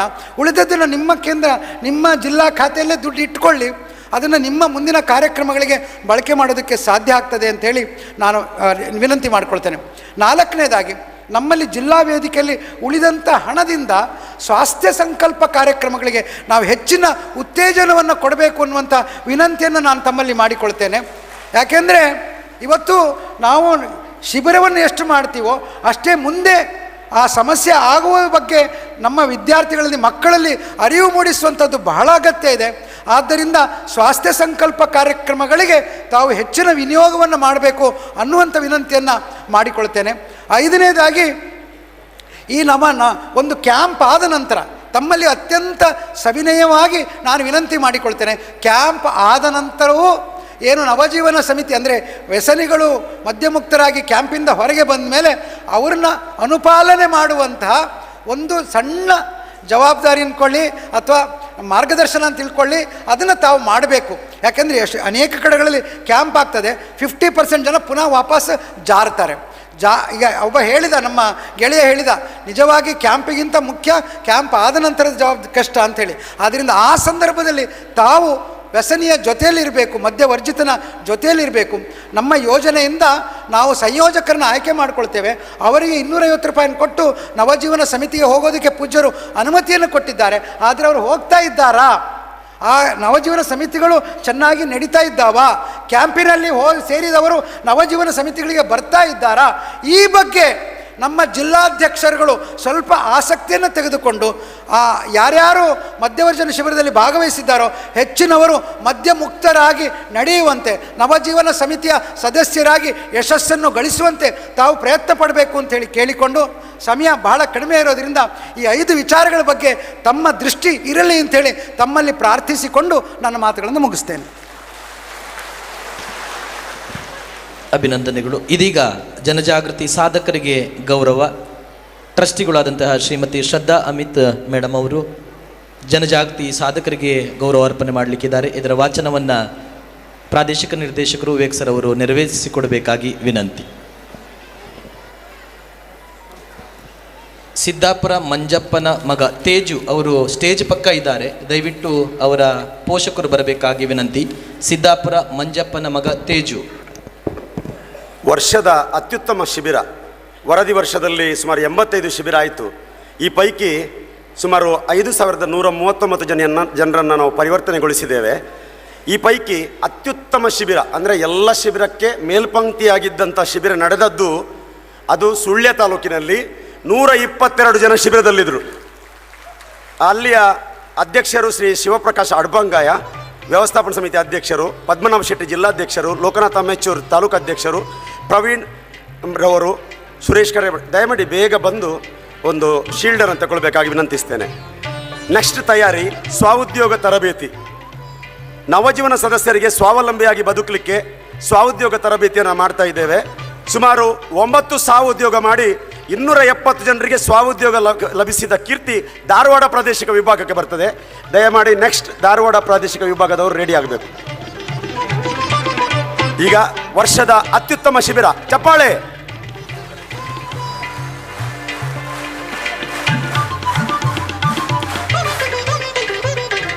ಮೇಲ್ವಿಚಾರಕ್ಕೆ ವಿಶಾಲ, ಒಕ್ಕೂಟದ ಅಧ್ಯಕ್ಷ ಸೀತಾರಾಮ,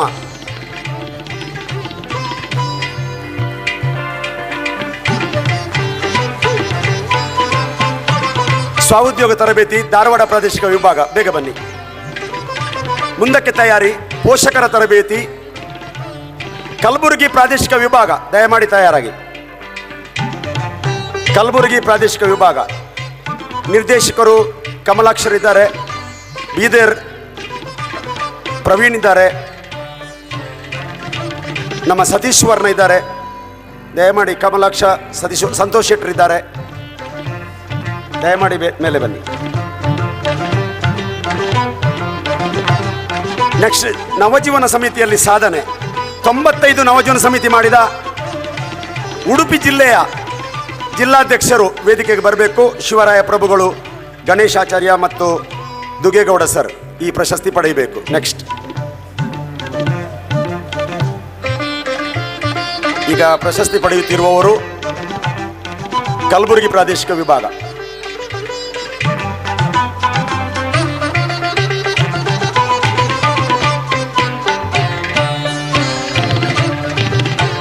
ನವಜೀವನ ಸಮಿತಿಯಲ್ಲಿ ಸಾಧನೆ, ದಯಮಾಡಿ ಶಿವರಾಯ ಪ್ರಭುಗಳು ಮತ್ತು ದುಗ್ಗೇಗೌಡ ಸರ್ ಮತ್ತು ಅಲ್ಲಿಯ ಎಲ್ಲ ದಯಮಾಡಿ. ಮುಂದಿನ ತಯಾರಿ ಗಾಂಧಿ ಜಯಂತಿ ಕಾರ್ಯಕ್ರಮ, ವರ್ಷಪ್ರತಿ ನಡೆಯುವ ಗಾಂಧಿ ಜಯಂತಿ ಕಾರ್ಯಕ್ರಮ. ಪ್ರಾದೇಶಿಕ ವಿಭಾಗದಲ್ಲಿ ಅತ್ಯಧಿಕ ಗಾಂಧಿ ಜಯಂತಿ ಕಾರ್ಯಕ್ರಮ ನಡೆಸಿದವರು ಬೆಂಗಳೂರು ಪ್ರಾದೇಶಿಕ ವಿಭಾಗ. ದಯಮಾಡಿ ಸೀನಪ್ಪ ಮೂಲ್ಯ ಸರ್ ಅವರು ಮತ್ತು ನಿರ್ದೇಶಕ ಮಂಡಳಿಯವರು, ಯೋಜನಾಧಿಕಾರಿಗಳು ತಿಮ್ಮಯ್ಯ ನಾಯಕ್ ವೇದಿಕೆಗೆ ಬರಬೇಕು. ರಾಮಸ್ವಾಮಿ ಅವರು ಅವರ ಜೊತೆ ಇರಬೇಕು. ಗಾಂಧಿ ಜಯಂತಿ ಕಾರ್ಯಕ್ರಮ, ನವಜೀವನೋತ್ಸವ ಕಾರ್ಯಕ್ರಮ ಬಹಳ ಉತ್ಸಾಹದಿಂದ ನಡೆಸಿದವರು ಚಿತ್ರದುರ್ಗ ಪ್ರಾದೇಶಿಕ ವಿಭಾಗ, ಗೀತಾ ಮೇಡಮ್ ಮತ್ತು ಅಲ್ಲಿಯ ನಿರ್ದೇಶಕ ಮಂಡಳಿ ಮತ್ತು ಯೋಜನಾಧಿಕಾರಿ ಮಿತ್ರರು.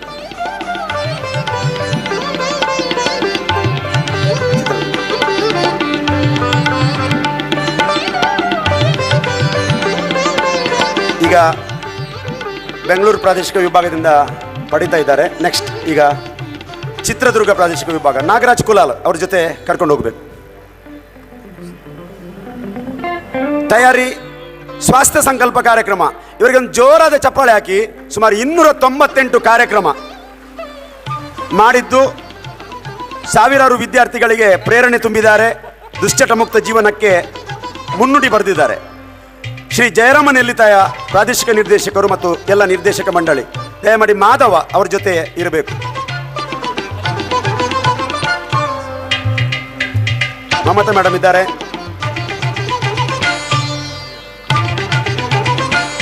ಜಯಕರ್ ಸರ್, ಮುರಳೀಧರ್, ಚೇತನ ಮತ್ತು ಲತಾ ಮೇಡಮ್ ಇದ್ದಾರೆ ಮತ್ತು ನಾಗನಾಳ ಸರ್ ಇದ್ದಾರೆ.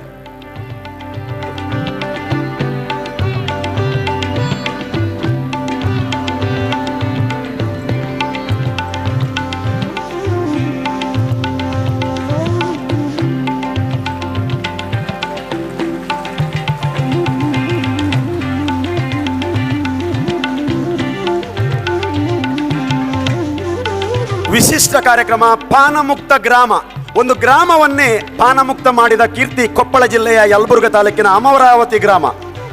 ಈ ನಿಟ್ಟಿನಲ್ಲಿ ದಮ್ಮೂರು ಪಾನಮುಕ್ತ ಗ್ರಾಮವನ್ನಾಗಿ ಪರಿವರ್ತಿಸುವಲ್ಲಿ ಪ್ರಯತ್ನ. ಜಿಲ್ಲಾ ನಿರ್ದೇಶಕರು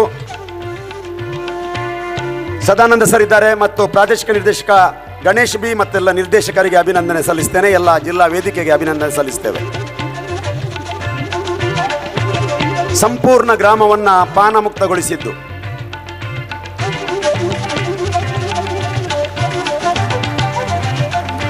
ನಾಗೇಶ್ ವೈ ಅವ್ರ ಜೊತೆ ಇರುವುದು.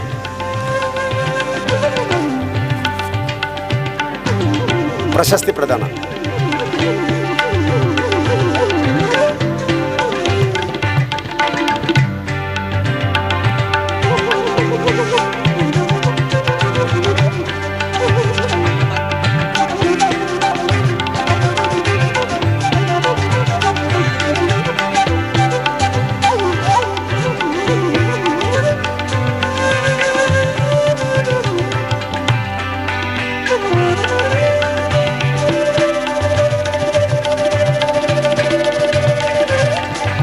ಧನ್ಯವಾದಗಳು.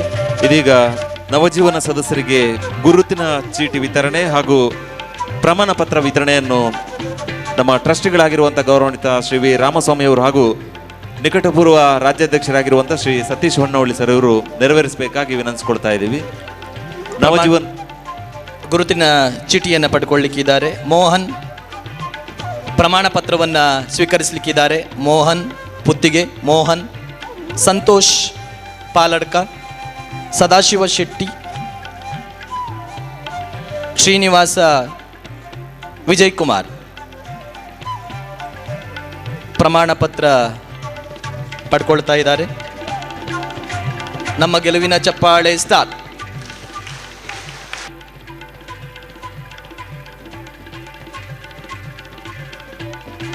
ಗುರುತಿ ಚೀಟಿಯನ್ನ ಬ್ಯಾಡ್ಜನ್ನು ಪಡ್ಕೊಳ್ಳಿಕ್ಕಿದ್ದಾರೆ.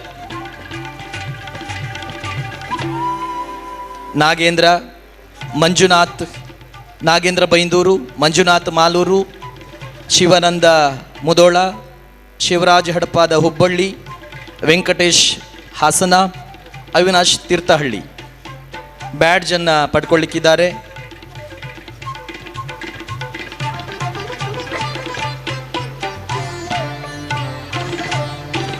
ಇವರಿಗೆಲ್ಲರಿಗೂ ಗೆಲುವಿನ ಚಪ್ಪಾಳೆ ಸ್ಟಾರ್ಟ್.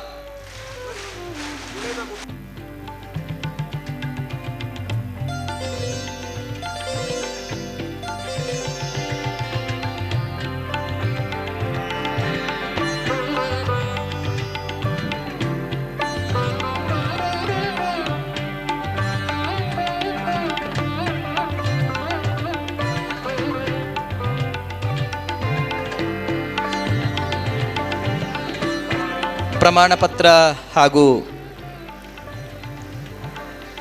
ಬ್ಯಾಡ್ಜನ್ನು ವಿತರಿಸಿದ ಮಾಜಿ ನಿಕಟಪೂರ್ವ ಅಧ್ಯಕ್ಷರಿಗೆ ಹಾಗೂ ನವಜೀವನ ಸದಸ್ಯರಿಗೆ ಮಗದೊಮ್ಮೆ ವಿಶೇಷವಾದ ಅಭಿನಂದನೆಗಳು. ಚಪ್ಪಾಳೆ ಸ್ಟಾರ್ಟ್.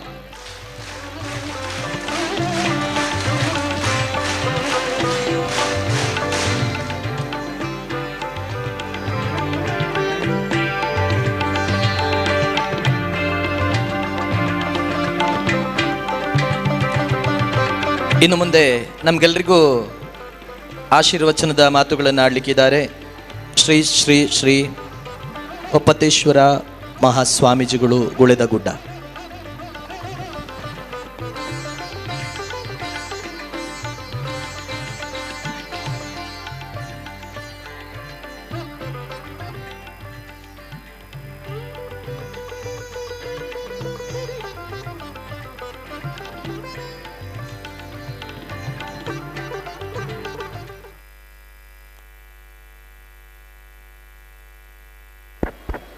ಓಂ ಶ್ರೀ ಗುರು ಶ್ರೇಷ್ಠಲ ಪರಬ್ರಹ್ಮಣೇ ನಮಃ.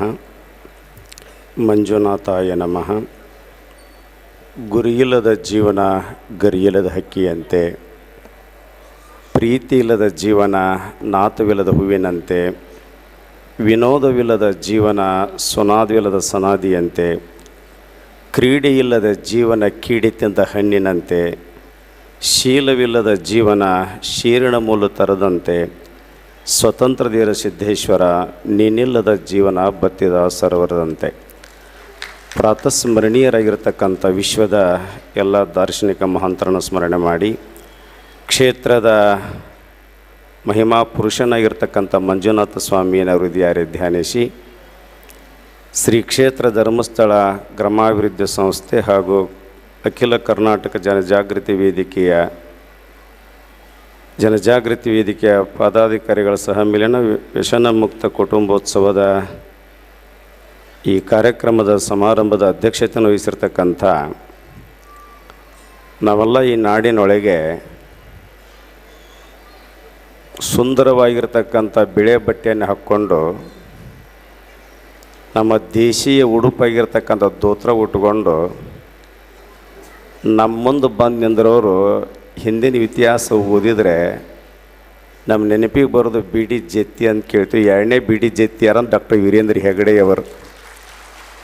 ಅಂಥ ವೀರೇಂದ್ರ ಹೆಗಡೆಯಲ್ಲಿ ಕೊಡೋ ಶರಣಗಳನ್ನು ಹೇಳಿ, ವಿಶೇಷವಾಗಿ ಈ ಸಮಾರಂಭದ ಆಶೀರ್ವಚನ ನೀಡಲಿಕ್ಕೆ ಬಂದಿರತಕ್ಕಂಥ ಪೂಜ್ಯ ವಿಶ್ವಾರಾಧ್ಯ ಮಳೇಂದ್ರ ಶಿವಾಚಾರ್ಯ ಮಹಾಸ್ವಾಮಿ ಶರಣಗಳನ್ನು ಹೇಳಿ, ಈ ಸಮಾರಂಭದ ಉದ್ಘಾಟನೆ ಮಾಡ್ತಕ್ಕಂಥ ಮಾತು ಶ್ರೀ ಹೇಮಾವತಿ ತಾಯಿಯವರಲ್ಲಿಯೂ ಸಮಯದ ಅಭಾವ ಇರೋದರಿಂದ ವೇದಿಕೆ ಮೇಲೆ ಆಸೀನಾಗಿರ್ತಕ್ಕಂಥ ಎಲ್ಲ ಗಣಮಾನ್ಯುಕ್ತ ಮಹಾಜನಿಗಳ ಮಾತೆಯರೇ, ತಾಯಂದಿರೇ, ನಿಮ್ಮೆಲ್ಲರಿಗೆ ಅನಂತ ಶರಣಾರ್ಥಿಗಳು.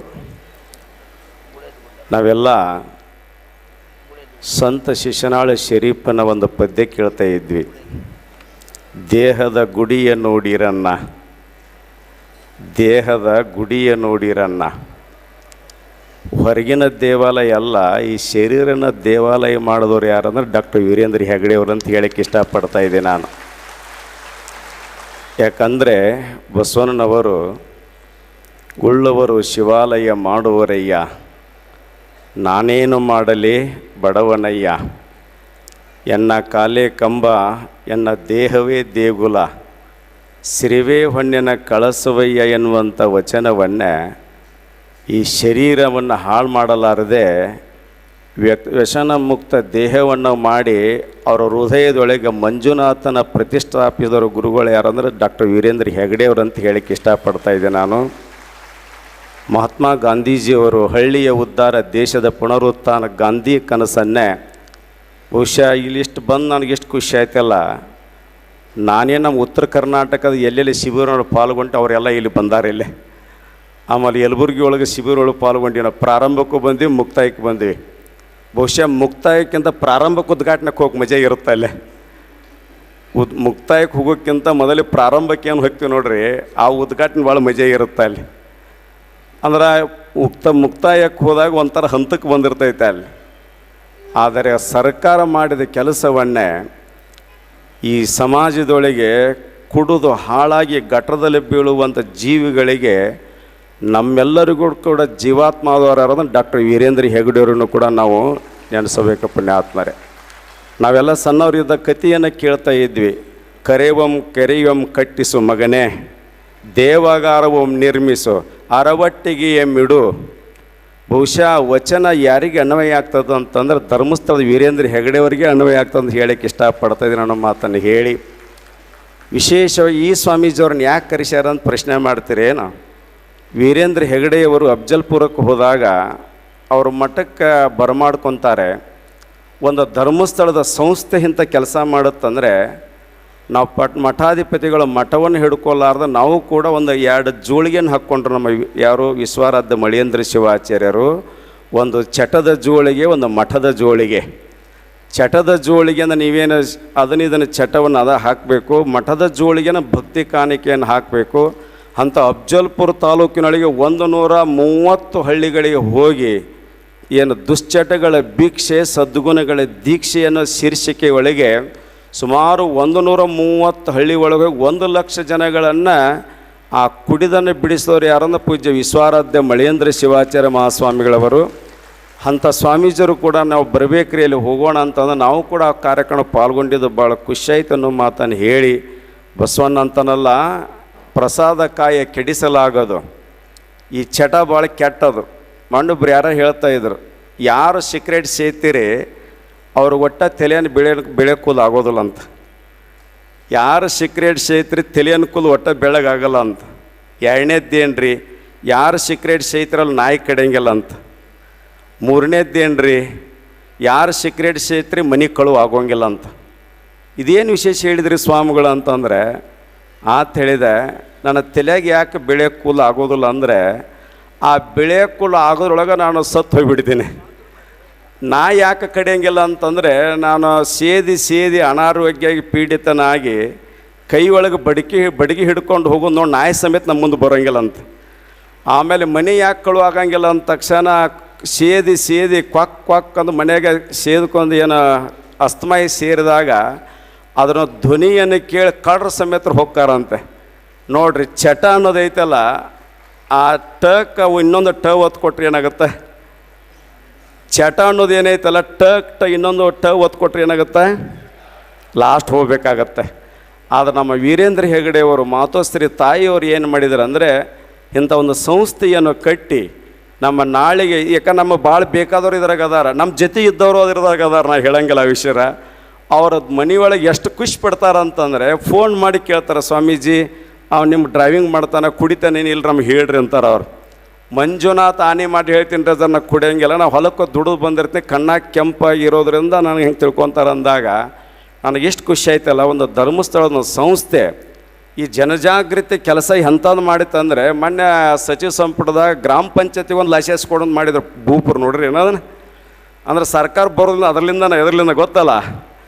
ಈ ಜನಜಾಗೃತಿ ಯಾವಾಗ ಸ್ಟ್ರೈಕ್ ಮಾಡಕತ್ತರು, ಗ್ರಾಮ ಪಂಚಾಯತಿ ಕೊಡೋ ಲೈಸೆನ್ಸನ್ನು ಕೂಡ ಬಂದ್ ಮಾಡಿದ್ದು ಸ್ಟ್ರೈಕನ ಉದ್ದೇಶ ಏನಂತ ಧರ್ಮಸ್ಥಳ ವೀರೇಂದ್ರ ಹೆಗಡೆಯವರ ಒಂದು ಪರಿಶ್ರಮ ಅನ್ನೋ ಮಾತನ್ನು ಈ ಪ್ರಸಂಗದೊಳಗೆ ಹೇಳಿ, ಇಂಥ ಅದ್ಭುತವಾಗಿರ್ತಕ್ಕಂಥ ಕಾರ್ಯಕ್ರಮ ಎಲ್ಲ ನವಜೋಡಿಗಳು ಬಂದವು. ನಾವೆಲ್ಲ ಫಂಕ್ಷನ್ 8 ಸಲ ಹೋಗಿವಿ. ಯಲಬುರ್ಗಿಗಳಿಗೆ ಹೋಗಿವಿ, ರೋಣ ತಾಲೂಕು ಕರುಮಡಿ ಒಳಗೆ ಒಪ್ಪತ್ತೇಶ್ವರ ಮಾಡ್ದಾಗ ಹೋಗಿವಿ, ಬದಾಮಿ ಒಳಗೆ ಹೋಗಿವಿ, ಗುಳೇದಗುಡ್ಡಕ್ಕೆ ಹೋಗಿವಿ, ಹುನಗುಂದ ತಾಲೂಕು ಮುಗನೂರು ಅಂತ ಒಂದು 20-15 ಶಿಬಿರಗಳು ಪಾಲ್ಗೊಂಡು ನಾವು ಅವರೆಲ್ಲರೂ ಕೂಡ ಬಡವರೊಳಗೆ ಕಣ್ಣೀರನ್ನು ತರಿಸದೆ ಕಣ್ಣೀರನ್ನು ಒರೆಸಿದವರು ಯಾರು ಅಂದ್ರೆ ಡಾಕ್ಟರ್ ವೀರೇಂದ್ರ ಹೆಗಡೆಯವರನ್ನು ಮಾತನ್ನು ಈ ಪ್ರಸಂಗದೊಳಗೆ ಹೇಳಿ, ಯಾವಾಗ ಪ್ರತಿಜ್ಞೆ ಮಾಡಿರಿ ಆ ಕುಡಿದನ್ನು ಬಿಡ್ರಿ ಅಂತ ಆಶಿಸಿ, ನೋಡು ಸ್ವಾಮಿ, ನೀರಿಗೆ ಬರ ಇದೆ, ಬೋರಿಗೆ ಬರ ಇದೆ, ಬೀರು ಮತ್ತು ಬಾರಿಗೆ ಬರಣ ಇಲ್ಲ ಅಂತ.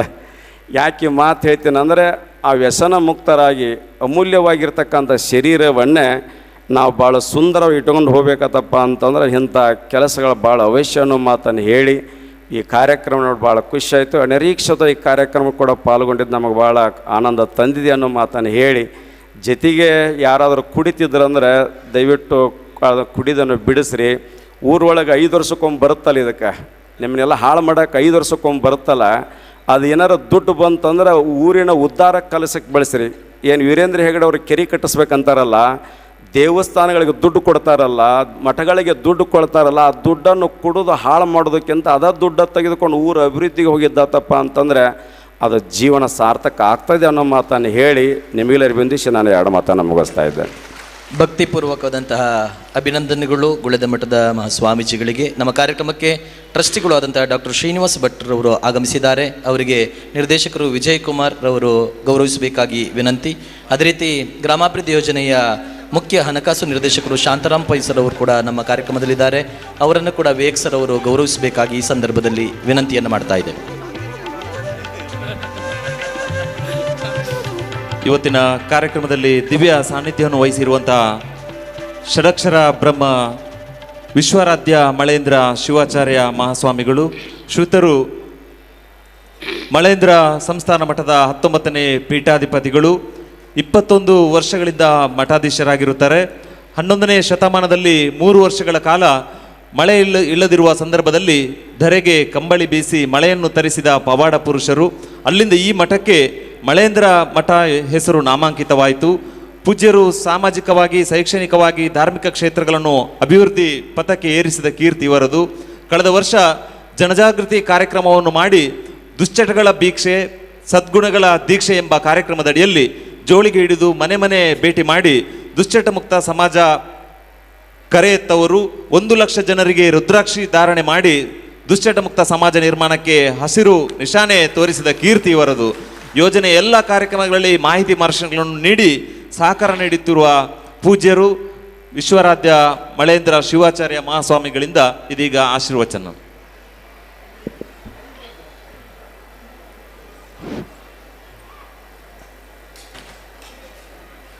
ದೀಪವು ನಿನ್ನದೇ, ಗಾಳಿಯು ನಿನ್ನದೇ. ದೀಪವು ನಿನ್ನದೇ, ಗಾಳಿಯೂ ನಿನ್ನದೇ. ಆರದಿರಲಿ ಬೆಳಕು, ಆರದಿರಲಿ ಬೆಳಕು. ಹಡಗು ನಿನ್ನದೇ, ಕಡಲು ನಿನ್ನದೇ. ಹಡಗು ನಿನ್ನದೇ, ಕಡಲು ನಿನ್ನದೇ. ಮುಳಗದಿರಲಿ ಬದುಕು, ಮುಳಗದಿರಲಿ ಬದುಕು. ಓಂ ಪೂರ್ಣಮದ ಪೂರ್ಣಮಿದಂ ಪೂರ್ಣಾತ್ ಪೂರ್ಣಮುದಶ್ಯತೆ ಪೂರ್ಣಶ್ಯ ಪೂರ್ಣಮಾದಾಯ ಪೂರ್ಣಮೇವಾವಶಿಷ್ಯತೆ. ಓಂ ಶಾಂತಿ ಶಾಂತಿ ಶಾಂತಿ. ಪ್ರಥಮದಲ್ಲಿ ಆರಾಧ್ಯ ದೈವ ಮಂಜುನಾಥ ಸ್ವಾಮಿಯಲ್ಲಿ ಕೂಡ ಅನಂತ ಭಕ್ತಿಯ ಪ್ರಣಾಮಗಳನ್ನು ಸಮರ್ಪಣೆ ಮಾಡಿ, ಈ ಒಂದು ಶ್ರೀ ಕ್ಷೇತ್ರ ಧರ್ಮಸ್ಥಳ ಗ್ರಾಮೀಣಾಭಿವೃದ್ಧಿ ಯೋಜನೆ, ಅಖಿಲ ಕರ್ನಾಟಕ ಜನಜಾಗೃತಿ ವೇದಿಕೆ,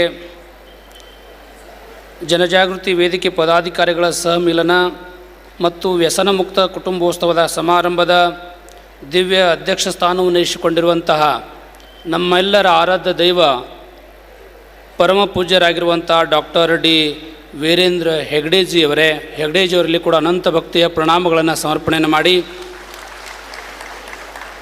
ಇಲ್ಲಿ ತನಕ ಆಶೀರ್ವಚನ ನೀಡಿರುವಂಥ ಪೂಜ್ಯರಾಗಿರುವಂಥ ಗುಳೇದಗೂಡ ಪರಮ ಪೂಜ್ಯರಲ್ಲಿ ಕೂಡ ಅನಂತ ಭಕ್ತಿಯ ಪ್ರಣಾಮಗಳನ್ನು ಸಮರ್ಪಣೆಯನ್ನು ಮಾಡಿ, ಈ ಕಾರ್ಯಕ್ರಮವನ್ನು ಉದ್ಘಾಟನೆಯನ್ನು ಮಾಡಿರುವಂತಹ ಡಾಕ್ಟರ್ ನಮ್ಮ ಮಾತೋಶ್ರೀಯವರಾಗಿರುವಂಥ ಡಾಕ್ಟರ್ ಹೇಮಾವತಿ ಅವರಲ್ಲಿ ಕೂಡ ಶರಣುಗಳನ್ನು ಸಮರ್ಪಣೆಯನ್ನು ಮಾಡಿ, ಈ ಒಂದು ಕಾರ್ಯಕ್ರಮದೊಳಗೆ ಪಾಲ್ಗೊಂಡಿರುವಂತಹ ಸಾಧಕರಿಗೆ ಗೌರವವನ್ನು ನೀಡಿರುವಂತಹ ಶ್ರೀಮತಿ ಶ್ರದ್ಧಾ ಅಮಿತ್ ಅವರಲ್ಲಿ ಕೂಡ ಶರಣುಗಳನ್ನು ಸಮರ್ಪಣೆಯನ್ನು ಮಾಡಿ, ಈ ಒಂದು ಸಮಾರಂಭದೊಳಗೆ ಪಾಲ್ಗೊಂಡಿರುವಂತಹ ಡಾಕ್ಟರ್ LH ಮಂಜುನಾಥ್ ಅವರೇ, ರಾಮಸ್ವಾಮಿಯವರೇ, ಭಂಡಾರಿಯವರೇ ಮತ್ತು ವಸಂತ ಸಾಲ್ವ್ಯಾನ್ ಅವರೇ, ದೇವದಾಸ್ ಹೆಬ್ಬಾರ್ ಅವರೇ, ವೇದಿಕೆ ಮೇಲೆ ಕುಳಿತಂಥ ಎಲ್ಲ ಗಣ್ಯಮಾನ್ಯ ವ್ಯಕ್ತಿಗಳೇ, ರಾಜಣ್ಣ ಕೊರ್ವಿ ಅವರೇ, ವಿವೇಕ್ ಪ್ಯಾಸ್ ಅವರೇ, ಹಾಗೂ ಈ ಸಮಾರಂಭದೊಳಗೆ ಪಾಲ್ಗೊಂಡಿರುವಂಥ ಸಮಸ್ತ ಮಹಾಜನರೇ, ತಾಯೇಂದ್ರೆ, ತಮ್ಮೆಲ್ಲರಿಗೆ ಶರಣಾರ್ಥಿಗಳು. ಇಲ್ಲಿವರೆಗೆ ಕಾರ್ಯಕ್ರಮ ಬಹುಜನ ಹಿತಾಯ ಬಹುಜನ ಸುಖಾಯ ಅಂತ ಇಲ್ಲಿ ತನಕ ಕಾರ್ಯಕ್ರಮ ಜರುಗಿತ್ತು. ಪ್ರಥಮದಲ್ಲಿ ನಾನು ಡಾಕ್ಟರ್ ಡಿ ವೀರೇಂದ್ರ ಹೆಗ್ಡೇಜಿಯವರಿಗೆ 75 ವರ್ಷದ ಹುಟ್ಟುಹಬ್ಬದ ಅಭಿನಂದನೆಗಳು ಕೈ ಎತ್ತು ಮುಖಾಂತರವಾಗಿ ತಾವೆಲ್ಲ ಅಭಿನಂದನೆಗಳನ್ನು ಸಲ್ಲಿಸಬೇಕು. ನಿಜವಾಗಿ ಕೂಡ ಡಾಕ್ಟರ್ ವೀರೇಂದ್ರ ಹೆಗ್ಡೇಜಿಯವರು ಅವರು ಏನು ಮಾಡಿದ್ದಾರೆ ಅಂತಂದರೆ ತಮಗೆಲ್ಲ ಗೊತ್ತಿರುವಂಥ ವಿಷಯ. ನಿಜವಾಗಿ ಕೂಡ ನಮ್ಮ ರಾಜ್ಯದೊಳಗೆ ಕೇವಲ ಮಹಿಳೆಯರಿಗಾಗಿ ಮಾಡಿಲ್ಲ, ರೈತರಿಗಾಗಿ ಮಾಡಿಲ್ಲ, ಪ್ರತಿಯೊಬ್ಬ ಜನರಿಗೆ, ದೀನ ದಲಿತರಿಗೆ ಅಷ್ಟೇ ಅಲ್ಲ, ಸಮಾಜದ ಕಟ್ಟು ಕಡೆಗೆ ವ್ಯಕ್ತಿಗೂ ಕೂಡ ಈ ಗ್ರಾಮೀಣ ಅಭಿವೃದ್ಧಿ ಯೋಜನೆಯನ್ನು ಮಾಡಿ ತಲಿಸುವಂಥ ಕೆಲಸವನ್ನು ಯಾರು ಮಾಡಿದ್ದಾರೆ ಅಂತಂದರೆ ಡಾಕ್ಟರ್ ವೀರೇಂದ್ರ ಹೆಗ್ಡೇಜಿಯವರು ಮಾಡಿದ್ದಾರೆ ಅಂತಂದರೆ ಹೆಮ್ಮೆಯಿಂದ ಹೇಳ್ತಾ ಇದ್ದೀನಿ ನಾನು. ನಿಜವಾಗಿ ಕೂಡ ಒಂದು ಕಡೆ ಹೇಳ್ತಾರೆ, ಒಳಿತು ಮಾಡ ಮನಸ್ಸ ನೀ ಒಳಿತು ಮಾಡು, ನೀ ಇರುವುದು 3 ದಿವಸ, ಉಸಿರು ನಿತ್ತ ಮೇಲೆ ನಿನ್ನ ಹೆಸರು ಹೇಳುತ್ತಾರ, ಒಳಿತು ಮಾಡ ಮನಸ್ಸ ಒಳಿತು ಮಾಡಂತ ಹೇಳಿದ್ದಾರೆ. ನಿಜವಾಗಿ ಕೂಡ ಪೂಜ್ಯರು ಸುಮಾರು 10 ಮಾತುಗಳನ್ನ ಹೇಳ್ತಿರ್ತಾರೆ. ಯಾವಾಗಲೂ 10 ಮಾತಿನೊಳಗೆ ಒಂದು ಮಾತುಗಳು ಕೇಳಿದ್ರೆ ನಮ್ಮ ಜೀವನ ಪವಿತ್ರ ಆಗ್ತದೆ. ನೀವೆಲ್ಲ ನೆನ್ಪಿಟ್ಕೊಳ್ರಿ, ಒಂದು ಗಿಡದೊಳಗೆ 100 ಕಾಗೆಗಳು ಕುಂತವಂತ ತಿಳ್ಕೊಳ್ರಿ. ಆ 100 ಕಾಗೆಗಳನ್ನು ಹೊಡೆದು ಎಬ್ಬಿಸಬೇಕಾದ್ರೆ 100 ಕಲ್ಲು ಹೊಡಿಬೇಕಾಗಿಲ್ಲ, ಒಂದು ಕಲ್ಲು ಹೊಡಿರಿ 100 ಕಾಗೆಗಳು ಎದ್ದು ಹೋಗ್ತವೆ. ಹಂಗೆ ಪೂಜ್ಯರು ಹೇಳಿರುವಂಥ 10 ಮಾತುಗಳೊಳಗೆ ಒಂದು ಮಾತು ಕೇಳಿದ್ರೂ ಕೂಡ ನಮ್ಮ ಜೀವನ ಪವಿತ್ರ ಆಗ್ಲಿಕ್ಕೆ ಸಾಧ್ಯತೆ ಎಂಬ ಮಾತನ್ನು ಈ ಸಂದರ್ಭದೊಳಗೆ ನಾನು ಹೇಳ್ತಾ ಇದ್ದೀನಿ. ಇವೆಲ್ಲ ಕಾರ್ಯಕ್ರಮ ಆಗಬೇಕಾದ್ರೆ ಒಳ್ಳೆಯ ಭಾವನೆಗಳು ಬೇಕು ಮನುಷ್ಯನ ಹತ್ರ. ಎಂಥ ಭಾವನೆಗಳು ಇವತ್ತಿನ ದಿವಸ ಅವಶ್ಯವಾದಗಳು ಅಂತಂದರೆ, ಒಮ್ಮೆ ಏನಾಗಿತ್ತು ಅಂತಂದರೆ ಏಕನಾಥ್ ಮಹಾರಾಜರು ಒಮ್ಮೆ ಕಾಸಿಗೆ ಹೋಗಿರ್ತಾರೆ. ಕಾಸಿಗೆ ಹೋದ್ರ ಬಳಿಕ ಒಂದು ಪದ್ಧತಿ ಐತಿ. ಏನು ಪದ್ಧತಿ ಇದೆ ಅಂತಂದರೆ, ಕಾಸಿಗೆ ಹೋಗಬೇಕು, ಗಂಗಾ ನದಿಯೊಳಗೆ ಸ್ನಾನ ಮಾಡಬೇಕು, ವಿಶ್ವನಾಥನ ದರ್ಶನ ತಗೋಬೇಕು, ಅಲ್ಲಿ ನೀರು ತೆಗೆದುಕೊಂಡು ರಾಮೇಶ್ವರ ಹಾಕ್ಬೇಕಂತ ಒಂದು ಪದ್ಧತಿ ಐತಿ. ಹಂಗೆ ಏಕನಾಥ್ ಮಹಾರಾಜರು ಕೂಡ ಕಾಶಿಗೆ ಹೋಗ್ತಾರೆ, ಗಂಗಾ ನದಿಯೊಳಗೆ ಸ್ನಾನ ಮಾಡ್ತಾರೆ, ವಿಶ್ವನಾಥನ ದರ್ಶನ ತೋತಾರೆ, ಅಲ್ಲಿ ನೀರು ತೆಗೆದುಕೊಂಡು ರಾಮೇಶ್ವರ ಹಾಕಬೇಕಂದು ಹೊರಟರು. ಆಗಿನ ಕಾಲದೊಳಗೆ ವಾಹನ ಸೌಕರ್ಯ ಇರಲಿಲ್ಲ. ಕಾಶಿಯಿಂದ ರಾಮೇಶ್ವರ 2,500 ಕಿಲೋಮೀಟರ್ ಮೇಲೆ ಐತಿ. ಆಗಿನ ಕಾಲ ವಾಹನ ಸೌಕರ್ಯ ಇರಲಿಲ್ಲ. ಆ ಸಂದರ್ಭದೊಳಗೆ ಪಾದಯಾತ್ರೆ ಮುಖಾಂತರ ಹೊರಟರು.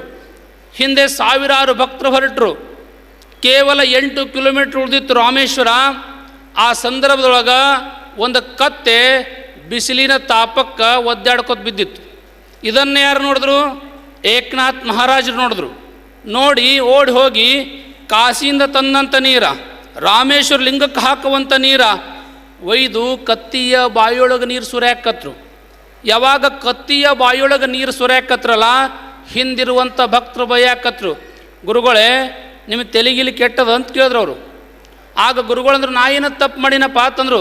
ಅಲ್ಲ, ಕಾಶಿಯಿಂದ ತಂದಂಥ ನೀರ, ರಾಮೇಶ್ವರ ಲಿಂಗಕ್ಕೆ ಹಾಕುವಂಥ ನೀರ, ಪವಿತ್ರವಾಗಿರುವಂಥ ನೀರ, ಸುಮಾರು 2,500 ಕಿಲೋಮೀಟರ್ ಮೇಲೆ ಪಾದಯಾತ್ರೆ ತಂದಂಥ ನೀರ ನೀವು ಆ ಕಾಶಿಯ ರಾಮೇಶ್ವರ ಲಿಂಗಕ್ಕೆ ಹಾಕದೆ ಕತ್ತಿಯ ಬಾಯಿಯೊಳಗೆ ನೀರು ಹಾಕಿರಲ್ಲ, ಇದಕ್ಕಿಂತ ಮಹಾಪರಾಧ ಯಾವುದು ತಂದ್ರವರು. ಆಗ ಏಕನಾಥ್ ಮಹಾರಾಜರು ಒಂದು ಸುಂದರವಾಗಿರುವಂಥ ಮಾತು ಹೇಳಿದ್ರು. ಏನು ಹೇಳಿದ್ರಪ್ಪ ಅಂತಂದರೆ, ಕತ್ತೆ ಯಾಕೆ ರಾಮೇಶ್ವರ ಆಗಿರಬಾರ್ದು ತಂದ್ರವರು. ಕತ್ತೆ ಯಾಕೆ ರಾಮೇಶ್ವರ ಆಗಿರಬಾರ್ದು ತಂದಾಗ ಕತ್ತಿ ಯಜ್ಞ ಹೇಳ್ತದ, ನಾನೇ ರಾಮೇಶ್ವರ ನಾನೇ ರಾಮೇಶ್ವರ ನಾನೇ ರಾಮೇಶ್ವರ ಅಂತ ಹೇಳ್ತು. ಅಂದ ಬೆಳಕು ಹಸಿವೆ ಆದವರಿಗೆ ಅನ್ನ ಕೊಡ್ರಿ, ಅದು ಭಗವಂತ ಹೋಗ್ಬಿಡ್ತದೆ. ಯಾರಿಂದ ನಾವು ನೋಡಬೇಕಪ್ಪ ಅಂತಂದರೆ ನಮ್ಮ ಡಾಕ್ಟರ್ ವೀರೇಂದ್ರ ಹೆಗ್ಡೆಯವರಿಂದ ನೋಡಿ ನಾವು ಕಲಿಬೇಕು. ಇವತ್ತಿನ ದಿವಸ ಅನ್ನದಾನವನ್ನು, ಇವತ್ತಿನ ದಿವಸ ಎಂಥ ದಾನವನ್ನು ಮಾಡ್ಯಾರ. ನಿಜವಾಗಿ ಕೂಡ ಅನ್ನಕ್ಕೆ ಬ್ರಹ್ಮ ಅಂತ ಹೇಳಿದ್ದಾರೆ. ಪೂಜ್ಯರು ದಿವಸ 50ರಿಂದ 1 ಲಕ್ಷ ಜನರಿಗೆ ಅನ್ನ ಸಂತರ್ಪಣೆ ಮಾಡ್ತಾ ಇದ್ದಾರೆ ಅಂತಂದರೆ ನಿಜವಾಗಿ ಕೂಡ ನಡೆದಾಡೋ ದೇವರು ಈ ಭಾಗದೊಳಗೆ ರಾಜ್ಯದೊಳಗೆ ಯಾರು ಇದ್ದರೆ ಅವರು ಡಾಕ್ಟರ್ ವೀರೇಂದ್ರ ಹೆಗಡೆಯವರು ತಂದರೂ ಕೂಡ ತಪ್ಪಾಗುವುದಿಲ್ಲ. ಆ ನಿಟ್ಟಿನೊಳಗೆ ಅವ್ರು ನೋಡಿದ್ರೆ ನಮಗೆ ಒಂದು ಕಡೆ ಏನನ್ನಿಸ್ತದೆ, ಅವರಲ್ಲಿ ಇಷ್ಟೆಲ್ಲ ಕೆಲಸ ಮಾಡಬೇಕಾದ್ರೆ ಅವರು ಯಾವಾಗಲೂ ಹೇಳ್ತಿರ್ತಾರೆ, ಸ್ಫೂರ್ತಿ ಯಾರಪ್ಪ ಅಂದ್ರೆ ಮಂಜುನಾಥ ಸ್ವಾಮಿ ಆಶೀರ್ವಾದ ಅಂತ ಹೇಳ್ತಿರ್ತಾರೆ. ಎಂದೂ ಕೂಡ ನಾನು ಮಾಡೀನಿ ಅಂತೂ ಜೀವನದೊಳಗೆ ಅಂದಿಲ್ಲ ಅವರು. ಯಾವತ್ತೂ ಕೂಡ ಮಂಜುನಾಥ ಸ್ವಾಮಿಯ ಪ್ರೇರಣೆಯಿಂದ ನಾ ಎಲ್ಲ ಇಷ್ಟೆಲ್ಲ ಮಾಡೀನಿ ಎಂಬ ಮಾತನ್ನು ಹೇಳ್ತಾರೆ. ಇನ್ನೊಂದು ಕಡೆ ಅವ್ರು ನೋಡಿದ್ರೆ ಗಾಂಧೀಜಿಯವ್ರು ನೋಡ್ದಂಗೆ ಆಗ್ತದೆ. ನಿಜವಾಗಿ ಕೂಡ ಗಾಂಧೀಜಿಯವ್ರನ್ನ ಮಾತು ಹೇಳ್ತಾರೆ. ಏನು ಹೇಳ್ತಾರೆ ಅಂತಂದರೆ, ಅನ್ನ ಬಿಟ್ಟು ನೀರು ಬಿಟ್ಟಲು, ಅನ್ನ ಬಿಟ್ಟು ನೀರ ಬಿಟ್ಟು ನಾನು ಬದುಕಬಹುದು ಒಂದು ವೇಳೆ, ಆದರೆ ದೇವರ ಬಗ್ಗೆ ನಂಬಿಕೆ ಕಳ್ಕೊಂಡು ಒಂದು ಕ್ಷಣ ಕೂಡ ಬದುಕಕ್ಕೆ ಸಾಧ್ಯವಿಲ್ಲ ಎಂಬ ಮಾತನ್ನು ಮಹಾತ್ಮ ಗಾಂಧೀಜಿಯವರನ್ನು ಹೇಳಿದ್ದಾರೆ. ಗಾಂಧೀಜಿಯವರ ತತ್ವಗಳು, ಈ ಸಿದ್ಧಾಂತಗಳು ಆಚರಣೆಯನ್ನು ಪೂಜ್ಯರು ಮಾಡ್ತಾ ಇದ್ದಾರೆ. ಗಾಂಧೀಜಿಯವರ ತತ್ವ ಹೇಳ್ತವೆ, ಒಳ್ಳೇದು ನೋಡ್ಬೇಕತ್ತೆ, ಒಳ್ಳೇದು ಕೇಳಬೇಕತ್ತ, ಒಳ್ಳೇದು ಮಾತಾಡಬೇಕು. ಇವು 3 ಗುಣಗಳು ಪೂಜ್ಯರಲ್ಲಿ ಯಾವತ್ತೂ ಕೂಡ ಇದ್ದಾವೆ. ನಿಜವಾಗಿ ಕೂಡ ಪೂಜ್ಯರು ಪೀಠಕ್ಕಾಗಿ ಧರ್ಮಾಧಿಕಾರಿಗಳಾಗಿ 55 ವರ್ಷ ಆಯಿತು. ನನಗನ್ನಿಸ್ತದೆ ಧರ್ಮಸ್ಥಳದ ಈ ಒಂದು ಧರ್ಮಸ್ಥಳದ ಇತಿಹಾಸದೊಳಗೆ ಈ 55 ವರ್ಷ ಸುವರ್ಣ ಯುಗ ತಂದರೂ ಕೂಡ ತಪ್ಪಾಗೋದಿಲ್ಲ. ಸುವರ್ಣ ಯುಗ ಇದು, ಪೂಜ್ಯರ ಸುವರ್ಣ ಯುಗ. ನಿಜವಾಗಿ ಕೂಡ 100-200 ವರ್ಷಗಳಲ್ಲಿ ಆಗಲಾರಂಥ ಕೆಲಸವನ್ನು ಪೂಜ್ಯರು ಕೇವಲ ಈ ಭಾಗಕ್ಕೆ ಮಾಡಿಲ್ಲ. ನಮ್ಮ ಭಾಗಕ್ಕೆ ನೀವು ಬನ್ನಿರಿ. ನಮ್ಮ ಭಾಗದೊಳಗೆ ಗುಲ್ಬರ್ಗ ಜಿಲ್ಲೆ, ಕಲಬುರಗಿ ಜಿಲ್ಲೆಯೊಳಗೆ, ಹೈದರಾಬಾದ್ ಕರ್ನಾಟಕದಲ್ಲಿ, ಅಂದರೆ ಈ ಕಲ್ಯಾಣ ಕರ್ನಾಟಕದಲ್ಲಿ ಪೂಜ್ಯರು ಎಂಥ ಕೆಲಸ ಮಾಡಿದ್ದಾರೆ ನೀವೆಲ್ಲ ವಿಚಾರ ಮಾಡಬೇಕು. ನಮ್ಮ ಕಲಬುರಗಿ ಜಿಲ್ಲೆಯೊಳಗೆ 31 ಕೆರೆಗಳನ್ನು ಪೂಜ್ಯರು ಮಾಡಿದ್ದಾರೆ. 31 ಕೆರೆಗಳು. ಆ 31 ಕೆರೆಗಳಿಂದ ಸುಮಾರು 1 ಲಕ್ಷ ಜನರಿಗೆ ಇವತ್ತಿನ ದಿವಸ ಮಂಜುನಾಥ ಸ್ವಾಮಿಯ ತೀರ್ಥೆಯಲ್ಲಿ ಇವತ್ತಿನ ದಿವಸ ಬಂದಿದೆ, ತೀರ್ಥ ರೂಪದೊಳಗೆ ನೀರು ಬಂದಿದ್ದೇವೆ ಎಂಬ ಮಾತನ್ನು ಈ ಸಂದರ್ಭದೊಳಗೆ ನಿಮಗೆಲ್ಲ ಮತ್ತೊಮ್ಮೆ ತಿಳಿಸಿ, ನಿಜವಾಗಿ ಕೂಡ ಪೂಜ್ಯರು ಮಾಡುವಂಥ ಕಾರ್ಯಗಳು ಯಾವತ್ತೂ ಕೂಡ ನಮ್ಮ ವೀರಶೈವ ಮಠಗಳು ಎಲ್ಲ ಪೂಜ್ಯರು ಕೂಡ ಪೂಜ್ಯರ ಜೊತೆ ಯಾವತ್ತೂ ಕೂಡ ಇರ್ತಾವೆ ಎಂಬ ಮಾತನ್ನು ಈ ವೇದಿಕೆ ಮುಖಾಂತರವೇ ನಿಮಗೆಲ್ಲ ಮತ್ತೊಮ್ಮೆ ತಿಳಿಸಿ, ನಿಜವಾಗಿ ಕೂಡ ಮಧ್ಯವರ್ಜನ ಶಿಬಿರ ಸುಮಾರು 1,750ಕ್ಕಿಂತ ಹೆಚ್ಚಿನ ಮಧ್ಯವರ್ಜನ ಶಿಬಿರಗಳು ಪೂಜ್ಯರು ಈ ಪ್ರತಿಯೊಂದು ತಾಲೂಕಿನೊಳಗೆ, ಪ್ರತಿಯೊಂದು ಜಿಲ್ಲೆಯೊಳಗೆ ಕೂಡ ಪೂಜ್ಯರು ಮಾಡಿಸಿದ್ದಾರೆ.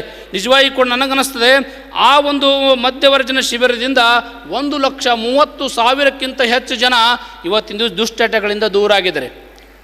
ಪೂಜ್ಯರು ಇನ್ನೊಂದು 5 ನಿಮಿಷ ಮಾತಾಡ್ತೀನಿ ನಾನು. ಪೂಜ್ಯರು ನಮ್ಮ ಗುಲ್ಬರ್ಗ ಜಿಲ್ಲೆಯೊಳಗೆ ಬಂದಾಗ, ಕಲಬುರಗಿ ಬಂದಾಗ ನಮ್ಮ ಅಫಜಲ್ಪುರ ಸಂಸ್ಥಾನ ಮಠಕ್ಕೆ ಪೂಜ್ಯರು ಬಂದಿದ್ದರು. ನಿಜವಾಗಿ ಕೂಡ ಅವ್ರು ಎಂದು ಬಂದು ಹೋಗಿದ್ದಾರೆ, ನಮ್ಮ ಊರಿನ ಚಿತ್ರಣವೇ ಚೇಂಜ್ ಆಗ್ಯದ. ಸತ್ಯವಾಗಿರುವಂಥ ಮಾತು ನಾನು ಹೇಳ್ತಾ ಇದ್ದೀನಿ ಈ ಸನ್ನಿಧಿಯೊಳಗೆ. ಪೂಜ್ಯರು ಬಂದ ತಕ್ಷಣ ಆ ಭಾಗದೊಳಗೆ ಸ್ವಚ್ಛತೆ ಬಗ್ಗೆ ಅವೇರ್ನೆಸ್ ಗೊತ್ತಾಗಿದೆ. ಮತ್ತು ಅಷ್ಟೇ ಅಲ್ಲ, ನಾವು ಪೂಜ್ಯರನ್ನು ಇವತ್ತು ಇಷ್ಟೆಲ್ಲ ಕೆಲಸವನ್ನು ಮಾಡ್ತಾಯಿದ್ರೆ ಪೂಜ್ಯರು ಅವ್ರು ನೋಡಿ ನಾವು ಕೂಡ ಒಂದು ಪ್ರಯತ್ನ ಮಾಡಿದ್ವಿ. ಏನಪ್ಪ ಅಂತಂದ್ರೆ ನಮ್ಮ ತಾಲೂಕಿನ 110 ಗ್ರಾಮದೊಳಗೆ ದುಶ್ಚಟಗಳ ಭಿಕ್ಷೆ ಸದ್ಗುಣಗಳ ದೀಕ್ಷೆ ಅಂತ ವಿಚಾರ ಮಾಡಿಕೊಂಡು 110 ಗ್ರಾಮಕ್ಕೆ ನಾವು ಇವತ್ತಿನ ದಿವಸ ಪೂಜ್ಯರ ಒಂದು ಆಶೀರ್ವಾದದಿಂದ ಆ ಎಲ್ಲ ಗ್ರಾಮಗಳೊಳಗೆ ನಾವು ಪಾದಯಾತ್ರೆ ಮಾಡಿದ್ದೀವಿ. ಆ ಸಂದರ್ಭದೊಳಗೆ 1 ಲಕ್ಷ ಜನರಿಗೆ ರುದ್ರಾಕ್ಷಿಯನ್ನು ಕಟ್ಟಿದ್ದೀವಿ. ನಿಜವಾಗಿ ಕೂಡ ಎಷ್ಟೋ ಜನ ನಮ್ಮ ಜೋಳಿಗೆಯೊಳಗೆ ಮದ್ಯದ ಬಾಟ್ಲಿ ಹಾಕಿದ್ರು, ಗುಟ್ಕಾ ಹಾಕಿದ್ರು, ಎಲ್ಲ ಹಾಕಿದ್ರು. ನಿಜವಾಗಿ ಕೂಡ ಸಾವಿರ ಸಂಖ್ಯೆಯೊಳಗೆ ಆ ಸಂದರ್ಭದೊಳಗೆ ಜನವರಿ 1ರಿಂದ 26 ತಾರೀಕು ತನಕ ಇಡೀ ನಮ್ಮ ಪ್ರತಿಯೊಂದು ಹಳ್ಳಿಯೊಳಗೆ ನಾವು ಪಾದಯಾತ್ರೆ ನನ್ನ ದಿವಸ 4 ಹಳ್ಳಿಯನ್ನು ವಿಚಾರ ಇಟ್ಕೊಂಡು ನಾವು ಎಲ್ಲ ಕಡೆ ಪಾದಯಾತ್ರೆ ಮಾಡಿದ್ವಿ. ಕೇವಲ ದುಶ್ಚಟಗಳಂತಂದರೆ ಕುಡಿಯೋದು ತಿನ್ನೋದಲ್ಲ, ಇನ್ನೊಬ್ಬರ ಬಗ್ಗೆ ಕೆಟ್ಟದಾಗಿ ಮಾತಾಡೋದು ಕೂಡ ದುಶ್ಚಟನೆ ಅಂತ ನಾವು ತಿಳ್ಕೊಂಡಿದ್ವಿ. ಪೂಜ್ಯರು ಕೂಡ ಅದೇ ತಿಳ್ಕೊಂಡ್ರೆ. ಅವ್ರು ಯಾವಾಗಲೂ ಹೇಳ್ತಿರ್ತಾರೆ ಒಳ್ಳೇದು ಮಾತಾಡಬೇಕು, ಯಾವಾಗಲೂ ಹೇಳ್ತಿರ್ತಾರೆ. ಆ ವಿಚಾರ ಇಟ್ಕೊಂಡು ಇವತ್ತಿನ ದಿವಸ ಒಳ್ಳೆಯ ಕೆಲಸವನ್ನು ಇವತ್ತಿನ ದಿವಸ ಮಾಡ್ತಾ ಇದ್ದಾರೆ. ಮತ್ತು ಕುಡಿತ ಬಿಟ್ಟು ಉತ್ತಮ ಜೀವನ ನಡೆಸುತ್ತಿರುವಂಥ ತಾವೆಲ್ಲ ಭಾಳ ಜನ ಇವತ್ತಿನ ದಿವಸ ಕುಡಿತ ಬಿಟ್ಟು ಉತ್ತಮ ಜೀವನವನ್ನು ನಡೆಸುತ್ತಿರುವಂಥ ದಂಪತಿಗಳು ಇವತ್ತಿನ ದಿವಸ ಬಂದಿದ್ದಾರೆ. ಅವರಿಗೆಲ್ಲರಿಗೂ ಕೂಡ ಮಂಜುನಾಥನ ಸ್ವಾಮಿಯ ಆಶೀರ್ವಾದ, ಡಾಕ್ಟರ್ ವೀರೇಂದ್ರ ಹೆಗ್ಡೆಯವರ ಆಶೀರ್ವಾದ ಯಾವತ್ತೂ ಕೂಡ ಇರಲಿ ಅಂತ ತಿಳಿಸಿ, ಇನ್ನೊಂದು ಆಶ್ಚರ್ಯವಾಗಿರುವಂಥ ಮಾತನ್ನು ಈ ಸಂದರ್ಭದೊಳಗೆ ನಾನು ಪ್ರಸ್ತಾವ ಮಾಡ್ತೀನಿ. ಏನಪ್ಪ ಅಂತಂದರೆ ಪೂಜ್ಯರು 73 ಕೋಟಿ ಗಿಡಗಳನ್ನು ಈ ರಾಜ್ಯದೊಳಗೆ ನಡೆಸಿದ್ದು ಇತಿಹಾಸ ಅಲ್ಲ, ಗ್ರೀಸ್ ದಾಖಲೆಕ್ಕಿಂತ ಹೆಚ್ಚಿನ ಕೆಲಸವನ್ನು ಪೂಜ್ಯರು ಮಾಡಿದ್ದಾರೆ. ಅದರಲ್ಲಿ ನಮ್ಮ ಕಲಬುರಗಿ ಜಿಲ್ಲೆಯಲ್ಲಿ ಅಂದರೆ ನಮ್ಮ ಇದು ಕಲಬುರಗಿ ಜಿಲ್ಲೆಯೊಳಗೆ 5 ಲಕ್ಷ ಗಿಡಗಳನ್ನು ನಡೆಸಿದ್ದು ಕೂಡ ಒಂದು ಇತಿಹಾಸ ಪುಟದಲ್ಲಿ ಬರೆದಿಡುವಂಥ ಕೆಲಸ ಕೂಡ ಅಂತಂದರೂ ಕೂಡ ತಪ್ಪಾಗೋದಿಲ್ಲ. ರಾಜ್ಯದೊಳಗೆ 600 ಕೆರೆಯನ್ನು ಪೂಜ್ಯರದ್ದು ಇವತ್ತಿನ ದಿವಸ ಒಳ್ಳೆಯ ಕೆಲಸವನ್ನು ಕೆರೆ ಹೂಳೆತ್ತುವ ಮುಖಾಂತರ ಒಳ್ಳೆಯ ಕೆಲಸವನ್ನು ಮಾಡಿದ್ದಾರೆ. ಅಷ್ಟೇ ಅಲ್ಲ, ನಮ್ಮ ಅಫ್ಜಲ್ಪುರ ತಾಲೂಕಿನೊಳಗೆ ಮಣ್ಣೂರು ಅಂತ ಬರ್ತದೆ. ಆ ಮಣ್ಣೂರ ಒಳಗೆ ಮಧ್ಯವರ್ಜನ ಶಿಬಿರವನ್ನು ನಾವು ಮಾಡಿದ್ದೀವಿ. ಅದು ಉದ್ಘಾಟನೆಯನ್ನು ಬಂದೀನಿ, ಕೊನೆ ಟೈಮ್ ಕೂಡ ನಾವು ಹೋಗಿದ್ದೀನಿ. ಉದ್ಘಾಟನೆ ಆದ ಬಳಿಕ ಕೊನೆಯ ಕಾರ್ಯಕ್ರಮ ಆದ ಬಳಿಕ ಮರುದಿವ್ಸ 2 ದಿವಸ ಆದ ಬಳಿಕ ಇಬ್ಬರು ದಂಪತಿಗಳು ನಮ್ಮ ಮಠಕ್ಕೆ ಬಂದಿದ್ದರು, ಭೇಟಿಯಾದರು. ಪೂಜ್ಯರೇ, ನಮ್ಮ ಇವ್ರ ಯಜಮಾನರು ತಂದರು, ನಾವು ಮಣ್ಣೂರದೊಳಗೆ ಮಧ್ಯವರ್ಜನ ಶಿಬಿರದೊಳಗೆ ನನ್ನ ಯಜಮಾನನ್ನು ಬಿಟ್ಟಿದ್ದೀನಿ. ಯಾಕಮ್ಮ ಯಾಕೆ? ಇಲ್ಲ ಪೂಜ್ಯರೇ, ನಿಜವಾಗಿ ಕೂಡ ಸುಮಾರು 30 ವರ್ಷಗಳಿಂದ ಅವ ಕುಡಿತಾನ ಅಂತ ಹೇಳಿದ್ರು ಅವರು. ನನ್ನ ಗಂಡ 30 ವರ್ಷ ಆಯ್ತು ಕುಡಿತ ಚಟವನ್ನು ಮಾಡ್ತಾ ಇದ್ದಾನೆ. 30 ವರ್ಷದೊಳಗೆ 30 ಲಕ್ಷ ರೂಪಾಯಿ ಹಾಳವನ್ನು ಮಾಡಿದ್ದಾನೆ. ಯಾವಾಗ ಪೂಜ್ಯರ ಇದು ಮಧ್ಯವರ್ಜನ ಶಿಬಿರವನ್ನು ಮಣ್ಣೂರದೊಳಗೆ ನಮ್ಮ ಯೋಜನಾ ಅಧಿಕಾರಿಗಳು ಜಿಲ್ಲೆಯ ನಿರ್ದೇಶಕರು ಕೊಡ್ಕೊಂಡು ನಾವು ಇದು ಸುದ್ದಿ ಕೇಳಿ ಅವರನ್ನು ನಾನು ಸೇರಿಸಿದ ಪೂಜ್ಯರೇ, ಸುಮಾರು 9 ದಿವಸನೊಳಗೆ 7-8 ದಿವಸನೊಳಗೆ ಆ ಕುಡಿತವನ್ನು ಅವರು ಬಿಟ್ಟಿದ್ದಾರೆ. ನಾನು ಯಾಕೆ ಬಂದೀನಿ ಅಂತಂದರೆ, ಈ ಮುಂದಿನ ತಿಂಗಳ ನನ್ನ ಮಗಳ ಶಾಲೆ ಫೀಸ್ ಇದೆಯಲ್ಲ 18,000 ರೂಪಾಯಿ ಇವತ್ತು ಅವ್ನು ನನ್ನ ಕೈಯಾಗ ಕೊಟ್ಟನ ಪೂಜ್ಯರೇ. ಅದನ್ನು ನಿಮ್ಮ ಕೈಗೆ ಮುಟ್ಟಿಸಿ ನನ್ನ ಮಗಳ ಒಂದು ಫೀಸ್ ಕಟ್ಟುವ ಸಲುವಾಗಿ ನಾನು ಬಂದಿದ್ದೀನಿ ಎಂಬ ಮಾತನ್ನು ಹೇಳಿದಾಗ ನನಗೆ ಎಷ್ಟೊಂದು ಸಂತೋಷ ಆಯಿತು. ಇದೆಲ್ಲ ಕಾರಣ ಯಾರಪ್ಪ ಅಂತಂದ್ರೆ ವೀರೇಂದ್ರ ಹೆಗ್ಡೆಜಿಯವರು, ಡಾಕ್ಟರ್ ವೀರೇಂದ್ರ ಹೆಗ್ಡೆಜಿಯವರನ್ನು ಇವತ್ತಿಂದು ನಾವು ಸ್ಮರಣೆಯನ್ನು ಮಾಡಬೇಕಾಗತ್ತೆ. ನಿಜವಾಗಿ ಕೂಡ ಒಂದು ಹೇಳ್ತಾರಲ್ಲ, ಒಳಿತು ಮಾಡು ಮನಸ್ಸು ಒಳಿತು ಮಾಡು, ನೀ ಇರುವುದು 3 ದಿವಸ, ಉಸಿರು ನಿತ್ತ ಮೇಲೆ ನಿನ್ನ ಹೆಸರು ಹೇಳ್ತಾರೆ, ಒಳಿತು ಮಾಡೋ ಮನಸ್ಸು ಎಂಬ ಮಾತನ್ನು ಹೇಳಿದ್ದಾರೆ. ಆ ವಿಚಾರ ಇಟ್ಕೊಂಡು ನಾವು ಜೀವನವನ್ನು ಸಾಗಿಸೋಣ ಎಂಬ ಮಾತನ್ನು ಈ ಸಂದರ್ಭದೊಳಗೆ ನಿಮಗೆಲ್ಲ ತಿಳಿಸಿ, ಕೊನೆಯದಾಗಿ ಒಂದು ಮಾತನ್ನು ಈ ಸಂದರ್ಭದೊಳಗೆ ನಾನು ಹೇಳ್ತಾ ಇದ್ದೀನಿ. ನಾನು ಪಾದಯಾತ್ರೆ ಹೋಗುವ ಸಂದರ್ಭದೊಳಗೆ ಒಂದು ಊರ ಹೆಸರು ಹೇಳಂಗಿಲ್ಲ. ಇಲ್ಲಿ ನಮ್ಮೆಲ್ಲ ಊರು ಜನ ಬಂದಿದ್ದಾರೆ. ಆ ಊರಾಗ ಪಾದಯಾತ್ರೆ ಹೋಗುವ ಸಂದರ್ಭದೊಳಗೆ ಒಂದು ಕಟ್ಟಿ ಮೇಲೆ ಜನ ಕುಂತಿದ್ರು. ನಾ ಹೋಗೋ ಸಂದರ್ಭದೊಳಗೆ ಒಬ್ಬನಿಗೆ ನೆಗಡಿ ಬಂದಿತ್ತು. ಒಬ್ಬ ಮಗ್ಳು ಭಾಳ ಕುಡ್ದಿದ್ದ ಒಬ್ಬವ. ಆಗ ಕುಡ್ದವ ಕೇಳ್ದ, ಏನಾಗ್ಯದ ಅಂತ. ಕುಡಿಲಾರ್ದವ ನೆಗಡಿ ಬಂದವನಿಗೆ ಕೇಳ್ದ. ಅವ ಅಂದ, ನಂಗೆ ನೆಗಡಿ ಬಂದದ ಅಂತಂದವ. ಆ ಕುಡ್ದವ ಏನಂದ, ನೆಗಡಿ ಬಂದದಲ್ಲ, ಒಂದು ಪೆಗ್ ಕಮ್ಮಿ ಆಗ್ತದ ತಂದವ. ಆಗವ ಅಂದ, ಅಲ್ಲೋ ಒಂದು ಬಾಟ್ಲಿ ಕುಡಿದ್ರೆ ನೆಗಡಿ ಹೋಗ್ತದ ತಂದವ. ಅವ ಕುಡ್ದವಂದ, ಅಲ್ಲ ಅದು ಬಾಟ್ಲಿ ದೊಡ್ಡದಲ್ಲ, ನಾ ಕುಡ್ದ ಒಳಕ್ಕೆ ನಾ ಮನೆ ಹೋಗ್ಯದ, ನನ್ನ ಆಸ್ತಿ ಹೋಗ್ಯದ, ನಿನ್ನ ನೆಗಡಿ ಹೋಗಲ್ಲ ತಂದವ. ಹೇಳುವಂಥ ವಿಚಾರ ಅಂಥ ಜನರಿಂದ ದೂರ ಆಗ್ರಿ ಅಂತ ಹೇಳುವ ಉದ್ದೇಶ ಸಲುವಾಗಿ ಪೂಜ್ಯರು ಇಷ್ಟೆಲ್ಲ ಕೆಲಸವನ್ನು ಇವತ್ತಿನ ದಿವಸ ನನಗನ್ಸ 24/7 7 ಯಾರಾದರೂ ಈ ರಾಜ್ಯದೊಳಗೆ ಯಾರಾದರೂ ಮಾಡ್ತಾ ಇದ್ದಾರೆ ನಮ್ಮ ಡಾಕ್ಟರ್ ವೀರೇಂದ್ರ ಹೆಗಡೆಜಿ ಅವರನ್ನು ಇವರು ಮಾಡ್ತಾ ಇದ್ದಾರೆ. ನಿಜವಾಗಿ ಕೂಡ ಪೂಜ್ಯರ ಬಗ್ಗೆ ನನಗೆ ಭಾಳ ಅಭಿಮಾನ ಇದೆ. ಇವತ್ತಿನ ದಿವಸ ಈ ಕ್ಷೇತ್ರವನ್ನು ನೋಡಿದೆ ನನಗೆ ಭಾಳ ಖುಷಿಯಾಗಿದೆ. ಪೂಜ್ಯರಲ್ಲಿ ಒಂದು ವಿನಂತಿಯನ್ನು ಮಾಡ್ಕೋತಾ ಇದ್ದೀನಿ. ಏನಪ್ಪ ಅಂತಂದರೆ ಪೂಜ್ಯರು ಮುಂದಿನ ತಿಂಗಳ ನಮ್ಮ ಕಲಬುರಗಿ ಜಿಲ್ಲೆಯೊಳಗೆ ಒಂದು ದೊಡ್ಡ ಒಂದು ಟ್ರೈನಿಂಗ್ ಸೆಂಟರ್ ಅಡಿಗಲಕ್ಕೆ ಬರ್ತಾ ಇದ್ದಾರೆ. ಆ ಸಂದರ್ಭದೊಳಗೆ ಮತ್ತೆ ಗಾಣಗಾಪುರ ದರ್ಶನ ಮಾಡಿಕೊಂಡು ನಮ್ಮ ಅಫ್ಜಲ್ಪುರಕ್ಕೆ ಬಂದರೆ ಪೂಜ್ಯರಿಗೆ ನನಗೆ ಭಾಳಷ್ಟು ಸಂತೋಷ ಆಗ್ತದೆ. ಪೂಜ್ಯರು ಅಫ್ಜಲ್ಪುರಕ್ಕೆ ಬರಬೇಕಂತ ಈ ಸಂದರ್ಭದೊಳಗೆ ನಾನು ಈ ವಿನಂತಿಯನ್ನು ಮಾಡಿ ಮತ್ತು ಆ ಸಂದರ್ಭದೊಳಗೆ ಪೂಜ್ಯರ ಕೈಯಿಂದ ಒಂದು ಕೆಲಸವನ್ನು ಮಾಡಬೇಕಂತ ವಿಚಾರ ಇದೆ. ಪೂಜ್ಯರನ್ನು ಇಲ್ಲ ನೋಡಿ ನಾವು ಒಂದು 500 ಹುಡುಗರಿಗೆ ಉಚಿತ ಹಾಸ್ಟೆಲ್ ಇವತ್ತಿನ ದಿವಸ ಅಡಿಗೆಲ್ಲ ಕೂಡ ಪೂಜ್ಯರು ಬಂದರೆ ಉಚಿತ ಇವತ್ತು 500 ಹುಡುಗರ ಮಕ್ಕಳ ಒಂದು ವಿದ್ಯಾಭ್ಯಾಸಕ್ಕೆ ಅನುಕೂಲ ಆಗಿ ಪೂಜ್ಯರ ಒಂದು ಕೈಯಿಂದ ಅಡಿಗೆಲ್ಲ ಸಮಾರಂಭ ಕೂಡ ನಾನು ಆಯೋಜನೆ ಮಾಡಬೇಕಂತ ನಾವು ವಿಚಾರ ಮಾಡಿದ್ದೀನಿ. ಪೂಜ್ಯರ ಟೈಮ್ ಕೊಟ್ಟರೆ ಆ ಕಾರ್ಯಕ್ರಮ ತಾವು ಬರಬೇಕಂತ ಈ ಸಂದರ್ಭದಲ್ಲಿ ತಿಳಿಸಿ ಈ ಕಾರ್ಯಕ್ರಮಕ್ಕೆ ಆಗಮಿಸಿರುವಂಥ ತಮ್ಮೆಲ್ಲರಿಗೆ ಒಳ್ಳೆಯದಾಗಲಿ. ತಾವೆಲ್ಲ ಪೂಜ್ಯರು ಹೇಳ್ದಂಗೆ ತಾವೆಲ್ಲ ಕೇಳ್ರಿ. ನಿಜವಾಗಿ ಕೂಡ ಪೂಜ್ಯರು ಇರುವುದು ನಮ್ಮ ಸಲುವಾಗಿ. ಅವರು ಎಲ್ಲ ಕೆಲಸವನ್ನು ಬಿಟ್ಟು ನಾವು 24 ಅವರ್ಸ್ ನಮ್ಮ ಸಲುವಾಗಿ ಕೆಲಸವನ್ನು ಮಾಡ್ತಾ ಇದ್ದಾರೆ, ಜನಜಾಗೃತಿಯನ್ನು ಮಾಡ್ತಾ ಇದ್ದಾರೆ. ಹೆಣ್ಣು ಮಕ್ಕಳಿಗೆ ಸ್ವಾವಲಂಬನೆ ಆಗಬೇಕಾದ್ರೆ ನಮ್ಮ ತಾಯಿಯವರು ಕೂಡ ಭಾಳ ಒಳ್ಳೆಯ ಕೆಲಸವನ್ನು ಮಾಡಿದ್ರು. ನಾವೆಲ್ಲ ಪತ್ರಿಕೆ ಮುಖಾಂತರವಾಗಿ ನಾವೆಲ್ಲ ಕೇಳಿದ್ದೀವಿ. ಹೆಣ್ಣು ಮಕ್ಕಳು ನಿಜವಾಗಿ ಕೂಡ ನಮ್ಮ ಭಾಗದವರು ಹೆಣ್ಣು ಮಕ್ಕಳು ಇವತ್ತಿನ ದಿವಸ ಎಲ್ಲರೂ ಮನೆ ಕಟ್ತಾ ಇದ್ದಾರೆ, ಮದುವೆ ಮಾಡ್ತಾ ಇದ್ದಾರೆ, ಸತ್ಯವಾಗಿರುವಂಥ ಮಾತು ಕೆಲಸವನ್ನು ಮಾಡ್ತಾ ಇದ್ದಾರೆ. ಇದು ಯಾರ ಕಾರಣ ಅಂತ ನಾವು ಕೇಳಿದಾಗ ಡಾಕ್ಟರ್ ವೀರೇಂದ್ರ ಹೆಗಡೆ ಅವರು ಅಂತ ಇವತ್ತಿನ ದಿವಸ ಎದಿ ತಟ್ಟಿ ಇವತ್ತಿನ ತಾಯಂದಿರು ಕೂಡ ಹೇಳ್ತಾ ಇದ್ದಾರೆ ಅಂತಂದರೆ ನಿಜವಾಗಿ ಕೂಡ ಭಾಳ ಒಳ್ಳೆಯ ಕೆಲಸ. ಕೊನೆಯದಾಗಿ ಒಂದು ಮಾತನ್ನು ಹೇಳ್ತಾ ಇದ್ದೀನಿ. ಇಷ್ಟೆಲ್ಲ ಪೂಜೆ ಮಾಡಿದ್ದಾರೆ. ಕರ್ನಾಟಕ ಸರ್ಕಾರಕ್ಕೆ ಮತ್ತು ಭಾರತ ಸರ್ಕಾರಕ್ಕೆ ನಾನು ವಿನಂತಿ ಮಾಡ್ಕೋತೀನಿ, ಪೂಜ್ಯರಿಗೆ ಭಾರತ್ ರತ್ನ ಪ್ರಶಸ್ತಿ ಸಿಗಲಿ ಅಂತ ನಾನು ಮಂಜುನಾಥ ಸ್ವಾಮಿಯಲ್ಲಿ ಪ್ರಾರ್ಥನೆ ಮಾಡುತ್ತಾ ಆ ಪ್ರಶಸ್ತಿಗೆ ಪೂಜ್ಯರ ಕೊಟ್ಟರೆ ಆ ಪ್ರಶಸ್ತಿಗೆ ಭಾಳ ಕಿಮ್ಮತ್ತು ಬರುತ್ತೆ ಎಂಬ ಮಾತನ್ನು ತಿಳಿಸಿ ಈ ಸಮಾರಂಭಕ್ಕೆ ನನ್ನನ್ನು ಕರೆಸಿ ಇವತ್ತಿನ ಸನ್ಮಾನ ಮಾಡಿದ್ದಕ್ಕೆ ಪೂಜ್ಯರಲ್ಲಿ ಮತ್ತು ತಮ್ಮೆಲ್ಲರಿಗೂ ಕೂಡ ಧನ್ಯವಾದಗಳನ್ನು ತಿಳಿಸಿ ನನ್ನ 2 ಮಾತಿಗೆ ವಿರಾಮ ಕೊಡ್ತಾ ಇದ್ದೀನಿ. ಶಾಂತಿ ಶಾಂತಿ ಶಾಂತಿ. ಆಶೀರ್ವಚನದ ಮಾತುಗಳನ್ನಾಡಿದ ಮಳೇಂದ್ರ ಸಂಸ್ಥಾನ ಹಿರೇಮಠದ ಪರಮಪೂಜ್ಯ ವಿಶ್ವಾರಾಧ್ಯ ಮಳೇಂದ್ರ ಶಿವಾಚಾರ್ಯ ಮಹಾಸ್ವಾಮೀಜಿಗಳಿಗೆ ಭಕ್ತಿಪೂರ್ವಕವಾದ ನಮನಗಳು. ಇದೀಗ ಅಖಿಲ ಕರ್ನಾಟಕ ಜನಜಾಗೃತಿ ವೇದಿಕೆಯ ರಾಜ್ಯಾಧ್ಯಕ್ಷರಾಗಿರುವಂತಹ ಶ್ರೀ ರಾಜಣ್ಣ ಕೊರವಿ ಅವರಿಂದ ರಾಜ್ಯಾಧ್ಯಕ್ಷರ ನುಡಿಗಳು.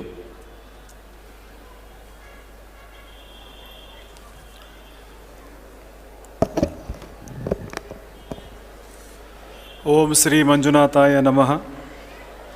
ಜನಜಾಗೃತಿ ವೇದಿಕೆ ಪದಾಧಿಕಾರಿಗಳ ಸಹಮಿಲನ ಮತ್ತು ವ್ಯಸನ ಮುಕ್ತರ ಕುಟುಂಬೋತ್ಸವದ ಈ ಒಂದು ದಿವ್ಯವಾದಂಥ ಕಾರ್ಯಕ್ರಮದ ಅಧ್ಯಕ್ಷತೆಯನ್ನು ವಹಿಸಿರುವಂಥ ಧರ್ಮಾಧಿಕಾರಿಗಳು, ನಮ್ಮೆಲ್ಲರಿಗೂ ಮಾರ್ಗದರ್ಶಕರು ಆದಂಥ ಪರಮ ಪೂಜ್ಯ ಡಾಕ್ಟರ್ ಡಿ ವೀರೇಂದ್ರ ಹೆಗಡೆ ಅವರ ಪಾದಾರವಿಂದದಲ್ಲಿ ನಮಸ್ಕರಿಸುತ್ತಾ ಇವತ್ತಿನ ಈ ಕಾರ್ಯಕ್ರಮದ ಆಶೀರ್ವಚನವನ್ನು ಇದೀಗ ತಾನೇ ಮಾಡಿದಂತಹ ಶ್ರೀ ಮಳೇಂದ್ರ ಸಂಸ್ಥಾನ ಹಿರೇಮಠ ಅಫಜಲ್ಪುರದ ಪರಮ ಪೂಜ್ಯ ವಿಶ್ವರಾಧ್ಯ ಮಳೇಂದ್ರ ಶಿವಾಚಾರ್ಯ ಮಹಾಸ್ವಾಮಿಗಳೇ, ಇನ್ನೊಮ್ಮ ಪರಮ ಪೂಜ್ಯ ಅಭಿನವ ಒಪ್ಪತ್ತೇಶ್ವರ ಸ್ವಾಮಿಗಳು ಇಲ್ಲಿ ಆಗಮಿಸಿದ್ದಾರೆ.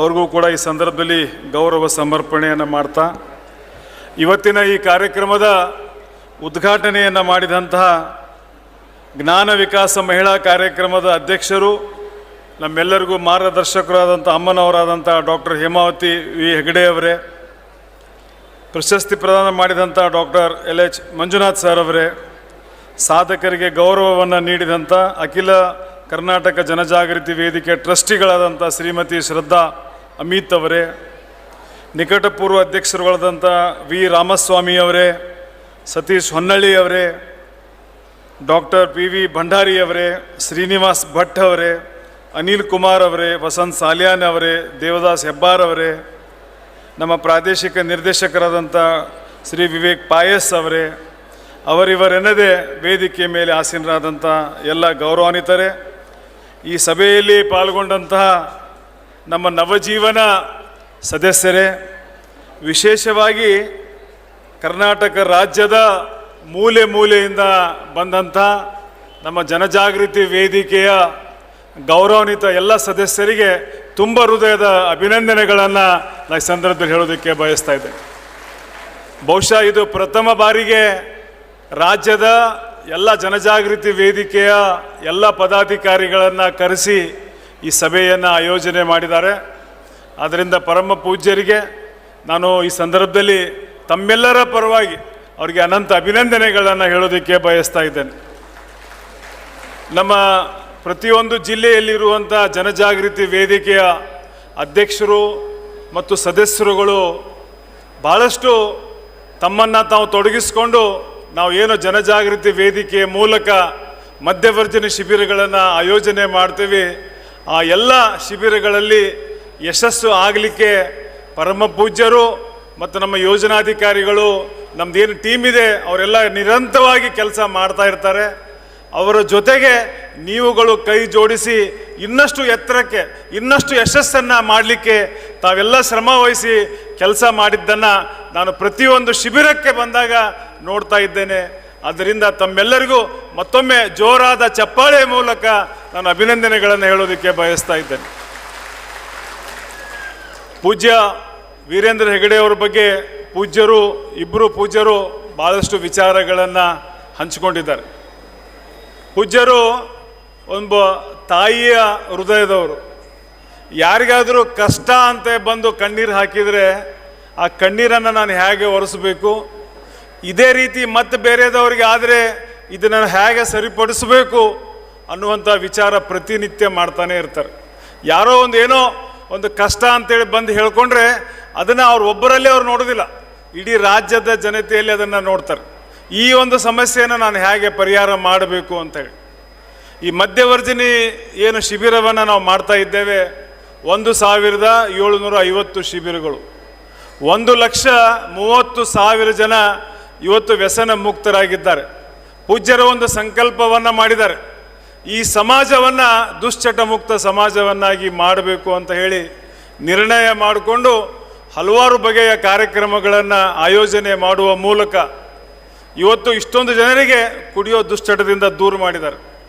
ನಾನು ಒಂದು ಪ್ರಶ್ನೆ ಕೇಳೋದಕ್ಕೆ ಬಯಸ್ತಾ ಇದ್ದೇನೆ. ಇವತ್ತು ಸರ್ಕಾರ ಯಾವುದೇ ಪಕ್ಷದಿರಲಿ, ನಮ್ಮದು ಪಕ್ಷ ಮುಖ್ಯ ಅಲ್ಲ, ರಾಜ್ಯ ಮತ್ತು ಕೇಂದ್ರ ಸರ್ಕಾರಗಳು ಇವತ್ತು ಏನು MRPಗಳನ್ನು ಪ್ರತಿಯೊಂದು ಹಳ್ಳಿಗಳಲ್ಲಿ ಶಹರಗಳಲ್ಲಿ ಪ್ರಾರಂಭ ಮಾಡ್ತಾ ಇದ್ದಾರೆ. ಅವ್ರಿಗೆ ಸ್ವಲ್ಪ ಆದರೂ ಕಿಂಚಿತ್ತಾದರೂ ಸಮಾಜದ ಬಗ್ಗೆ ಕಾಳಜಿ ಇದೆನಾ ಅಂತ. ಯಾಕಂದರೆ ಮೊನ್ನೆ ಒಂದು ಸಂದರ್ಭ ಬಂತು, ನಮ್ಮ ರಾಜ್ಯದ ಎಕ್ಸೈಸ್ ಮಿನಿಸ್ಟರು ಪ್ರತಿಯೊಂದು ಗ್ರಾಮ ಪಂಚಾಯಿತಿಗೆ ನಾವು ಒಂದು MRPಯನ್ನು ಪ್ರಾರಂಭ ಮಾಡ್ತೇವೆ ಅಂತ ಪೇಪರಲ್ಲಿ ಅನೌನ್ಸ್ಮೆಂಟ್ ಮಾಡಿದರು. ನಮಗೆ ದಿಗ್ಭ್ರಮೆ ಆಯಿತು. ಇದ್ದಂಥ MRP ಸೆಂಟರ್ಗಳಲ್ಲಿ ಕುಡುಕರು ಏನು ಇವತ್ತು ಜಾಸ್ತಿ ಆಗ್ತಾ ಇದ್ದಾರೆ, ಅವ್ರನ್ನ ಕಂಟ್ರೋಲ್ ಮಾಡೋಕ್ಕಾಗ್ತಾ ಇಲ್ಲ. ಮತ್ತು ಪ್ರತಿಯೊಂದು ಗ್ರಾಮ ಪಂಚಾಯಿತಿಗಳಲ್ಲೂ ಈ ರೀತಿ ಪ್ರಾರಂಭ ಮಾಡಿಬಿಟ್ರೆ ಸರ್ಕಾರ ಮುಂದೆ ನಮ್ಮ ರಾಜ್ಯ ಇದು ಸಮೃದ್ಧಿ ರಾಜ್ಯ ಆಗೋದಿಲ್ಲ, ಇದು ಕುಡುಕರ ರಾಜ್ಯ ಆಗ್ತದೆ ಅನ್ನುವಂಥ ಚಿಂತನೆ ಪರಮ ಪೂಜ್ಯರು ನಾವು ಎಲ್ಲ ಸೇರಿ ಮಾಡಿದ್ವಿ. ಆವಾಗ ಪ್ರತಿ ಜಿಲ್ಲೆಯಲ್ಲಿ ಜಿಲ್ಲಾಧಿಕಾರಿಗಳ ಕಚೇರಿ ಮುಂದೆ, ತಹಸೀಲ್ದಾರ್ ಕಚೇರಿಗಳ ಮುಂದೆ ನಾವು ಹೋರಾಟವನ್ನು ಮಾಡೋದಕ್ಕೇನು ಪ್ರಾರಂಭ ಮಾಡಿದ್ವಿ. ಸರ್ಕಾರ ಎಚ್ಚೆತ್ತುಕೊಂಡಿತು. ಈಗಿದ್ದಂಥ ಮುಖ್ಯಮಂತ್ರಿಗಳಾದಂಥ ಸಿದ್ದರಾಮಯ್ಯ ಅವರು ಕೂಡಲೇ ಈ ಆದೇಶವನ್ನು ಮಾಡಿ, ಇಲ್ಲ ನಾವು ಯಾವುದೂ ಮತ್ತು ಹೊಸದಾಗಿ ಗ್ರಾಮ ಪಂಚಾಯತ್ವಾರು ನಾವು ಮಾಡೋದಿಲ್ಲ, ಅದನ್ನು ನಾವು ಹಿಂದೆ ಪಡಿತೇವೆ ಅನ್ನುವಂಥ ಮಾತನ್ನು ಅವ್ರ ಬಾಯಿಂದ ಬರಲಿಕ್ಕೆ ಕಾರಣ ಏನಾದರೂ ಇದ್ದರೆ ಅದು ನಮ್ಮ ಧರ್ಮಸ್ಥಳದ ಜನಜಾಗೃತಿ ಮತ್ತು ಗ್ರಾಮಾಭಿವೃದ್ಧಿ ಯೋಜನೆ ಅದಕ್ಕೆ ಮೂಲ ಕಾರಣ ಅಂತ ನಾನು ಹೇಳೋದಕ್ಕೆ ಬಯಸ್ತಾ ಇದ್ದೇನೆ. ಸನ್ಮಿತ್ರರೇ, ಇವತ್ತು ಪೂಜ್ಯರು ಕೇವಲ ಒಂದು ಧರ್ಮಸ್ಥಳದಲ್ಲಿ ಒಬ್ಬ ಧರ್ಮಾಧಿಕಾರಿಯಾಗಿ ಮಂಜುನಾಥ ಸ್ವಾಮಿಯ ಒಂದು ಸೇವೆಯನ್ನು ಮಾಡ್ತಾ ಅವರು ತಮ್ಮ ಸಮಯವನ್ನು ಕಳಿಬೋದಾಗಿತ್ತು. ಆದರೆ ಇವತ್ತು ಅವರು ಸಮಾಜಮುಖಿಯಾಗಿ ಜನರ ಕಣ್ಣೀರನ್ನು ಒರೆಸುವಂಥ ಕೆಲಸವನ್ನು, ಅದು ಮಹಿಳೆಯರ ಸಬಲೀಕರಣ ಆಗಿರ್ಬೋದು. ಮೊದಲು ಒಂದು ಕಾಲ ಇತ್ತು, ಧರ್ಮಸ್ಥಳ ಅಂತಂದರೆ ಸಾಲ ಕೊಡ್ತಾರೆ, ಬಡ್ಡಿ ಇಸ್ಕೋತಾರೆ ಅಂಥೇಳಿ. ಬಟ್ ಅದು ಸುಳ್ಳು. ಕೇವಲ ಹೆಣ್ಣು ಮಕ್ಕಳಿಗೆ ದುಡ್ಡು ಕೊಡೋದು ಅಷ್ಟೇ ಅಲ್ಲ, ಅವರಿಗೆ ಆರ್ಥಿಕವಾಗಿ ಸಬಲರಾಗಬೇಕು. ಒಂದು ಸಮಾಜದಲ್ಲಿ ಕೇವಲ ಒಬ್ಬ ಪುರುಷ ದುಡಿದ್ರೆ ಸಾಲದು, ಅವರ ಮಡದಿ ಅವರ ಜೊತೆ ಸಹಕಾರವನ್ನು ನೀಡಿ ಅವಳು ಕೂಡ ಒಂದು ಉದ್ಯೋಗವನ್ನು ಮಾಡಿದರೆ ಅವರ ಕುಟುಂಬದ ನಿರ್ವಹಣೆ ಭಾಳ ಹಗುರಾಗುತ್ತದೆ ಅಂತ ಹೇಳಿ ಆ ಮಹಿಳೆಯರಿಗೆ ಸಬಲೀಕರಣ ಮಾಡುವಂಥ ಕಾರ್ಯಕ್ರಮಗಳನ್ನು ಮಾಡುವ ಮೂಲಕ ಎಷ್ಟೋ ಜನ ಹೆಣ್ಮಕ್ಳು ಬ್ಯಾಂಕ್ ಅಂದ್ರೆ ಗೊತ್ತಿರಲಿಲ್ಲ, ಮನೆ ಹೊಚ್ಚಲ ದಾಟಿ ಹೋಗಿ ಗೊತ್ತಿರಲಿಲ್ಲ. ಆದರೆ ಈ ಒಂದು ಕಾರ್ಯಕ್ರಮದ ಮುಖಾಂತರ ಪ್ರತಿಯೊಬ್ಬ ಮಹಿಳೆ ಇವತ್ತು ಆರ್ಥಿಕವಾಗಿ ಸಬಲರಾಗಿದ್ದಾರೆ ಮತ್ತು ತಮ್ಮ ಕುಟುಂಬದ ನಿರ್ವಹಣೆಯನ್ನು ಅಷ್ಟೇ ಭಾಳ ಸುಂದರವಾಗಿ ಕಾರ್ಯಕ್ರಮವನ್ನು ನಿರ್ವಹಿಸ್ಕೊಂಡು ಹೋಗ್ತಾ ಇದ್ದಾರೆ. ವಿಧವೆಯರಿಗೆ ಮಾಶಾಸನ ಆಗಿರ್ಬೋದು, ವಯೋವೃದ್ಧರಿಗೆ ಮಾಶಾಸನ ಆಗಿರ್ಬೋದು, ವಿದ್ಯಾರ್ಥಿಗಳಿಗೆ ಸ್ಕಾಲರ್ಶಿಪ್ ಆಗಿರ್ಬೋದು, ಬಡವರಿಗೆ ಮನೆ ಕಟ್ಟಲಿಕ್ಕೆ ಹಣದ ಸಹಾಯ ಆಗಿರ್ಬೋದು, ಹಳ್ಳಿಯಲ್ಲಿರುವಂಥ ಕೆರೆಗಳನ್ನು ಅಭಿವೃದ್ಧಿ ಮಾಡುವ, ಈಗಾಗಲೇ ಪೂಜ್ಯರು ಮಾತನಾಡುವಾಗ ಹೇಳಿದರು, ಪೂಜ್ಯ ವೀರೇಂದ್ರ ಹೆಗಡೆಯವರು ಇಡೀ ಕರ್ನಾಟಕ ರಾಜ್ಯದಲ್ಲಿ 618 ಕೆರೆಗಳನ್ನು ಪುನರ್ಜೀವ ಮಾಡಿ ಅವಕ್ಕೆ ಹೊಸದಾಗಿ ಹೂಳು ತೆಗೆದು ನೀರನ್ನು ತುಂಬಿಸಿ ಲಕ್ಷ ಗಟ್ಟಲೆ ಜನರಿಗೆ ಅದರಿಂದ ಕೃಷಿ ಮಾಡಲಿಕ್ಕೆ, ಅದರಿಂದ ಕುಡಿಯೋ ನೀರಿನ ವ್ಯವಸ್ಥೆಯನ್ನು ಪರಮ ಪೂಜ್ಯರು ಇವತ್ತು ಮಾಡಿಕೊಟ್ಟಿದ್ದಾರೆ. ಸಾಕಷ್ಟು ಅವ್ರ ಕಾರ್ಯಕ್ರಮಗಳನ್ನು ಹೇಳ್ತಾ ಹೋದರೆ ಸಾಕಷ್ಟು ಹೇಳ್ಬೋದು. ಮೊನ್ನೆ ಹುಬ್ಬಳ್ಳಿಗೆ ಪರಮ ಪೂಜ್ಯರು ಬಂದಿದ್ದರು. ಆ ಸಂದರ್ಭದಲ್ಲಿ ನಮ್ಮ ಗ್ರಾಮದಲ್ಲಿ ಒಂದು ಕಲ್ಲಿನ ದೇವಸ್ಥಾನ, ಚಂದ್ರಮೌಳೀಶ್ವರ ದೇವಸ್ಥಾನ ಅಂತ ಇದೆ. ಆ ದೇವಸ್ಥಾನ ಸ್ವಲ್ಪ ಶೀತಲವಾಗಿದೆ. ಪೂಜ್ಯರ ಹತ್ರ ಆ ವಿಷಯವನ್ನು ನಾನು ಪ್ರಸ್ತಾಪನೆ ಮಾಡಿದೆ. ಪೂಜ್ಯರೇ, ನಮ್ಮ ಗ್ರಾಮದಲ್ಲಿ ಈ ಥರ ಒಂದು ದೇವಸ್ಥಾನ ಇದೆ, ಶೀತಲ ಆಗಿದೆ. ನಂದು ಇನ್ನೂ ಮಾತು ಮುಗ್ದಿದ್ದಿಲ್ಲ ಪೂಜ್ಯರಿಗೆ ಹೇಳೋದು. ಹಿಂಗೆ ಸೊನ್ನೆ ಮಾಡಿದರು. ಅವ್ರ ಪಕ್ಕದಲ್ಲಿದ್ದವರು ಒಂದು ಪುಸ್ತಕವನ್ನು ತೆಗೆದುಕೊಂಡು ಬಂದು ಕೊಟ್ಟರು. ಆ ಪುಸ್ತಕದಲ್ಲಿ ಏನಿದೆ ಅಂತಂದರೆ, ಇಡೀ ರಾಜ್ಯಾದ್ಯಂತ ಪುರಾತನವಾದಂಥ ದೇವಸ್ಥಾನ, ಕಲ್ಲಿನ ದೇವಸ್ಥಾನಗಳು ಇವತ್ತೆಲ್ಲಿ ಬಿದ್ದು ಹೋಗಿದ್ದಾವ, ಎಲ್ಲಿ ಹಾಳು ಬಿದ್ದಿದ್ದಾವ, ಅಂಥ ಎಲ್ಲ ದೇವಸ್ಥಾನಗಳನ್ನ ಪುನರ್ಜೀವನ ಮಾಡುವಂಥ ಕೆಲಸ ಇವತ್ತು ಯಾರಾದರೂ ಮಾಡ್ತಾ ಇದ್ರೆ ಪೂಜ್ಯ ಕಾವಂದರು ಅನ್ನುವಂಥ ಮಾತನ್ನು ನಾನು ಹೇಳೋದಕ್ಕೆ ಬಯಸ್ತಾ ಇದ್ದೇನೆ. ನಮ್ಮ ಹಿಂದೆ ಹಿರಿಯರು 800 ವರ್ಷ 1000 ವರ್ಷ ಹಿಂದೆ ಕಟ್ಟಿದಂಥ ದೇವಸ್ಥಾನಗಳು ಇವತ್ತು ಬಿದ್ದ ನಾಶ ಆಗ್ತಾ ಇದ್ದಾವೆ. ಅಂಥವಕ್ಕೆ ಮತ್ತೆ ಜನ್ಮ ನೀಡುವಂಥ ಒಂದು ಅದಕ್ಕೆ ದೇವಸ್ಥಾನಕ್ಕೆ ಒಂದು ಹೊಸ ಆಕಾರವನ್ನು ಕೊಡುವಂಥ ಕೆಲಸ ಇವತ್ತು ಧರ್ಮಸ್ಥಳ ಗ್ರಾಮಾಭಿವೃದ್ಧಿ ಯೋಜನೆಯಿಂದ ಆ ಕಾರ್ಯಕ್ರಮಗಳು ನಡೀತವೆ. ಇಂಥ ಕಾರ್ಯಕ್ರಮ ಅವರು ಮಾಡ್ತಾ ಇಲ್ಲ ಅನ್ನೋದಿಲ್ಲ. ಶಿಕ್ಷಣ ತಾವು ತಗೋಬೋದು, ಎಂಜಿನಿಯರಿಂಗ್ ಕಾಲೇಜ್ ಆಗಿರ್ಬೋದು, ಮೆಡಿಕಲ್ ಕಾಲೇಜ್ ಆಗಿರ್ಬೋದು, ಡೆಂಟಲ್ ಕಾಲೇಜ್ ಆಗಿರ್ಬೋದು, LKG ಇಂದ ಹಿಡಿದು ಡಬಲ್ ಗ್ರ್ಯಾಜುಯೇಷನ್ವರೆಗೂ ಶಿಕ್ಷಣ ಸಂಸ್ಥೆಯನ್ನು ಬೆಳೆಸಿದ್ದಾರೆ. ನಾನು ಮೊನ್ನೆ ಪೂಜ್ಯರಿಗೆ ಹೇಳ್ತಾ ಇದ್ದೆ, ಪೂಜ್ಯರಿಗೆ ನಾನು ಮೈಸೂರಿಗೆ ಹೋಗ್ತಾ ಇದ್ದೀನಿ ಅಂತ. ಅವಾಗ ಒಂದೇ ಮಾತು ಹೇಳಿದ್ದು, ಬೆಟ್ಟದ ಕೆಳಗೆ ನಮ್ಮದೊಂದು MBA ಕಾಲೇಜ್ ಇದೆ, ಆ ಕಾಲೇಜಿಗೆ ನೀವು ಭೇಟಿ ಕೊಡಿ ಅಂತ. ಅಲ್ಲಿ ಹೋಗಿ ನೋಡ್ತೀನಿ ನಾನು. MBA ಕಾಲೇಜ್ ಇಷ್ಟು ಸುಸಜ್ಜಿತವಾದಂಥ MBA ಕಾಲೇಜ್, ಅದಕ್ಕೆ ಇಂಟರ್ನ್ಯಾಷನಲ್ ಅವಾರ್ಡ್ ಕೂಡ ಲಭಿಸಿದೆ. ಪೂಜ್ಯರು ಮಾಡುವ ಕೆಲಸ ಇಂಟರ್ನ್ಯಾಷನಲ್ದವರು ಗುರುತಿಸುವಂಥ ಕೆಲಸವನ್ನು ಮಾಡಿ ಆ MBA ಕಾಲೇಜಿಗೆ ಇಂಟರ್ನ್ಯಾಷನಲ್ ಅವಾರ್ಡ್ ಕೂಡ ಸಿಕ್ಕಿದೆ. ಯಾವುದೇ ಕೆಲಸ ಇರಲಿ, ಸ್ವಚ್ಛತೆ ಇರ್ಬೋದು, ಶ್ರದ್ಧೆ ಇರ್ಬೋದು, ಭಕ್ತಿ ಇರ್ಬೋದು, ಆ ಎಲ್ಲವನ್ನು ಇಟ್ಟುಕೊಂಡು ಅವರು ಮಾಡುವಂಥ ಕೆಲಸ ಕಾರ್ಯಗಳು, ಅವರು ಹೇಗೆ ಕೆಲಸ ಮಾಡ್ತಾರೆ ಅದೇ ರೀತಿ ಅವರ ಒಂದು ಕಾರ್ಯಪಡೆ, ನಮ್ಮ ಮಂಜುನಾಥ್ ಸರ್ ಅವ್ರನ್ನ ಹಿಡ್ಕೊಂಡು ಏನು ಅವರ ಕಾರ್ಯಪಡೆ ಇದೆ, ಕೆಳಗಿನ ಒಬ್ಬ ಸಿಪಾಯಿಯವರೆಗೆ ನಾವೆಲ್ಲರನ್ನ ನೀವು ಪರೀಕ್ಷೆ ಮಾಡಿ ನೋಡ್ಬೋದು.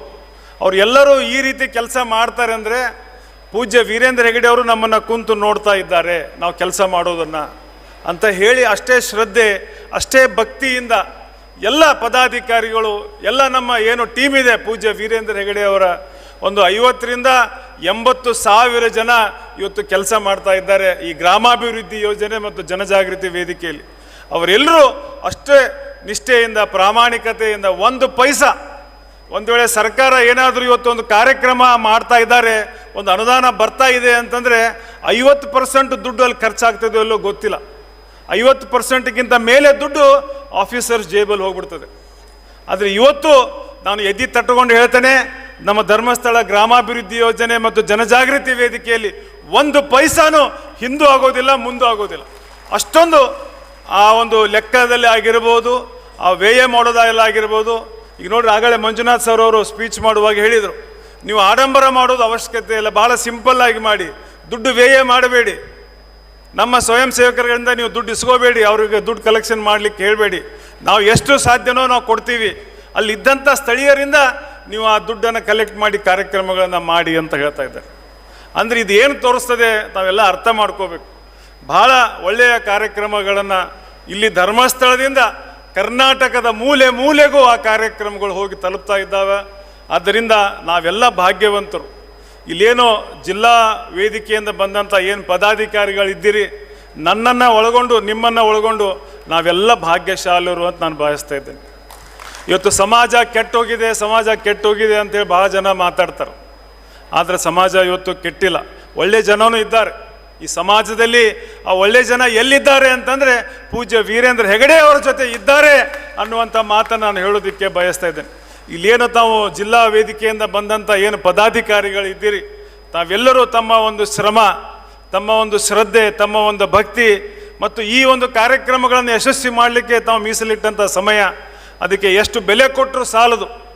ಅಂಥ ಒಂದು ಕಾರ್ಯಕ್ರಮದಲ್ಲಿ ತಮ್ಮನ್ನು ತಾವು ತೊಡಗಿಸಿಕೊಂಡು ಒಂದು ಅಳಿಲು ಸೇವೆಯನ್ನು ತಾವೆಲ್ಲ ಏನು ಮಾಡ್ತಾ ಇದ್ದೀರಿ, ತಮ್ಮೆಲ್ಲರಿಗೂ ಈ ಸಂದರ್ಭದಲ್ಲಿ ಅಭಿನಂದನೆಗಳನ್ನು ಹೇಳ್ತಾ, ಪೂಜ್ಯರು ನಮ್ಮನ್ನೆಲ್ಲ ಉದ್ದೇಶಿಸಿ ಮಾತನಾಡೋರಿದ್ದಾರೆ, ನಾನು ವೇಳೆಯನ್ನು ಭಾಳ ತೆಗೆದುಕೊಳ್ಳೋದಿಲ್ಲ ಅನ್ನುವಂಥ ಮಾತನ್ನು ಈ ಸಂದರ್ಭದಲ್ಲಿ ಹೇಳ್ತಾ, ಅದೇ ರೀತಿ ನಮ್ಮ ಜ್ಞಾನ ವಿಕಾಸ ಮಹಿಳಾ ಕಾರ್ಯಕ್ರಮದ ಅಮ್ಮನವರಾದ ಡಾಕ್ಟರ್ ಹೇಮಾವತಿ ಹೆಗಡೆಯವರು ಕೂಡ ಮಹಿಳೆಯರ ಬಗ್ಗೆ ಅಷ್ಟೇ ಕಾಳಜಿ, ಮಹಿಳೆಯರ ಬಗ್ಗೆ ಚಿಂತನೆ, ಅವರನ್ನು ಮೇಲೆ ಎಬ್ಬಿಸೋದು ಹೇಗೆ, ಅವರಿಗೆ ಉದ್ಯೋಗ ಕಲಿಸೋದು ಹೇಗೆ ಅಂತ ನಿರಂತರ ಪತ್ರಿಕೆಯಲ್ಲಿ ಪ್ರತಿ ತಿಂಗಳ ಮಹಿಳೆಯರ ಬಗ್ಗೆ ಒಂದಿಲ್ಲ ಒಂದು ಅವರ ಒಂದು ಆರ್ಟಿಕಲ್ ಬರ್ತಾನೆ ಇರ್ತದೆ. ಅವರಿಬ್ಬರ ಮಗಳಾದಂಥ ಶ್ರದ್ಧಾ ಅಮಿತ್ ಅವರು ಕೂಡ ತಂದೆ ತಾಯಿಯ ಹೆಜ್ಜೆಯಲ್ಲಿ ಅವರು ಕೂಡ ಹೆಜ್ಜೆಯನ್ನು ಇಡ್ತಾ ಇದ್ದಾರೆ, ಸಮಾಜಮುಖಿಯಾಗಿ ಕೆಲಸವನ್ನು ಮಾಡ್ತಾ ಇದ್ದಾರೆ. ಮಂಜುನಾಥ ಸ್ವಾಮಿ ಅವರ ಕುಟುಂಬಕ್ಕೆ ಹೆಚ್ಚಿನ ಆಯುಷ್ಯ, ಆರೋಗ್ಯ ಮತ್ತು ಜನಸೇವೆ ಮಾಡುವಂಥ ಶಕ್ತಿ ಇನ್ನೂ ದೊಡ್ಡ ಮಟ್ಟಕ್ಕೆ ಆ ಮಂಜುನಾಥ ಸ್ವಾಮಿ ಅವರ ಕುಟುಂಬಕ್ಕೆ ನೀಡಲಿ ಅನ್ನುವಂಥ ಮಾತನ್ನು ಹೇಳ್ತಾ, ನಿಮ್ಮೆಲ್ಲರ ಒಂದು ಜೋರಾದ ಚಪ್ಪಾಳೆಯ ಮೂಲಕ ಅವರೆಲ್ಲರಿಗೂ ಶುಭವನ್ನು ಹಾರೈಸಿ ನನ್ನ ಮಾತುಗಳನ್ನು ಮುಗಿಸ್ತೇನೆ. ಎಲ್ರಿಗೂ ನಮಸ್ಕಾರ. ಅಭಿನಂದನೆಗಳು ಸರ್. ಇಂದಿನ ಕಾರ್ಯಕ್ರಮದ ಅಧ್ಯಕ್ಷರು ಪರಮ ಪೂಜ್ಯ ಕಾವಂದರು. ಕ್ಷಮೆ, ಸಹನೆ, ಉತ್ಸಾಹ, ಸೌಜನ್ಯ, ಹಿತಮಿತ ಮೃದು ವಚನ, ಅಚಲ ನಿರ್ಧಾರ, ದೂರದರ್ಶಿತ್ವ, ಶಾಸ್ತ್ರಕಲೆಗಳಲ್ಲಿ ಆಸಕ್ತಿ, ಸತ್ಯವಾಕ್ಯ, ಉದಾರತೆ ಮೊದಲಾದ ಸದ್ಗುಣಗಳ ಒಕ್ಕೂಟವೇ ಪರಮ ಪೂಜ್ಯ ಡಾಕ್ಟರ್ ಡಿ ವೀರೇಂದ್ರ ಹೆಗ್ಗಡೆಯವರು. ನಮ್ಮ ಪ್ರೀತಿಯ ಕಾವಂದರು. ಇದೀಗ ಅವರಿಂದ ಮಾರ್ಗದರ್ಶನ. ಕ್ಷೇತ್ರದ ಶ್ರೀ ಮಂಜುನಾಥ ಸ್ವಾಮಿಯನ್ನು, ಧರ್ಮದೇವತೆಗಳು ಹಾಗೂ ಅಣ್ಣಪ್ಪ ಸ್ವಾಮಿಯನ್ನು ಪ್ರಾರ್ಥಿಸಿ, ಶ್ರೀ ಚಂದ್ರನಾಥ ಸ್ವಾಮಿಯನ್ನು ಸ್ಮರಿಸಿ, ವೇದಿಕೆಯಲ್ಲಿ ಈಗ ತಾನೇ ಆಶೀರ್ವಚನ ಮಾಡಿ ಉತ್ತಮವಾದ ಮಾರ್ಗದರ್ಶನವನ್ನು ಕೊಟ್ಟಂಥ ಸುಮಾರು 700 ಕಿಲೋಮೀಟರ್ ದೂರದಿಂದ ಆಗಮಿಸಿರ್ತಕ್ಕಂಥ ಅಫ್ಜಲ್ಪುರದ ಶ್ರೀ ವಿಶ್ವರಾಧ್ಯ ಮಣೇಂದ್ರ ಶಿವಾಚಾರ್ಯ ಸ್ವಾಮೀಜಿಯವರಿಗೆ ವಂದಿಸಿ, ಗುಲೇದಗುಡ್ಡದ ಸ್ವಾಮೀಜಿಯವರು ಕೂಡ ಅವ್ರ ಜೊತೆಗೆ ಬಂದು ಇವತ್ತೆರಡು ಹಿತವಚನಗಳನ್ನ ಹೇಳಿದ್ದಾರೆ, ಅವರನ್ನು ಕೂಡ ಈ ಸಂದರ್ಭದಲ್ಲಿ ಗೌರವಿಸಿ, ನಮ್ಮ ಅಖಿಲ ಕರ್ನಾಟಕ ರಾಜ್ಯಾಧ್ಯಕ್ಷರಾದ ರಾಜಣ್ಣ ಕೊರವಿಯವರೇ, ಮಾಜಿ ಅಧ್ಯಕ್ಷರುಗಳೇ ಮತ್ತು ಟ್ರಸ್ಟ್ ನಮ್ಮ ಜನಜಾಗೃತಿ ವೇದಿಕೆ ಎಲ್ಲ ಟ್ರಸ್ಟಿಗಳೇ, ಡಾಕ್ಟರ್ ಮಂಜುನಾಥ್ ಅವರೇ, ಅನಿಲ್ ಅವರೇ ಮತ್ತು ಇಲ್ಲಿ ಆಗಮಿಸಿರುವಂಥ ಜಿಲ್ಲಾ ಜನಜಾಗೃತಿ ವೇದಿಕೆಯ ಎಲ್ಲ ಅಧ್ಯಕ್ಷರೇ, ಸದಸ್ಯರೇ ಮತ್ತು ಮದ್ಯಮುಕ್ತ ಜೀವನ ನಡೆಸ್ತಾ ಇರುವಂಥ ಎಲ್ಲ ಫಲಾನುಭವಿಗಳೇ, ನಿಮ್ಮೆಲ್ಲರಿಗೂ ಕೂಡ ಈ ಸಂದರ್ಭದಲ್ಲಿ ಸ್ವಾಗತಿಸಿ ಒಂದು ಮಾತು ಮೊದಲು ನಾನು ಹೇಳಲಿಕ್ಕೆ ಇಚ್ಛೆ ಪಡ್ತೇನೆ. ಈ ಕಾರ್ಯಕ್ರಮ ನಿಗದಿ ಆದಾಗ ನಮ್ಮ ವಿವೇಕ್ ಪಾಯಸ್ ಅವರು ಬಂದು ಹೇಳಿದರು 5,000 ಮಂದಿ ಬರ್ತಾರೆ ಅಂತ. ಅವ್ರು ಹೇಳಿದ ಕಡಿಮೆ ಸಂಖ್ಯೆ, ಆದರೆ ಈ ಜನ ಗುರುವಾರ ಆದದ್ದರಿಂದ ಕ್ಷೇತ್ರದಲ್ಲಿ ಹೆಚ್ಚು ಜನಸಂದಣಿ ಇರುವುದಿಲ್ಲ ಅಂತ ನಾನು ಯೋಚನೆ ಮಾಡಿದ್ದೆ. ಇವತ್ತು ಬೆಳಿಗ್ಗೆ ನೋಡಿದರೆ ಇಲ್ಲಿ ಮದುವೆಗಳು ಮುಹೂರ್ತ ಚೆನ್ನಾಗಿದೆ ಅಂತ ಇವತ್ತು, ಹಾಗಾಗಿ ಬಹಳ ಜನ ಮದುವೆಗೆ ಬಂದಿದ್ದಾರಂತೆ. ಇನ್ನು ಕೆಲವು ಕಡೆ ಅಯ್ಯಪ್ಪ ಸಮಿತಿಯವರು, ಅಯ್ಯಪ್ಪ ಭಕ್ತರು ಶಬರಿಮಲೆ ಹೋಗೋ ದಾರಿಯಲ್ಲಿ ಬಂದಿದ್ದಾರೆ. ಶಾಲಾ ಮಕ್ಕಳು ಈ ತಿಂಗಳ ಕೊನೆಯೊಳಗೆ, ಡಿಸೆಂಬರ್ ಕೊನೆಯೊಳಗೆ ಯಾತ್ರೆ ಮುಗಿಸಬೇಕಾದ್ದರಿಂದ ಅವರು ಕೂಡ ಈ ಎಲ್ಲ ಜನತೆ ಇಮ್ಮಡಿಯಾಗಿ ಕ್ಷೇತ್ರದಲ್ಲಿ ಇನ್ನು ಸ್ವಲ್ಪ ಅವಕಾಶಗಳು ಕಡಿಮೆ ಆಯಿತು, ನಿಮಗೆ ಸ್ಥಳಾವಕಾಶದ ಕೊರತೆ ಆಗಿದೆ, ಸರಿಯಾಗಿ ವ್ಯವಸ್ಥೆಗಳಾಗಲಿಲ್ಲ ಅಂತ ನಾನು ತಿಳಿದೆ. ಯಾರು ಕೂಡ ಇದ್ರ ಬಗ್ಗೆ ಬೇಜಾರು ಮಾಡ್ಕೊಳ್ಳಬಾರ್ದು. ನಾನು ತುಂಬ ವಿಷಾದಿಸ್ತೇನೆ, ಯಾರಿಗಾದ್ರೂ ಅನಾನುಕೂಲಗಳಾಗಿದ್ದರೆ ಅದ್ರ ಬಗ್ಗೆ ನಾನು ತುಂಬ ವಿಷಾದಿಸ್ತೇನೆ ಅಂತ ಹೇಳ್ತಾ, ನೀವೆಲ್ಲರೂ ಕೂಡ ಸಹನೆಯಿಂದ ನಮ್ಮ ಜೊತೆ ವರ್ತಿಸಿದ್ದೀರಿ, ತಾಳ್ಮೆಯಿಂದ ನೀನು ನಮ್ಮ ಜೊತೆಗಿದ್ದೀರಿ. ನಿಮಗೆಲ್ಲ ಮುಖ್ಯವಾಗಿ ಈ ಸಂದರ್ಭದಲ್ಲಿ ಸ್ವಾಗತವನ್ನು ಬಯಸಿ, ಇವತ್ತು ಜನಜಾಗೃತಿ ವೇದಿಕೆ ಅನ್ನುವಂಥದ್ದು ಕರ್ನಾಟಕದ ಎಲ್ಲ ಭಾಗದಲ್ಲಿ ಪರಿಚಿತವಾಗಿದೆ. ಇಲ್ಲೆಲ್ಲ ನಮ್ಮ ಜೊತೆ ಇರ್ತಕ್ಕಂಥ ಅಧ್ಯಕ್ಷರುಗಳು ಇವರೆಲ್ಲ ಪ್ರತಿಷ್ಠಿತರು, ಗ್ರಾಮದ ತಾಲೂಕಿನ ಜಿಲ್ಲೆಯ ಪ್ರತಿಷ್ಠಿತ ವ್ಯಕ್ತಿಗಳು. ರಾಜಣ್ಣ ಕೊರವಿಯವರಿದ್ದಾರೆ, ರಮಾಸ್ವಾಮಿಯವರಿದ್ದಾರೆ, ಹೊನ್ನಳ್ಳಿಯವರಿದ್ದಾರೆ ಮತ್ತು ಇಲ್ಲಿ ಹಿಂದೆ ಆದಂಥ ಅನೇಕ ಅಧ್ಯಕ್ಷರು. ಇವರೆಲ್ಲ ಏನು ತ್ಯಾಗ ಮಾಡಿದ್ದಾರೆ ಅಂತಂದರೆ, ಈ ಜನಜಾಗೃತಿ ವೇದಿಕೆಯಲ್ಲಿ ಅವರು ಸೇರಬೇಕಾದ್ರೆ ಮೊದಲು ಅವರು ಶತ್ರುತ್ವವನ್ನು ಬೆಳೆಸ್ಕೊಳ್ಬೇಕು. ಭಾಳ ಜನ ಅವರಿಗೆ ಶತ್ರುಗಳಾಗ್ತಾರೆ. ಏನಾಗ್ತಾರೆ ಅಂತಂದರೆ, ಇವರಿಗೆ ಯಾಕೆ ಬೇಕಿತ್ತು ಮಧ್ಯವರ್ಜನ ಶಿಬಿರ ಮಾಡೋದ ಕೆಲಸ ಯಾಕೆ ಬೇಕಿತ್ತು ಅಂತ ಭಾಳ ಜನ ಒಮ್ಮಿದ್ದೊಮ್ಮೆಲೆ ಶತ್ರುಗಳಾಗಿಬಿಡ್ತಾರೆ. ಭಾಳ ಜನಕ್ಕೆ ಎಲ್ಲ ಬೇಡ, ಇವ್ರಿಗೆ ಯಾಕೆ ಈ ಉಸುಬಾರಿ ಬೇಕಿತ್ತು ಅಂತ. ನನಗೆ ನನ್ನ ಮಾವ ಹೇಳ್ತಿದ್ರು, ನೀನೆಲ್ಲ ಒಳ್ಳೆ ಕೆಲಸ ಮಾಡಿದ್ದೀರಿ, ಇದೊಂದು ಯಾಕೆ ಈ ಕಥೆ ಹಚ್ಕೊಂಡ್ರಿ ಇದು ಅಂತ. ಏನು ಅಂತಂದೆ, ಅಲ್ಲ ಈ ಮಧ್ಯವರ್ಜನ ಶಿಬಿರದ ಕೆಲಸ ನಿಮಗೆ ಯಾಕೆ ಮೊದಲು ನಡೆದು ಸಿಕ್ಕಾಪಟ್ಟೆ ಬೈತಾರೆ ನಿಮಗೆ ಅಂತ ನಡೆದೆ. ನನಗೆ ವಿಷಕಂಠ, ನನ್ನ ಮಂಜುನಾಥ ಸ್ವಾಮಿ ಅಂದರೆ ವಿಷಕಂಠ. ಹಾಗಾಗಿ ನಾನು ಕೂಡ ಮೊದಲನೇ 2 ದಿವಸ ಅಥವಾ ಕೆಲವರು ಬೈತಾರೆ ಅಂಥೇಳಿ ಏನೋ ಟೀಕೆ ಮಾಡ್ತಾರೆ, ಏನೋ ಕೆಟ್ಟದ್ದು ಮಾತಾಡ್ತಾರೆ ಅಂಥೇಳಿ ಸತ್ಕಾರ್ಯಗಳನ್ನು ನಿಲ್ಲಿಸಬಾರ್ದು. ನಾನೇ ಮಾದರಿ ಆಗಬೇಕು ಅಂಥೇಳಿ ನಾನು ಅವತ್ತಿಂದ ಇವತ್ತಿನವರೆಗೆ ಈ ಯೋಜನೆ ಬಗ್ಗೆ ನಾನು ಕೆಟ್ಟದ್ದು ಮಾತಾಡಲಿಲ್ಲ. ಒಂದು ಬಾರಿ ನಿಮಗೆ ಮಾಹಿತಿ ಹೇಳಬೇಕಾಗತ್ತೆ. 300 ಜನ ಬೆಳ್ತಂಗಡಿ ತಾಲೂಕಿನಲ್ಲಿ ಮೆರವಣಿಗೆ ಮಾಡಿದರು ಅಂತ ಪತ್ರಿಕೆಯಲ್ಲಿ ಬಂತು. ನಾನು ಬೆಳಗಾಂಗೆ ಹೋಗಿದ್ದೆ. ಬೆಳಗಾಮಿಂದ ಕಾರ್ಯಕ್ರಮ ಮುಗಿಸಿ ರಾತ್ರಿ ಬಂದು ಪತ್ರಿಕೆ ನೋಡ್ತಾನೆ, ಅದರಲ್ಲಿತ್ತು ಬೆಳ್ತಂಗಡಿ ತಾಲೂಕಿನಲ್ಲಿ 300 ಜನ ಮದ್ಯಪಾನ ಬೇಕು ಅಂಥೇಳಿ ಮೆರವಣಿಗೆ ಮಾಡಿದರು. ಮದ್ಯವರ್ಜನ ಮಾಡಿದ್ದಾರೆ, ಮದ್ಯಪಾನ ನಿಲ್ಲಿಸಿದ್ದಾರೆ ಬೆಳ್ತಂಗಡಿ ತಾಲೂಕಿನಲ್ಲಿ. ಇದು ಸರಿಯಲ್ಲ, ನಮಗೆ ಮದ್ಯಪಾನ ಮಾಡಲಿಕ್ಕೆ ಅವಕಾಶ ಕೊಡಬೇಕು ಅಂತ 300 ಜನ ಯಾತ್ರೆ ಮಾಡಿದ್ದಾರೆ. ನನಗೆ ಬಹಳ ಚಿಂತೆ ಆಯಿತು, ನಿದ್ದೆ ಬರಲಿಲ್ಲ ರಾತ್ರಿ. ಬೆಳಿಗ್ಗೆ ಕಾರ್ನಲ್ಲಿಗೆ ಕುಳಿತು ಸುಮಾರು 7 ಗಂಟೆ ನಮಗೆ ಬೇಕಾಗುತ್ತೆ ಧಾರವಾಡದಿಂದ ಇಲ್ಲಿ ಬರಲಿಕ್ಕೆ. ದಾರಿಯಲ್ಲಿ ಬರುವಾಗ ಯೋಚನೆ ಮಾಡ್ತಾ ಬಂದೆ, ಹೀಗಾಯ್ತಲ್ಲ ಯಾಕೆ ಹೀಗಾಯಿತು. ಆಮೇಲೆ ನಾನು ಇಲ್ಲಿ ನಗ್ತಾ ಬಂದೆ. ರಾತ್ರಿ ಹೊತ್ತಿನಲ್ಲಿ ನಮ್ಮ ಯೋಜನೆ ಅಧಿಕಾರಿಗಳು ಬಂದು ನನ್ನನ್ನು ಭೇಟಿಯಾಗಿ ಹೇಳಿದರು, ಸ್ವಾಮಿ ಈ ಥರ 300 ಜನ ಯಾತ್ರೆ ಮಾಡಿದರು, ಮಧ್ಯೆ ಬೇಕು ಅಂತ ಹೇಳಿ ಅವರು ಪ್ರಯಾಣ ಮಾಡಿದರು, ಮೆರವಣಿಗೆ. ನಾನು ಭಾಳ ಸಂತೋಷ ಆಯ್ತು ನನಗೆ ಅಂತಂದೆ. ಯಾಕೆ ಅಂತಂದರೆ ನಮ್ಮ ಜನಜಾಗೃತಿ ವೇದಿಕೆ ಎಷ್ಟು ಪರಿಣಾಮಕಾರಿಯಾಗಿ ಕೆಲಸ ಮಾಡಿದೆ, ಎಷ್ಟು ಯಶಸ್ವಿಯಾಗಿ ಕೆಲಸ ಮಾಡಿದೆ ಅಂದರೆ ಅವರಿಗೆ ನಿದ್ದೆ ಬರಲಿಲ್ಲ, ಅದಕ್ಕೆ ಅವರು ಮೆರವಣಿಗೆ ಮಾಡಿದ್ದಾರೆ ಅಂಥೇಳಿ. ಹಾಗೆ ನಿಮಗೂ ನಾನು ಹೇಳ್ತೇನೆ, ನಿಮಗೆ ಯಾರಾದರೂ ತೆಗಳಿದ್ರೆ ಹೇಳಿ, ಇದು ಮಂಜುನಾಥ ಸ್ವಾಮಿಗೆ ಸಮರ್ಪಣೆ ಆಯಿತು, ನಿಮಗಲ್ಲದು ಮಂಜುನಾಥ ಸ್ವಾಮಿ ಸಮರ್ಪಣೆ. ಅವನು ವಿಷ ಕಂಡು ಎಷ್ಟು ಬೇಕಾದರೂ ವಿಷ ತಗೋತಾನೆ, ಅವನಿಗೇನು ಬೇಜಾರಿಲ್ಲ. ಇನ್ನೊಂದು, ಎಲ್ಲಿಯಾದರೂ ಪ್ರತಿಭಟನೆ ಆದರೆ ನೀವು ತಿಳ್ಕೊಳ್ಳಿ, ಪ್ರತಿಭಟನೆ ಆಗಿರುವಂಥದ್ದು ನಿಮ್ಮ ಯಶಸ್ಸಿನಿಂದಾಗಿ ಅಂತ ತಿಳ್ಕೊಳ್ಳಿ. ನಿಮಗೆ ಸೋಲು ಬಂದರೆ ಯಾರು ನಿಮ್ಮನ್ನು ಪ್ರತಿಭಟನೆ ಮಾಡೋದಿಲ್ಲ, ಯಶಸ್ಸಾದಾಗ ಮಾತ್ರ ನಿಮಗೆ ಪ್ರತಿಭಟನೆ ಮಾಡ್ತಾರೆ. ನಿಮಗೆ ಯಾವಾಗ ಪ್ರತಿಭಟನೆ ಮಾಡ್ತಾರೆ, ನಿಮಗೆ ಇವರು ನಮಗಿಂತ ಬಲವಂತರಾಗ್ತಾ ಇದ್ದಾರೆ, ನಮಗಿಂತ ಹೆಚ್ಚು ಶಕ್ತಿವಂತರಾಗ್ತಾ ಇದ್ದಾರೆ, ನಮಗಿಂತ ಹೆಚ್ಚು ಯಶಸ್ಸು ಸಿಗ್ತಾ ಇದೆ ಆದಾಗ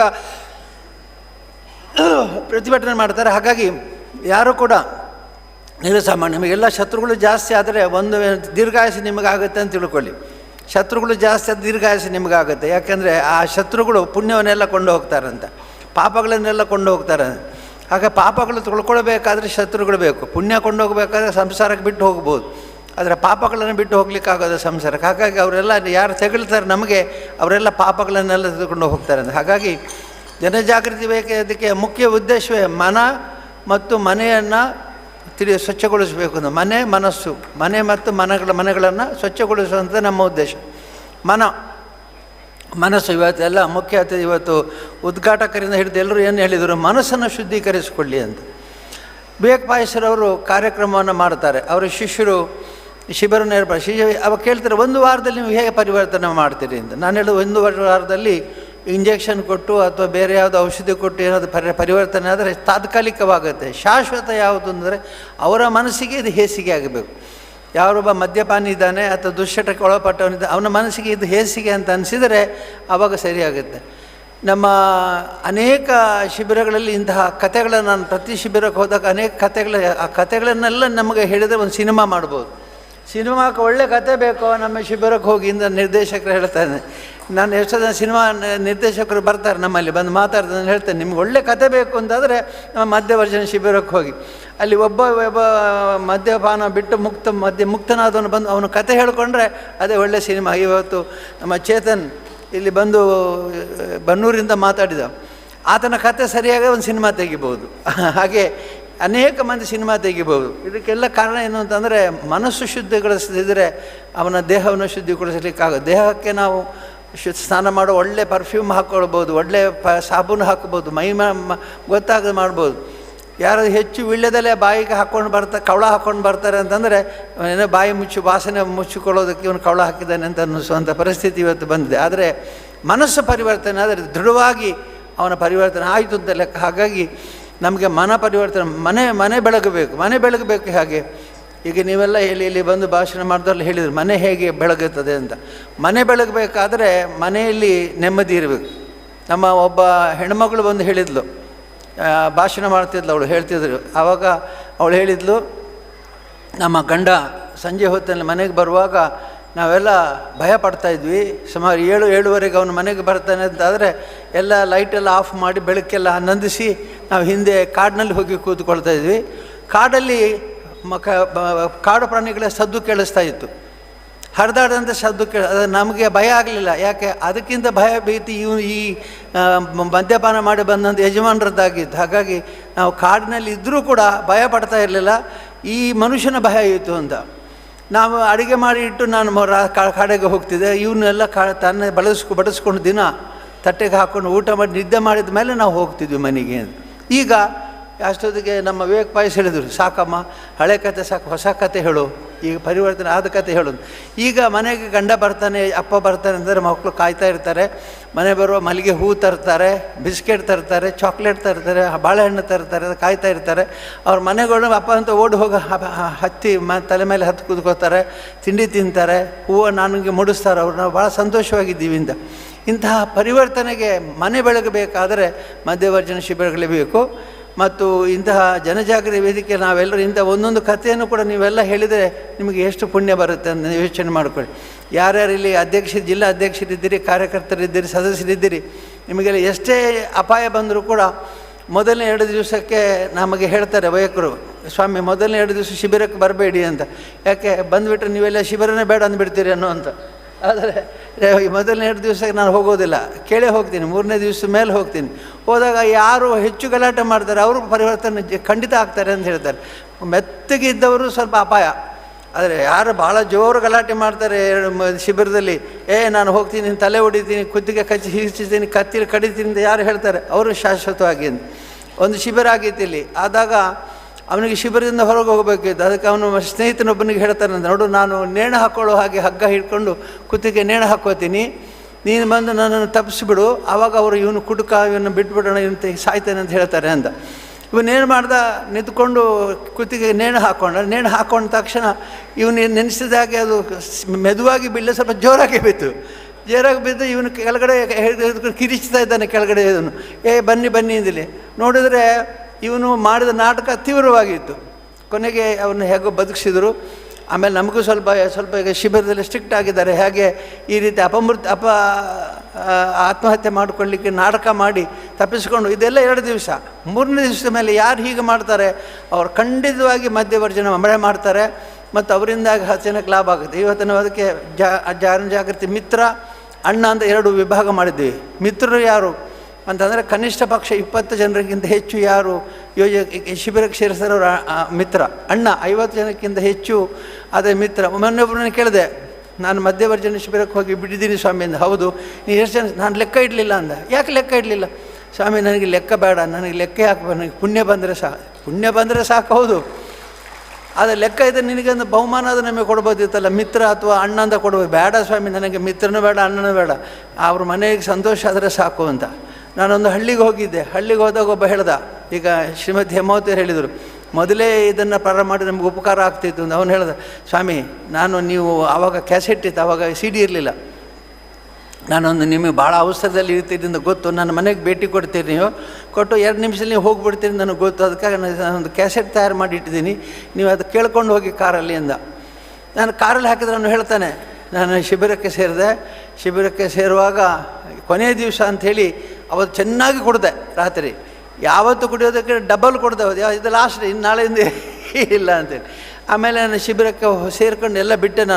ನನಗೆ ಒಂದೇ ಒಂದು ದುಃಖ ಇದೆ ಸ್ವಾಮಿ ಅಂತ ಅವನು ಕ್ಯಾಸೆಟ್ನಲ್ಲಿ ಹೇಳೋದು. ಏನು, ನನ್ನ ಪಕ್ಕದ ಮನೆಯವನು ನೀವೇನೋದಿದ್ರೆ ಒಂದು 6 ತಿಂಗಳ ಹಿಂದೆ ಪ್ರಾರಂಭ ಮಾಡಿ ಅವನು ಬದುಕೊಳ್ತಿದ್ದ. ನನ್ನ ಭಾಳ ಆಪ್ತ ಸ್ನೇಹಿತ ಅವನು ಹೋಗ್ಬಿಟ್ಟ ಈ ದುಶ್ಚಟದಿಂದಾಗಿ. ನನಗೆ ಪಶ್ಚಾತ್ತಾಪ ಏನು ಅಂತಂದರೆ ಅವನು ಸ್ವಲ್ಪ ನೀವೊಂದು 6 ತಿಂಗಳ ಹಿಂದೆ ಪ್ರಾರಂಭ ಮಾಡಿ ಅವನು ಬದುಕೋತಿದ್ದ ಅಂತ. ಇಂತಹ ಅನೇಕ ಪರಿವರ್ತನೆ ಆಗಿ ಮನ ಮತ್ತು ಮನೆ ಬೆಳಗಿದ್ದನ್ನು ನಾವು ಕಂಡಿದ್ದೀವಿ. ಹಾಗೆ ಮನೆ ಮತ್ತು ಮನೆ ಬೆಳಗುವಂಥ ಕೆಲಸ ನೀವೆಲ್ಲರೂ ಮಾಡಬೇಕು, ಮಾಡ್ತಾ ಇದ್ದೀರಿ. ಇವತ್ತು ಯಾರು ಇಲ್ಲಿ ಬಂದಿದ್ದೀರಿ ಇವರೆಲ್ಲರನ್ನ ಅಭಿನಂದಿಸ್ತಾನೆ. ಯಾಕೆಂದರೆ ಮಧ್ಯವರ್ಜನ ಮಾಡಿಕೊಂಡು ನೀವು ದೃಢವಾಗಿದ್ದೀರಿ. ಕೆಲವರಿಗೆ ಮನಸ್ಸು ಚಂಚಲ ಮಾಡುವಂಥ ರೀತಿಯಲ್ಲಿ ಸ್ನೇಹಿತರು ಕಾಲೆಳಿದ್ದಾರೆ. ಅವ್ರು ಹೇಳ್ತಾರೆ, ಒಂದು ದಿವಸ ಕುಡಿದು ಬಿಡೋ, ನಾಳೆ ಬೇಡ ಅಂತಾರೆ. ನಾನು ಕೇಳ್ತೀನಿ ಕೆಲವರಿಗೆ, ನೀವು ಮಧ್ಯವರ್ಜನ ಮಾಡ್ತಿರಲ್ಲ, ಹೌದು, ನಿಮಗೆ ಸ್ನೇಹಿತರು ಸ್ವಲ್ಪ ತೊಂದರೆ ಕೊಡ್ತಾರೆ ಅಂದ್ರೆ. ಕೆಲವರು ಇಲ್ಲ ಅಂತಾರೆ, ಕೆಲವರು ಹೇಳ್ತಾರೆ ಹೌದು ಅಂತಾರೆ. ಏನು ನೀನೇನು ಧರ್ಮಸ್ಥಳ ಯೋಜನೆ ಸೇರಿ ನೀನು ಪರಿವರ್ತನೆ ಶಿಬಿರಕ್ಕೆ ಹೋದ ತಕ್ಷಣ ನೀನು ದೊಡ್ಡ ಮನುಷ್ಯನಾಗಿದ್ದೆ, ನೀನು ಕುಡಿಯೋದಿಲ್ಲ ಅಂದರೆ ಇವತ್ತು 1 ದಿವಸ ಕುಡಿದು ಬಿಡೋದು. ಯಾಕೆ? ಅವನು ಮರ್ಯಾದೆ ಉಳಿಸ್ಕೊಳ್ಳೋದಕ್ಕೆ. ಈಗ 3 ಜನ ಕುಡಿತಾರೆ, ಒಬ್ಬ ಸುಮ್ಮನೆ ಕೂತಿದ್ದಾನೆ ಅಂತಂದರೆ 3 ಜನಕ್ಕೆ ಮುಜುಗರ ಆಗುತ್ತೆ. ಆಗ ಕಂಪನಿಯಿಂದ ಇಂಗ್ಲೀಷಲ್ಲಿ ಒಂದು ಮಾತಿದೆ ಏನಂದರೆ ಕಂಪನಿ ಕುಡಿಯೋದಕ್ಕೆ ಕುಡಿಯೋದು ಅಂತ. ನಾನು ಕುಡಿಯೋದಿಲ್ಲ, ಮತ್ತು ಅವರು ಕುಡಿತಾ ಇದ್ದಲ್ಲ ಅವರಿಗೆ ಜೊತೆಯಾಗಿ ಸಹಾಯ ಮಾಡಲಿಕ್ಕೆ ನಾನು ಕುಡಿತೀನಿ ಅಂತ. ಇಂತಹ ಆಕರ್ಷಣೆಗಳು, ಇಂತಹ ಒತ್ತಡಗಳಿಂದ ತಪ್ಪಿ ನೀವು ಎಲ್ಲ ನಿಂತಿದ್ದೀರಿ. ಅದನ್ನು ಇವತ್ತು ನಿಮಗೆ ವಿಶೇಷವಾಗಿ ನಾವು ಗೌರವ ಕೊಡ್ತಾ ಇದ್ದೇವೆ, ಅಭಿನಂದನೆಗಳನ್ನು ಕೊಡ್ತಾ ಇದ್ದೇವೆ. ನಮ್ಮ ವಿವೇಕ್ ಬಾಯ್ಸರವರು ಭಾಳ ಚೆನ್ನಾಗಿ ಕಾರ್ಯಕ್ರಮ ನಿರೂಪಿಸ್ತಾ ಇದ್ದಾರೆ. ಅವರ ಮಾತುಗಳನ್ನು ಹೇಳ್ತಾರೆ. ಅವರು ಮೊದಲನೇ ದಿವಸ ಆಡಿದ ಮಾತು, ಅವರು ಶಿಬಿರದಲ್ಲಿ ಆಡಿದ ಮಾತು ಕೇಳಿದರೆ ಎಂತಹ ಕಲ್ಲು ಹೃದಯನೂ ಕೂಡ ಕರಗ್ತದೆ ಅಂತ ಹೇಳ್ತಾರೆ. ಅಂತಹ ಮಾತು ಅವ್ರದ್ದಿದೆ. ಆ ಮಾತು ಕೇಳಿದರೆ ಎಂತಹ ಕಲ್ಲು ಹೃದಯದವನಿಗೆ ಕೂಡ ಮನಸ್ಸು ಪರಿವರ್ತನೆ ಆಗಬೇಕು, ಅಂತಹ ಮಾತನ್ನು ವಿವೇಕ್ ಪಾಯಸರು ಹೇಳ್ತಾರೆ ಅಂಥೇಳಿ. ಅವರು ಶಿಷ್ಯರನ್ನು ತಯಾರು ಮಾಡಿ 7 ಜನ ಇದ್ದಾರೆ. ಎಷ್ಟು ಜನ ಹುಟ್ಟು 15 ಮಂದಿ ಇವತ್ತು ಅವರ ಪರಿವಾರ ಇದ್ದಾರೆ. ಎದನಿಲ್ಲಿ ಇವರೆಲ್ಲ ಅವರ ಗರಡಿಯಲ್ಲಿ ತಯಾರಾದವರು. ಇವರು ಬೇರೆ ಬೇರೆ ಕಡೆಗಳೇ ಹೋಗಿ ಶಿಬಿರಗಳನ್ನು ಇವರು ಮಾಡ್ತಾ ಇದ್ದಾರೆ. ಇದಕ್ಕೆಲ್ಲ ಪ್ರೇರಣೆ ಕೊಟ್ಟವರು ಪಾಯಸರವರು. ನಮಗೆ ಎಲ್ಲ ರೀತಿಯಲ್ಲಿ ಅವರ ಅನುಭವವನ್ನು ಕೊಟ್ಟು ಅವರು ಮುಂಚೂಣಿಯಲ್ಲಿ ನಿಂತು ಮಾಡ್ತಾರೆ. ನಮ್ಮ ಟ್ರಸ್ಟಿಗಳು ಇಲ್ಲಿ ಎಲ್ಲ ಟ್ರಸ್ಟಿಗಳಿದ್ದಾರೆ. ಈ ಟ್ರಸ್ಟಿಗಳು ಕೂಡ ಡಾಕ್ಟರ್ ಪಿ ವಿ ಭಂಡಾರಿ ಅವರು, ಡಾಕ್ಟರ್ ಶ್ರೀನಿವಾಸ ಭಟ್ರು ಮತ್ತು ಎಲ್ಲ ಅನೇಕ ಮಂದಿ ಟ್ರಸ್ಟಿಗಳಿದ್ದಾರೆ. ಇವರೆಲ್ಲ ನಮ್ಮ ಶಿಬಿರಕ್ಕೆ ಬರ್ತಾರೆ, ಮಾರ್ಗದರ್ಶನ ಕೊಡ್ತಾರೆ, ತರಬೇತಿ ಕೊಡ್ತಾರೆ ಮತ್ತು ಮುಂಚೂಣಿಯಲ್ಲಿ ನಿಂತು ತಮ್ಮ ಕೆಲಸವನ್ನು ಮಾಡ್ತಾರೆ. ಹಾಗಾಗಿ ಅವ್ರನ್ನೆಲ್ಲರನ್ನೂ ಕೂಡ ಇಲ್ಲಿ ಅಭಿನಂದಿಸಿ, ಡಾಕ್ಟರ್ ಮಂಜುನಾಥರವರು ಈ ಕಾರ್ಯಕ್ರಮದಲ್ಲಿ ಈಗಾಗಲೇ ನಿಮಗೆ ನನ್ನ ಭಾಷೆ ಕಾರ್ಯಕ್ರಮ ಮೊದಲಿಗೆ ಅವ್ರ ಭಾಷೆ, ಯಾಕಂದರೆ ಅವರು ಕನಿಷ್ಠ ಪಕ್ಷ ಒಂದು ತಾಸು ಮಾತಾಡಬೇಕು. ಅವರಿಗೆ ಅಷ್ಟು ವಿಷಯ ಇರ್ತದೆ ಅವರಲ್ಲಿ. ನಾನು ಯಾವಾಗ ಅಲ್ಲಿ ಕೂತ್ಕೊಂಡು ಕಟ್ ಮಾಡ್ತಾ ಇರ್ತೇನೆ ಸಮಯ, ಅದಕ್ಕೆ ಅವ್ರಿಗೆ ಗೊತ್ತು, ಮೊದಲೇ ಮಾತಾಡಿಬಿಡ್ತಾರೆ ಅವರು. ಅವರ ಹತ್ರ ಅಷ್ಟು ವಿಷಯಗಳಿರ್ತವೆ, ಅಷ್ಟು ಮಾತುಗಳನ್ನು ಆಡ್ತಾರೆ ಅವರು. ಅವರ ನಿರಂತರವಾದ ಮಾರ್ಗದರ್ಶನ ಮತ್ತು ನಿರಂತರವಾದ ಕಣ್ಗಾವಲಿನಲ್ಲಿ ಈ ಯೋಜನೆ ಅಧಿಕಾರಿಗಳು ಇದ್ದಾರೆ. ನಮ್ಮ ಕಾರ್ಯಕರ್ತರು ಇವತ್ತು ಭಾಳ ಯೋಜನಾಧಿಕಾರಿಗಳು ಬಂದಿದ್ದೀರಿ, ಜಿಲ್ಲೆ ಯೋಜನಾಧಿಕಾರಿ ಬಂದಿದ್ದೀರಿ, ಮತ್ತು ಪ್ರಾದೇಶಿಕ ನಿರ್ದೇಶಕರುಗಳು ಬಂದಿದ್ದೀರಿ, ಕಾರ್ಯಕರ್ತರು ಬಂದಿದ್ದೀರಿ. ಇವರೆಲ್ಲರೂ ಕೂಡ ನಮ್ಮ ಡಾಕ್ಟರ್ ಮಂಜುನಾಥರ ಕಣ್ಗಾವಲಿದ್ದಾರೆ. ಸ್ವಾಮೀಜಿಯವರು ಹೇಳಿದರು ಕಾರ್ಯಕರ್ತರು ಭಾಳ ಚೆನ್ನಾಗಿ ಕೆಲಸ ಮಾಡ್ತಾರೆ ಅಂತ. ಇದೆಲ್ಲ ಕೆಲಸ ಮಾಡೋದಕ್ಕೆ ಒಂದು ಕಾರಣ ಅಂತಂದರೆ ಮಂಜುನಾಥರವರು ಮತ್ತು ಅನಿಲರ ಕಣ್ಗಾವಲು. ಅವರೆಲ್ಲ ನೋಡ್ತಾ ಇರ್ತಾರೆ, ಅವರ ಕಾರ್ಯಕ್ರಮಗಳನ್ನು ವೀಕ್ಷಿಸ್ತಾ ಇರ್ತಾರೆ. ಇವತ್ತು ಯೋಜನೆ ಯಶಸ್ಸಿಗೆ ಕಾರಣ ಅಂತಂದರೆ ನೀವೆಲ್ಲ ಕಾರ್ಯಕರ್ತರು. ನಿಮ್ಮ ಯಶಸ್ಸಿಗಾಗಿ ನಿಮಗೆಲ್ಲ ನಾನು ಅಭಿನಂದನೆ ಸಲ್ಲಿಸ್ತೇನೆ. ನನಗೆ ಮೊನ್ನೆ ಇಲ್ಲಿ ಒಂದು ಕಾರ್ಯಕ್ರಮ ನಡೆದಿತ್ತು, ಭಜನಾ ಕಮ್ಮಟ ನಡೆದಿತ್ತು. ಅದರಲ್ಲಿ ಇಳೆಯರಾಜ ಅಂಥೇಳಿ ಭಾಳ ಪ್ರಸಿದ್ಧ ತಮಿಳು ಸಿನಿಮಾ ನಿರ್ದೇಶಕರು ಬಂದಿದ್ದರು.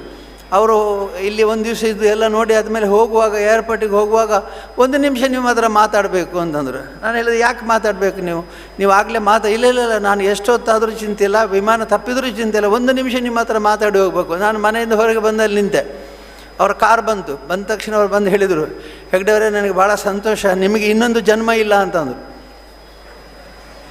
ಇನ್ನೊಂದು ಜನ್ಮ ಇಲ್ಲ ಅಂದೆ. ಅದೇನು ಇಳೆಯರಾಜವರೇ ನೀವು ಹಂಗೆ ಹೇಳ್ತೀರಿ? ಹೌದು ರೀ, ನಿಮಗೆ ಪುಣ್ಯ ಸಂಪಾದನೆ ಮಾಡಲಿಕ್ಕೆ 1000 ದಾರಿ ಇದೆ. ಆದರೆ ನಿಮಗೆ ನಮಸ್ಕಾರ ಮಾಡಿ ಬಂದವರು ಪುಣ್ಯ ಕೊಂಡು ಹೋಗ್ತಾರೆ, ನಿಮ್ಮ ಪುಣ್ಯಗಳನ್ನೆಲ್ಲ ಅವರು ಕೊಂಡು ಹೋಗ್ತಾರೆ. ಆದರೆ ನೀವು ಪಾಪ ಮಾಡದೇ ಇರೋದ್ರಿಂದ ನಿಮಗೆ ಪಾಪದ ಪ್ರಜ್ಞೆ ಇಲ್ಲ. ಇನ್ನೊಮ್ಮೆ ಜನ್ಮ ಪಾಪ ಮಾಡಿ ಇನ್ನೊಮ್ಮೆ ಹುಟ್ಟುವುದಿಲ್ಲ, ನೀವು ಪುಣ್ಯ ಮಾಡಿ ಇನ್ನೊಮ್ಮೆ ಹುಟ್ಟುವುದಿಲ್ಲ. ಯಾಕೆಂದರೆ ಪುಣ್ಯವನ್ನೆಲ್ಲ ನಮಸ್ಕಾರ ಮಾಡಿ ಜನ ಕೊಂಡು ಹೋಗ್ತಾರೆ ಅಂತ ಹೇಳಿದರು. ಇದು ಹೊಸ ವಿಷಯ ನನಗೆ, ನಾನು ಅಷ್ಟವರೆಗೆ ತಲೆಗೆ ಹೋಗಿರಲಿಲ್ಲ. ಅಂತೂ ಇದು ಯಾಕೆ ಇಲ್ಲಿ ಹೇಳ್ತಾ ಇದ್ದೇನೆ ಅಂತಂದರೆ, ನೀವೆಲ್ಲ ಕಾರ್ಯಕರ್ತರು ಮಾಡೋ ಪುಣ್ಯದಿಂದಾಗಿ ನಮಗೆ ಪುಣ್ಯ ಸಂಪಾದನೆ ಆಗ್ತಾನೇ ಇರ್ತದೆ. ಅದನ್ನು ನಾನು ಯಾವತ್ತೂ ಇಟ್ಕೊಳ್ಳೋದಿಲ್ಲ. ಹೇಗೆ ಧರ್ಮಸ್ಥಳದ ಸಂಪತ್ತನ್ನು ಕರಗಿಸಬೇಕು ಹಾಗೆ ಪುಣ್ಯನೂ ಕೂಡ ಕರಗಿಸ್ತಾ ಹೋಗ್ತಾನೆ. ಒಂದು ಪುಣ್ಯ ಕರಗೋದಕ್ಕೆ ಕಾರಣ ಅಂತಂದರೆ ಈ ಮಧ್ಯವರ್ಜನ ಶಿಬಿರ. ಇಲ್ಲಿ ಪುಣ್ಯ ಕರಗ್ತದೆ. ಯಾಕೆಂದರೆ ನಾವು ಒಳ್ಳೆ ಕಾರ್ಯ ಮಾಡುವಾಗ ಜನ ಅದನ್ನು ಸ್ವೀಕಾರ ಮಾಡುವ ಎಷ್ಟು ಪ್ರೀತಿಯಿಂದ ಮಾಡ್ತಾರೆ. ಹೋಗುವ ದಿವಸ ಹೇಗೆ ಸಂತೋಷದ ಹೋಗ್ತಾರೆ ಮನೆಯವರು.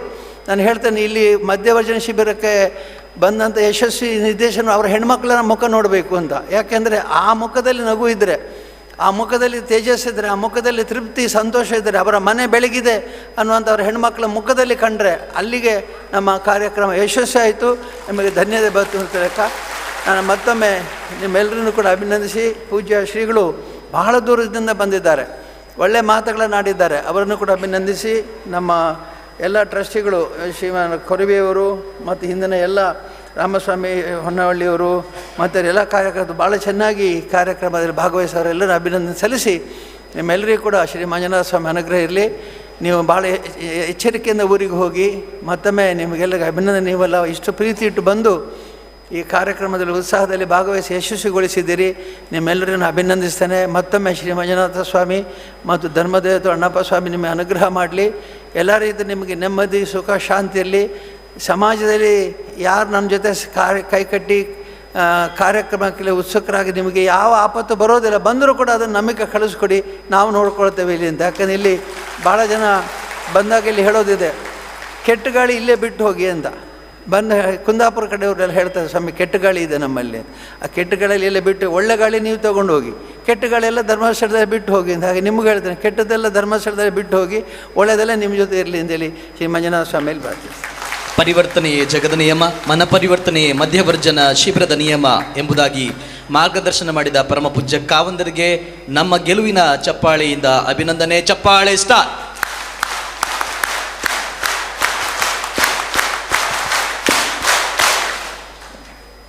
ಕಾರ್ಯಕ್ರಮದ ಅಂತಿಮ ಘಟ್ಟದಲ್ಲಿ ಪರಮ ಪೂಜ್ಯರಿಗೆ ಹಾಗೂ ವೇದಿಕೆಯಲ್ಲಿರುವಂಥ ಎಲ್ಲ ಗಣ್ಯ ಮಹನೀಯರಿಗೆ, ನೆರೆದಿರುವಂಥ ಎಲ್ಲರಿಗೂ ಕೂಡ ಧನ್ಯವಾದ ಸಮರ್ಪಣೆಯನ್ನು ಮಾಡಲಿಕ್ಕಿದ್ದಾರೆ ಶ್ರೀ ಕ್ಷೇತ್ರ ಧರ್ಮಸ್ಥಳ ಗ್ರಾಮಾಭಿವೃದ್ಧಿ ಯೋಜನೆಯ ಮುಖ್ಯ ನಿರ್ವಹಣಾಧಿಕಾರಿಗಳು ಗೌರವಾನ್ವಿತ ಶ್ರೀ ಅನಿಲ್ ಕುಮಾರ್ ಸರ್ ಅವರು.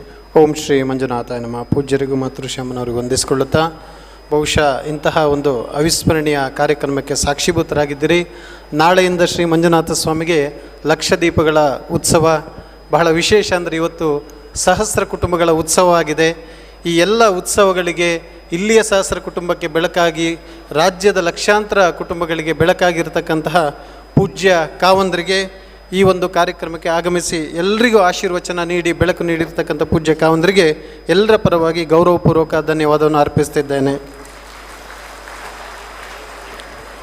ಶ್ರೀಯುತರಾದ ವಿಶ್ವಾರಾಧ್ಯ ಮಳೇಂದ್ರ ಶಿವಾಚಾರ್ಯರವರು ಕಲಿಯುಗದಲ್ಲಿ ವರ್ಣನ ಕೃಪೆಗೆ ಪಾತ್ರರಾಗಿರ್ತಕ್ಕಂಥವರು, ಬಹಳ ಅದ್ಭುತವಾದ ಆಶೀರ್ವಚನ ನೀಡಿದ್ದಾರೆ.